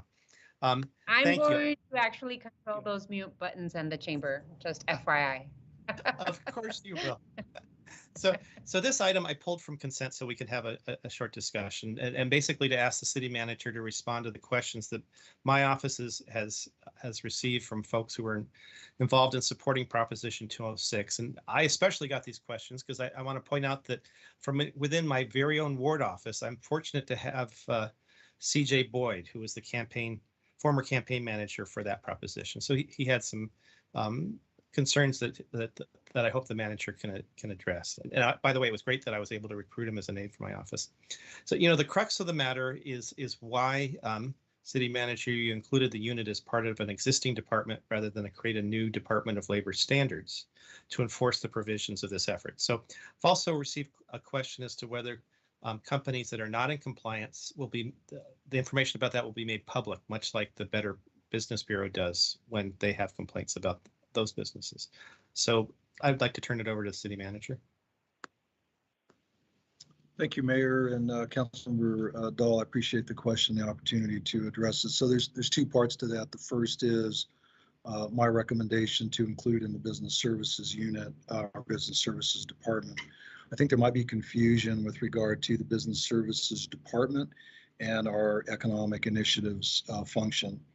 The business services department already deals with licensing for businesses and goes down the path of doing audits. We actually have a whole audit group that performs audits on a variety of different fronts. My thought and the reason for including the labor standards unit in this group is simply because I want to take advantage of the resources that we have and the expertise that we have. I will tell you that should we get overrun with complaints and overrun with concerns, and I need to staff up, I will do so accordingly to make sure that we can handle whatever complaints are out there. So that's the first thing. The second part of that is how do we let people know? We have already developed a lot of the materials for businesses, and those have been made available and will continue to be made available. And we are working on those for the employees. They have to be posted much like what you see on minimum wages, et cetera. But I also want to make a point that this whole effort is really a part of the vision that the mayor and council had established some time ago with the living wage ordinance. And so keep in mind that there's been complaints about cash payments, about making sure that the living wage ordinance is implemented. That's all part of this effort. And so I have a lot of confidence in our ability to implement this. I will also tell you that I'm watching very closely as we see this evolve, and I need to add resources. I will do so, and I will do that fairly quickly, depending on the demand that we have on all of these particular potential complaints that are coming forward. That's all, Councilmember Dahl. Happy to answer any additional questions. Mr. Manager, I appreciate, first, I appreciate Councilmember Dahl removing this item from the consent agenda. I think it's appropriate to have a discussion. And I appreciate, Mr. Manager, that this is an initial step. I think that it's important, the clarification you provided for the community to understand what really our business services department does and what it doesn't. So business services includes, like you said, budget operations, financial operations, procurement operations, risk management, human resources. Their services include ensuring that contractors comply with the terms of their contracts, workplace occupational safety at public work sites, and other oversight mechanisms of contractors. Its purpose is not to advocate for employers or promote economic development. Our Office of Economic Initiatives is responsible for assisting small and large businesses in economic development. With that being said, I think it's imperative that the Labor Standards Department be adequately staffed, and I understand that you want to evaluate what the needs of the department will be. I think that what I would want, besides fulfilling the contents of Proposition 206 to protect workers, the mayor and council give direction regarding contractor fraud and cash pay issues back in, I believe it was December, that I would love for this department to be able to pick up those issues. And so just wanted to make sure that we talked about the initiation of this unit and then the future of what this department will look like. So I understand, as you've mentioned, Mr. Ortega, that Mr. Yates will be leading this effort. What is your plan to evaluate in terms of timing, to evaluate the needs, and then come back to mayor and council to give long-term direction of this department? Thank you, Mayor. So much like what we talked about earlier and discussed with regard to the budget process, it's my intent to look hard at this as well. This is another unit that I think needs attention, both from an internal, we'll call it budget finance, internal workings, as well as that audit function, which you outlined. And so all of that's part of the conversation that we'll have as a part of the budget. But in the meantime, we are responsible for implementing the unit and making sure that it's available, email, phone, phone numbers, those kind of things, where we can track what is coming through, which is really the key for us, is making sure we have adequate tracking of all of those potential complaints. And then just to give an update, you might not have the answers for this now, but we gave direction, as I mentioned, in December on the concerns about contractor fraud and cash pay. I just want to make sure that we can work in these areas in this department, and that when you come back to give us an update in terms of staffing and long-term approach to this unit or department, that we get an update on holding our contractors responsible for worker misclassification, which is something we talked in December, as well as cash pay, and then working with stakeholders to create a payroll reporting requirement. I want to make sure that we're working with stakeholders because it's important that we have the voices of employers at the table. Also amending our living wage ordinance to expressly prohibit the misclassification of workers and cash pay practices. So all those things take time, but I'm really happy that we're initiating this particular unit and looking forward to the amazing things that we can do with this for worker protection. Vice Mayor Santa Cruz? Yeah, thank you, Mayor. I think I'm thinking along the same lines, that I know that this is, an important step in the accountability for the minimum wage initiative, but I hope that we can think more expansive.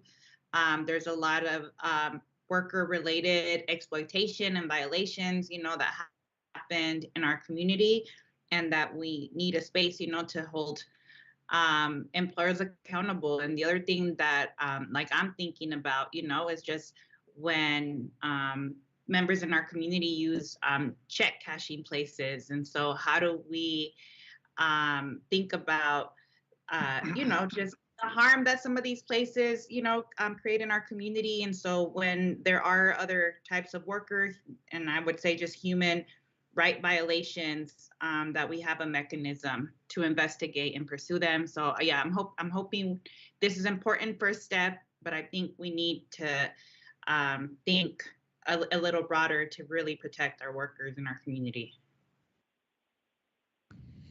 Any other of my colleagues have any comment or questions? Hearing none. Councilmember Dahl, do you want to move the item? Yes. Yes, I'm off mute.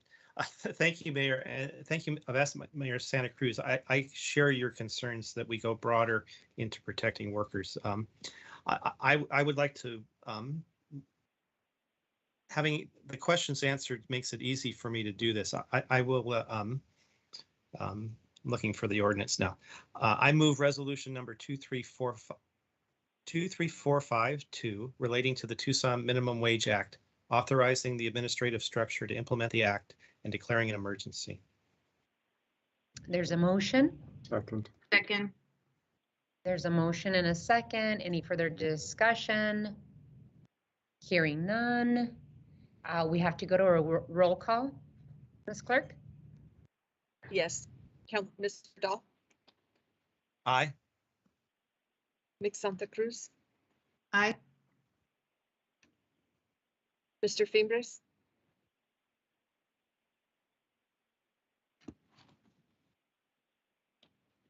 Mr. Fimbres, Aye. I had myself unmuted, sorry. Mrs. Lee, Aye. Mr. Kozaczek, Aye. Mr. Cunningham, Aye. Mayor Romero. Aye. This item on the consent agenda is approved by a vote of 7-0. Item 8. Public hearing, Cottonwood Tucson Electric Power Substation erosion hazard setback variance request. City Manager's communication number 85, dated March 22, is received into and made part of the record. The Mayor and Council will act as the floodplain board on this issue. The City Attorney would like to give a brief introduction to this item. Colleagues on the Council, this is the time and place legally advertised for a public hearing on direction to approve or deny the variance request to develop vacant property.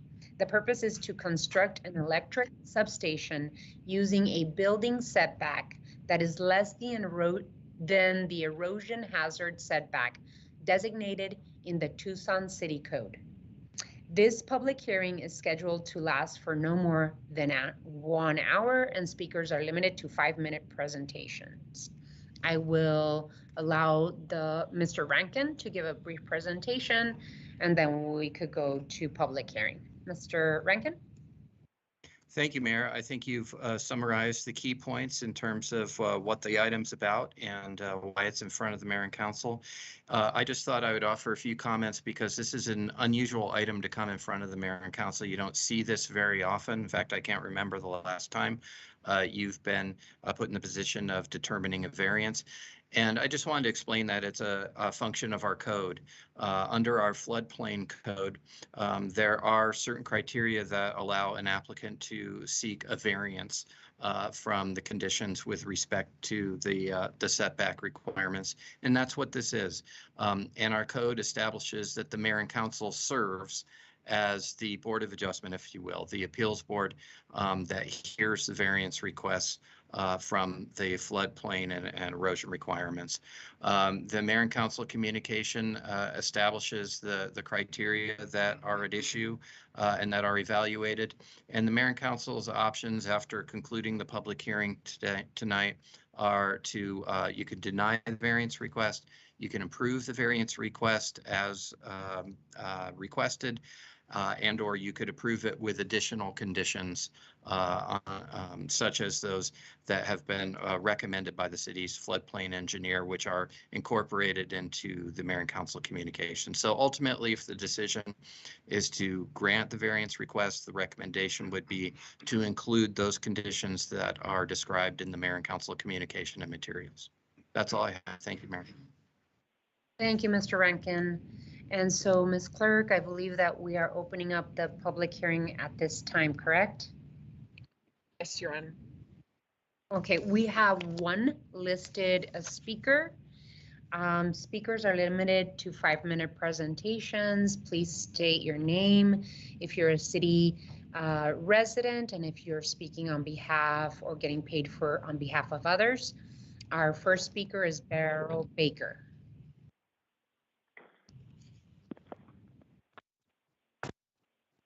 All right, can you hear? I think you put yourself on mute again. Am I? Hello? All right. So you can hear me now. There you go. Ahead, Ms. Baker.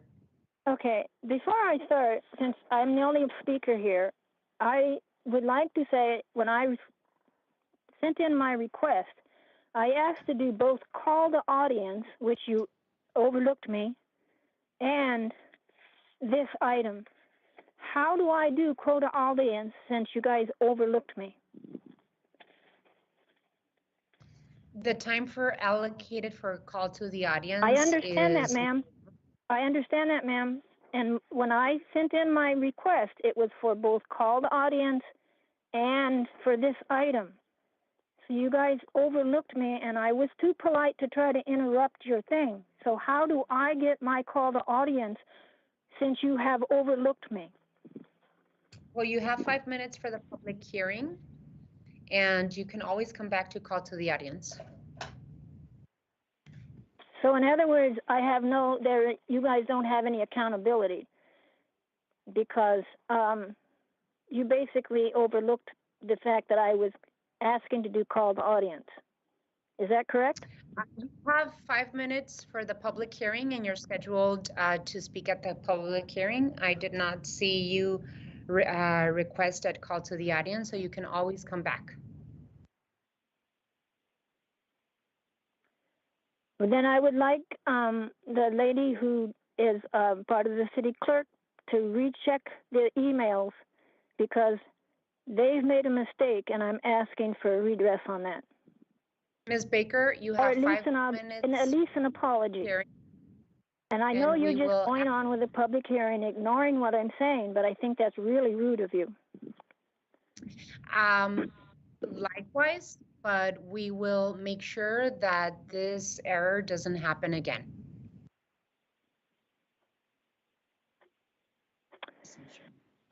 All right. I am Beryl Baker. I'm facilitator for the Southwest Santa Cruz neighborhood. I am unpaid. Unpaid. First, we want to protest that the Santa Cruz Southwest neighborhood, which is adjacent to this project, was not notified. We learned of this item by accident, seeing the night of last night, it being on the city council agenda for tonight. We spent a lot of time last night trying to go through the stuff, but it also prevented us from being able to notify our neighbors about the situation. So that's why I'm protesting. We were not notified. Because there was so much material to go through and no time to ask questions, it was hard to see where the construction was to occur on the property. This makes us concerned that part of the project might be on land that was reclaimed by the river when it filled a 50-plus deep hole by the 1983 flood.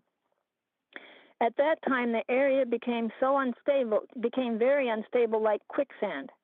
We question if the soil is stable enough for something to be built on.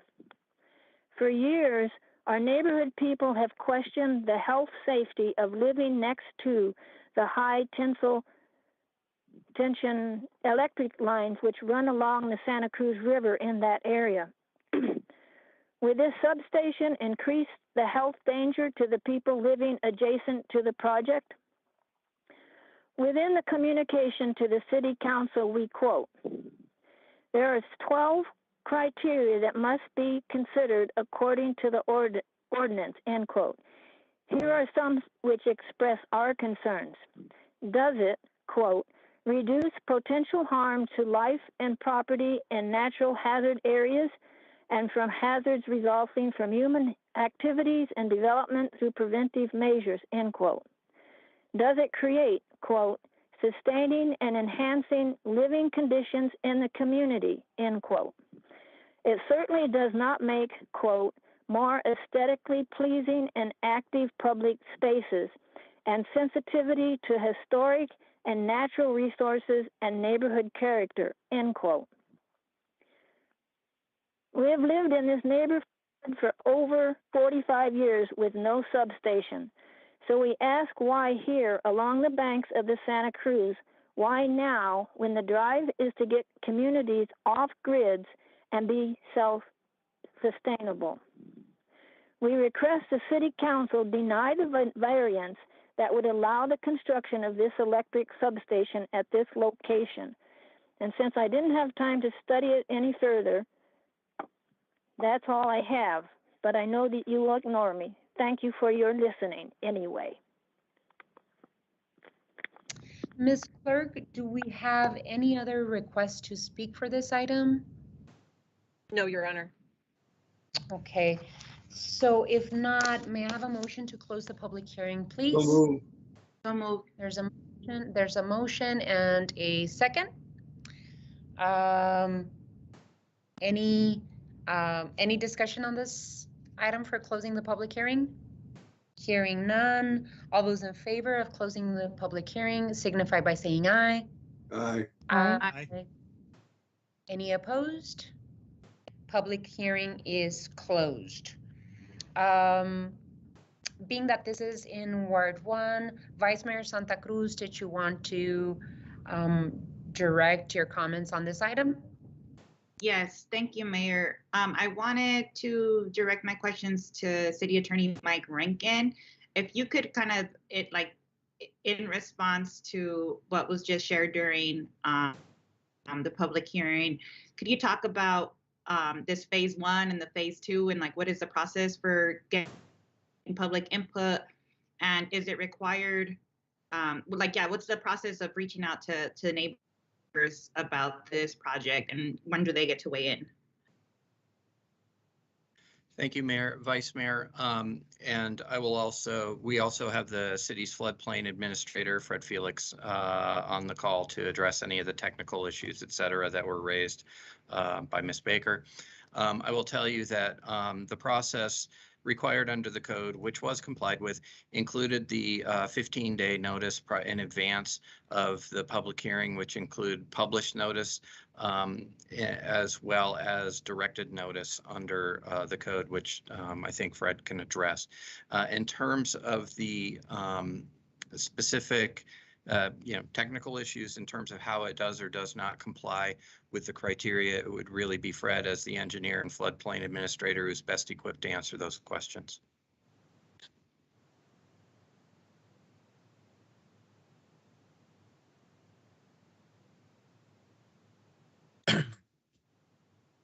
Madam Mayor, we have reviewed the variance request. I believe that most of the information has been provided to you. We wanted to bring it to your attention because it does reduce the setback requirements for this particular development. There is 12 criteria that the consultant has responded to. We feel that it was adequately responded to. We do not feel that it is a danger. Because its proximity to the Santa Cruz River, there's always that risk. There's no bank protection. They are offering to provide some protection along their banks. And it is in that particular area, the velocities have been reduced because of the wide floodplain.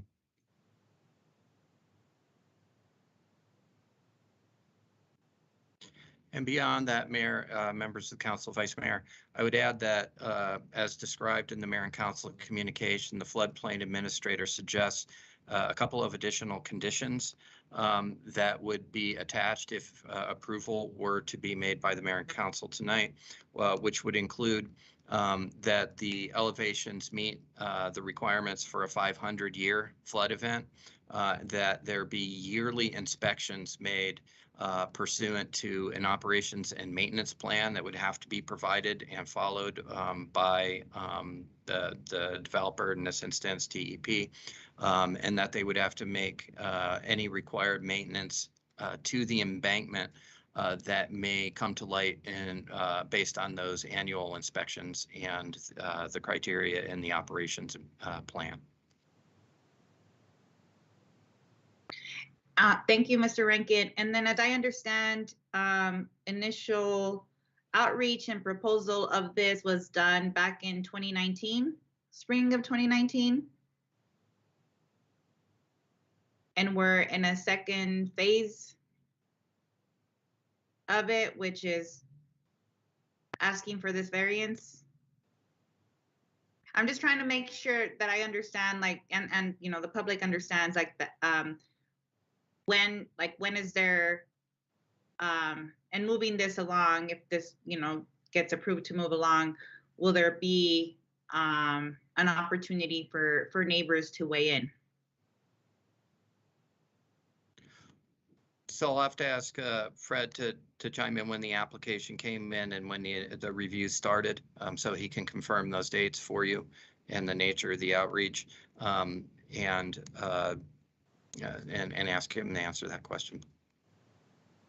So I do not have those dates in front of me. What I am familiar with is that I would imagine the first phase that you are asking about did happen about a year ago. Most recently, when they applied for their variance, that was applied for, I believe, around 60 days ago, and so we began processing. We put together the Stormwater Technical Advisory Committee to review the criteria, to review the application, to review all of the documents, and to provide a recommendation to staff. Staff did review as well, and we did get some recommendations from the Pima County Flood Control District. They are in favor of allowing development and reducing the setback requirements in this particular area. And we were kind of hard pressed to meet that 60-day deadline when it came in. But I believe that we were able to get it in just in time.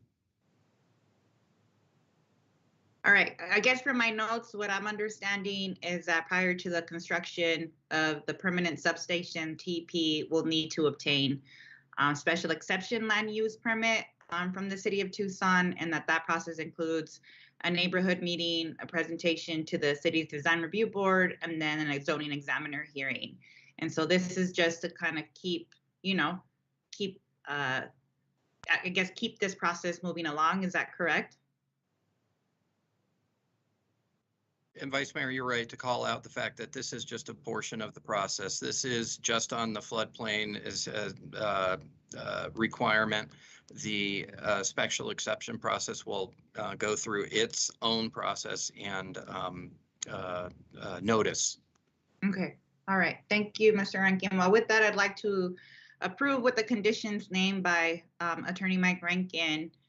And if there are any questions that need to be read, you know, into this variance approval or into the record, would ask that we do that at this time.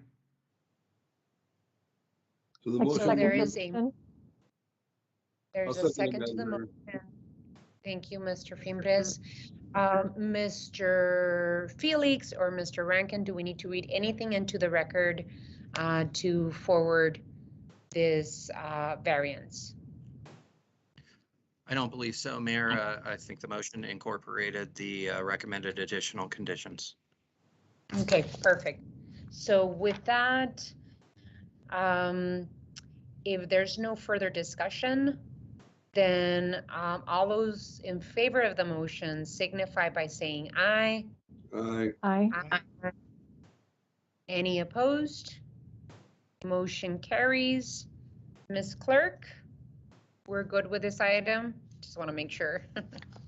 Okay, good. Yes, Your Honor. Item 9. Item 9 is a zoning C921-20 Casita Village at La Mariposa, Houghton Road, SR to R2, City Manager's report, and it has been continued at the request of staff. Alrighty, so item 9 has been continued. We move on to item 10.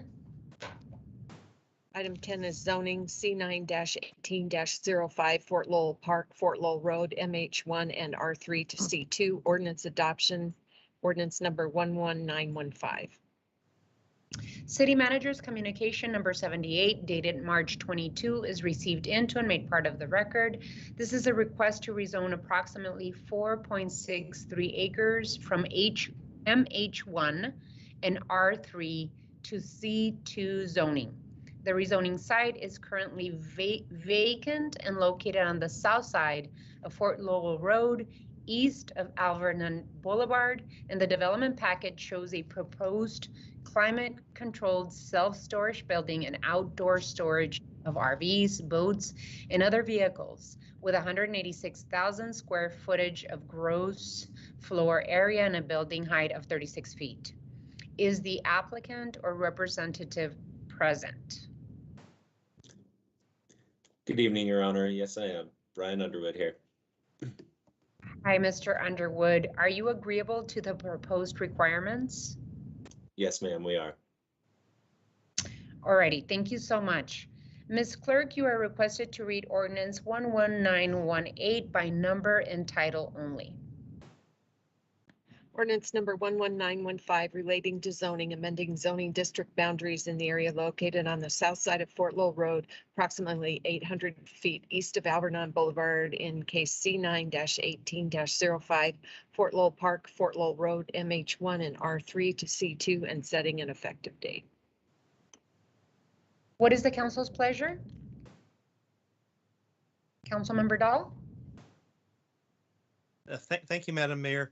I support this rezoning. I didn't start it because it started a long time ago, but the applicant has done all the important work needed to do this, and I think it's a great project, especially because it's storage for RVs, large boats, other large vehicles, which in our crammed neighborhoods can kind of be eyesores when people try to park them on their own property or illegally park them on the street. So it's solving a citywide problem.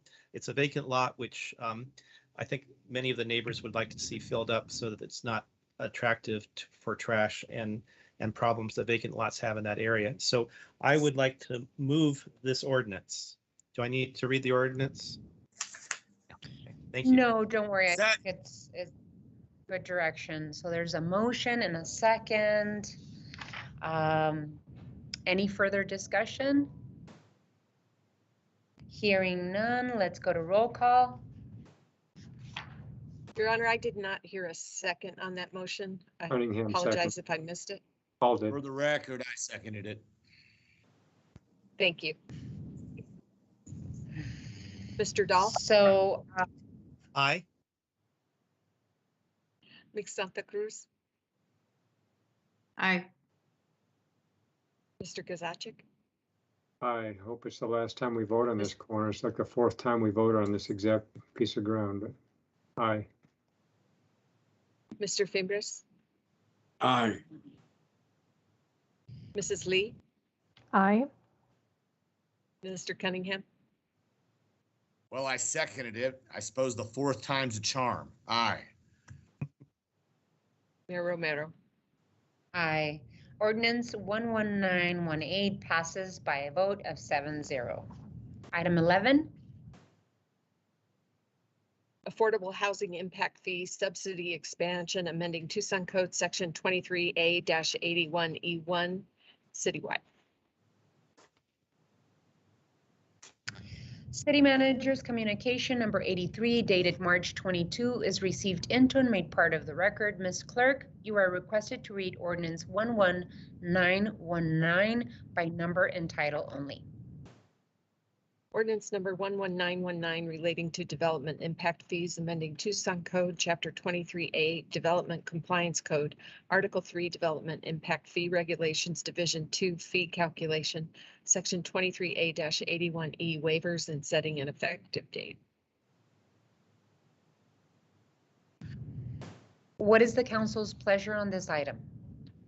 Your Honor, I'd like to move the item. I had some concerns about the impact fee. We have a partial impact fee reduction. It's not a full impact fee reduction, which is exactly what we want to do. We're not getting the private investment with the nonprofits to build affordable housing as fast as we need. So this actually makes a lot of sense. I would love to go down the road on how to pursue whether it's grant money or LIHTC money or whatever we want to use to make up some of that that impact fee we're losing, so it doesn't come out of the general fund as much as possible. But as long as these projects are qualifying for the federal subsidies because we're offering a partial waiver, I'm in favor of that. And look, I'm the guy who is Mr. Religion when it comes to impact fees. So I'm going to make this motion because it does make sense, especially with the times we're in. With that, I move the item. So there's a motion. There's a second to the motion, and I do see some hands up. Councilmember Kozachik and then Councilmember Lee. So just to clarify, we're waiving both the value of the publicly and privately funded portions of the project, not just the public portions of the project. Correct? The entire value of the project. The impact fee is based on the entire value of the project. Mayor, Councilmember Kozachik, we currently have the private versus public. One of the conversations from the last meeting was how much do we want to do, and definitely we'll need a cap. So we won't be waiving all of it, but there should be a discussion as far as the amount that we want to do. So we can, again, as a policy, that's what Mayor and Council sets. Well, all right, so number 4 on your memo says the subsidy may not exceed $150,000. That's the first, we didn't have that conversation last time. No, and that can be easily changed. That was trying to, set an item there that can be easily changed. So it does not have to be 150,000. It can be whatever Mayor and Council wants that to be. Are you? Your Honor. Well, just a second. Are you still locked into the $510,000 cap overall then? Because then we're only talking about, what, 4 projects? So typically we've been getting 2 to 3 projects, maybe a year, and that's often not all in the same year. As you know, we've done 5 projects since 2019. With bringing this in, we're likely to bring in more projects. I don't know that we'll have 5 projects in a year that could, hit that top of the 500,000. And we also talked about last time about increasing the cap. I know I threw out the number $1 million, and I didn't get any pushback from city manager on that from a budgetary standpoint. So that's not reflected in anywhere in the memo, the entire cap. So where are you on that now? I will defer to the city manager on that. Thank you, Liz. Mr. Manager, and if before you go on, I do see the Mr. Rankin, our city attorney's hand up. Did you want to clarify something before we continue, Mike? Honorable Mayor, members of the council, I was just going to add that with respect to the item on the agenda tonight, the ordinance change itself just allows for these waivers to be granted regardless of whether it's nonprofit or for-profit. So it creates the mechanism for the waiver. And you wouldn't be, by approving the ordinance, you wouldn't be binding yourself to any particular cap, et cetera. That is an ongoing policy discussion, and you have the flexibility to adjust that over time. So with that, I'll hand it over to the manager to talk about those caps. But Mike, the memo that came out, the material specifies 20 years, 100% AMI, $150,000 per project. So we're not voting on any of those elements tonight? That was the entirety of our discussion last time. Mayor, maybe I can help on that as Mike's looking at the language there.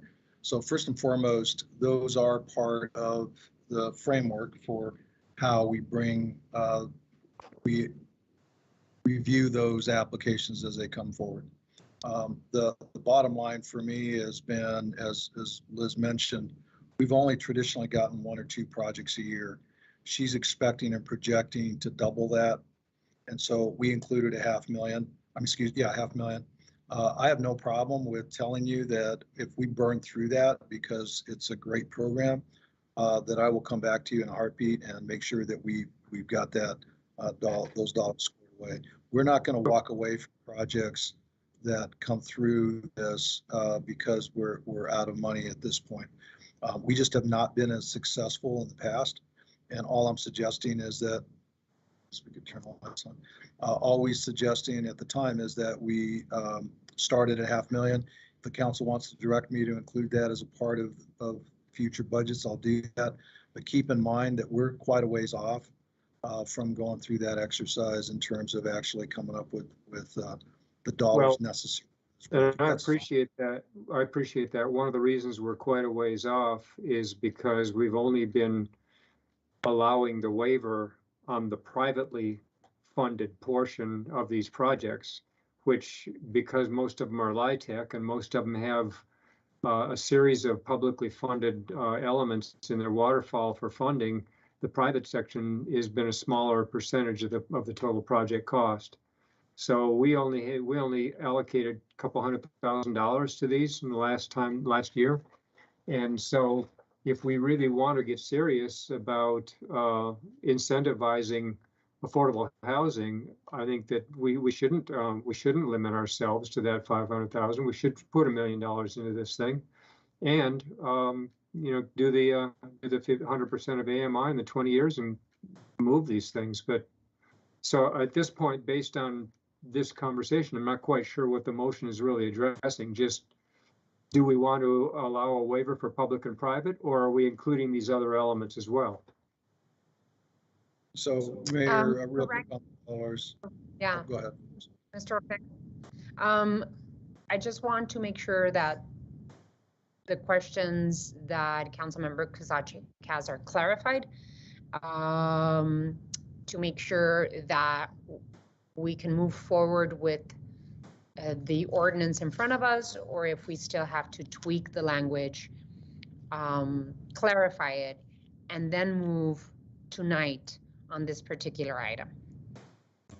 So, Mayor, members of the council, Councilmember Kozachik, what I was just trying to distinguish is that there's two components. There's the ordinance piece, which enables the policy to be implemented, and there is the policy piece, and the policy is presented to you for you to act on. So I was just trying to point out that by adoption of the ordinance, you're not boxing yourself in from making adjustments to the policy over time, but the policy is in front of you, and so you can address those issues that you're raising now. Okay, thank you. So what we're voting on tonight is waiving impact fees on both public and private projects that commit to a period of 20 years of affordability at 100% of AMI and limiting it to a $150,000 cap per project. Correct? Is Paul, you made the motion. Is that what you're in for? Yeah. Yes. And I didn't want to change stuff at the table because tonight, because I think we should probably, if we ever want to go in the direction, I think we should probably change it to a percentage per project and cap it for the year and possibly raise the cap, as you said, Steve. Like, I'm into doing that, but I just didn't feel we had enough time to, in advance, to get everybody up to speed to make those type of changes. So I thought that we'd get this done, we'd get this piece done. So now we're going to be more inclusive on those projects that weren't using it. Some of the projects that are privately funded or are for-profit funded, now they get to qualify for federal incentives that they weren't qualifying before. So that was like I wanted to move that piece first. I'd love to come back. We can come back on a separate item and guide the policy in a study session, be like, hey, let's try to make it rule of thumb 20, 25, 30%. Let's cap it at this much a project. I'm totally okay with tweaking that, but I think that's a totally separate discussion than what we're doing tonight. So that's why I didn't bring it up. Okay, well then, just to clarify, if your motion does not include the 20-year, the 100%, the 150,000, then I'm going to make a substitute motion to include it, because that's exactly what's in our material. I thought I was making that motion. All right, cool. All right, then we're good. We're good. I wasn't.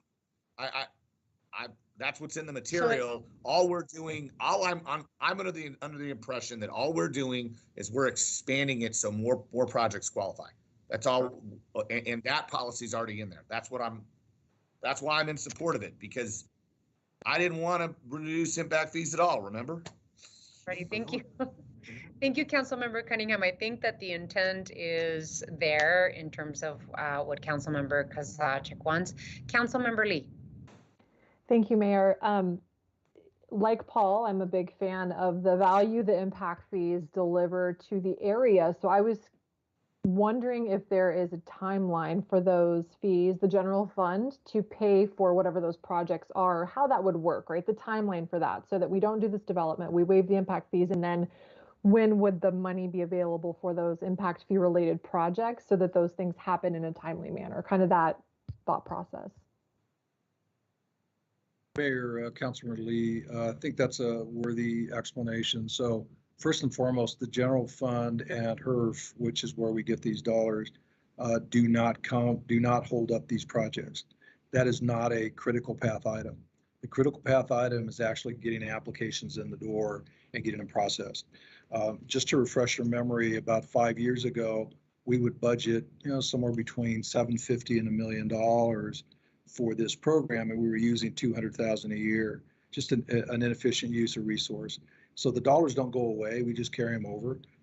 But the reality is that we're hopeful and optimistic that this program, the expansion of this program, will give us more projects, which is the goal.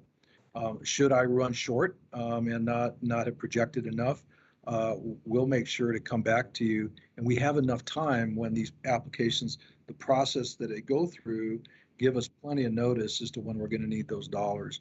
And so it's not a matter of the general fund or HERF or the coverage of those holding up the projects. That doesn't happen. It just the process and the time it takes that doesn't happen that way.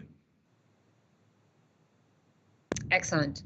So Liz, I just want to make sure that we are passing this particular item tonight because there is a particular deadline for developers, both nonprofit and for-profit, to apply for LIHTC in the coming months. So it's especially important to act today, correct? Mayor, yes. Thank you for bringing that up. Both for the purposes of the Arizona Department of Housing's low-income housing tax credit competition, it's not about the policy items, again, around how much is covered. It's more about that we provide a waiver and we provide support. And so it will make a difference for those projects that are for-profit projects to amend this item. Can you tell us the deadlines that are approaching for the Arizona Department of Housing LIHTC grants?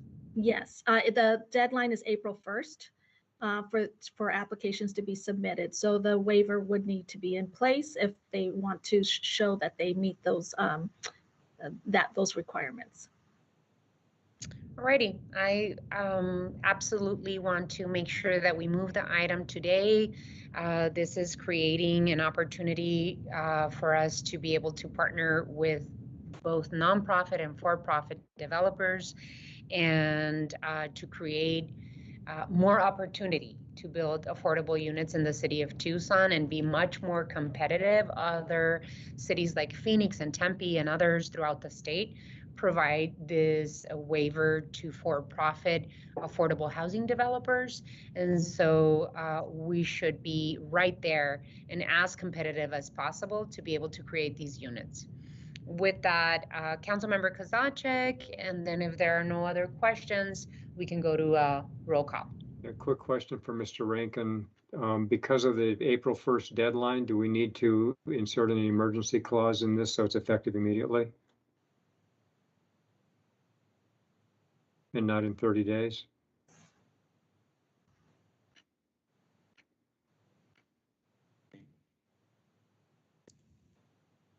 Councilmember, you're muted. Kozachik, I don't think we need the emergency clause, and we haven't advertised it as being with the emergency clause. So I think it's fine the way it is. Because they'll be able to apply based on the fact that the ordinance has been adopted. Okay, that's fair. Alrighty, any other comments or questions? Hearing none, There was a motion and a second. There was clarity put to that motion. Let's go to roll call. Mr. Cunningham, Aye. Mrs. Lee, Aye. Mr. Kozaczek, Aye. Mr. Fimbres, Aye. Mr. Dahl, Aye. Ms. Santa Cruz, Mayor Romero. Aye. Ordinance 11919 passes by a vote of 7-0. Item 12, Adjournment.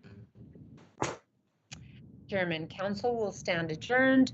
The next regularly scheduled meeting will be on Tuesday, April 5th, 2022 at or after 5:30 p.m. Thank you all so much for your hard work today. Great conversations, good work, and I hope you enjoy the rest of your day or your week. Bye. Thank you.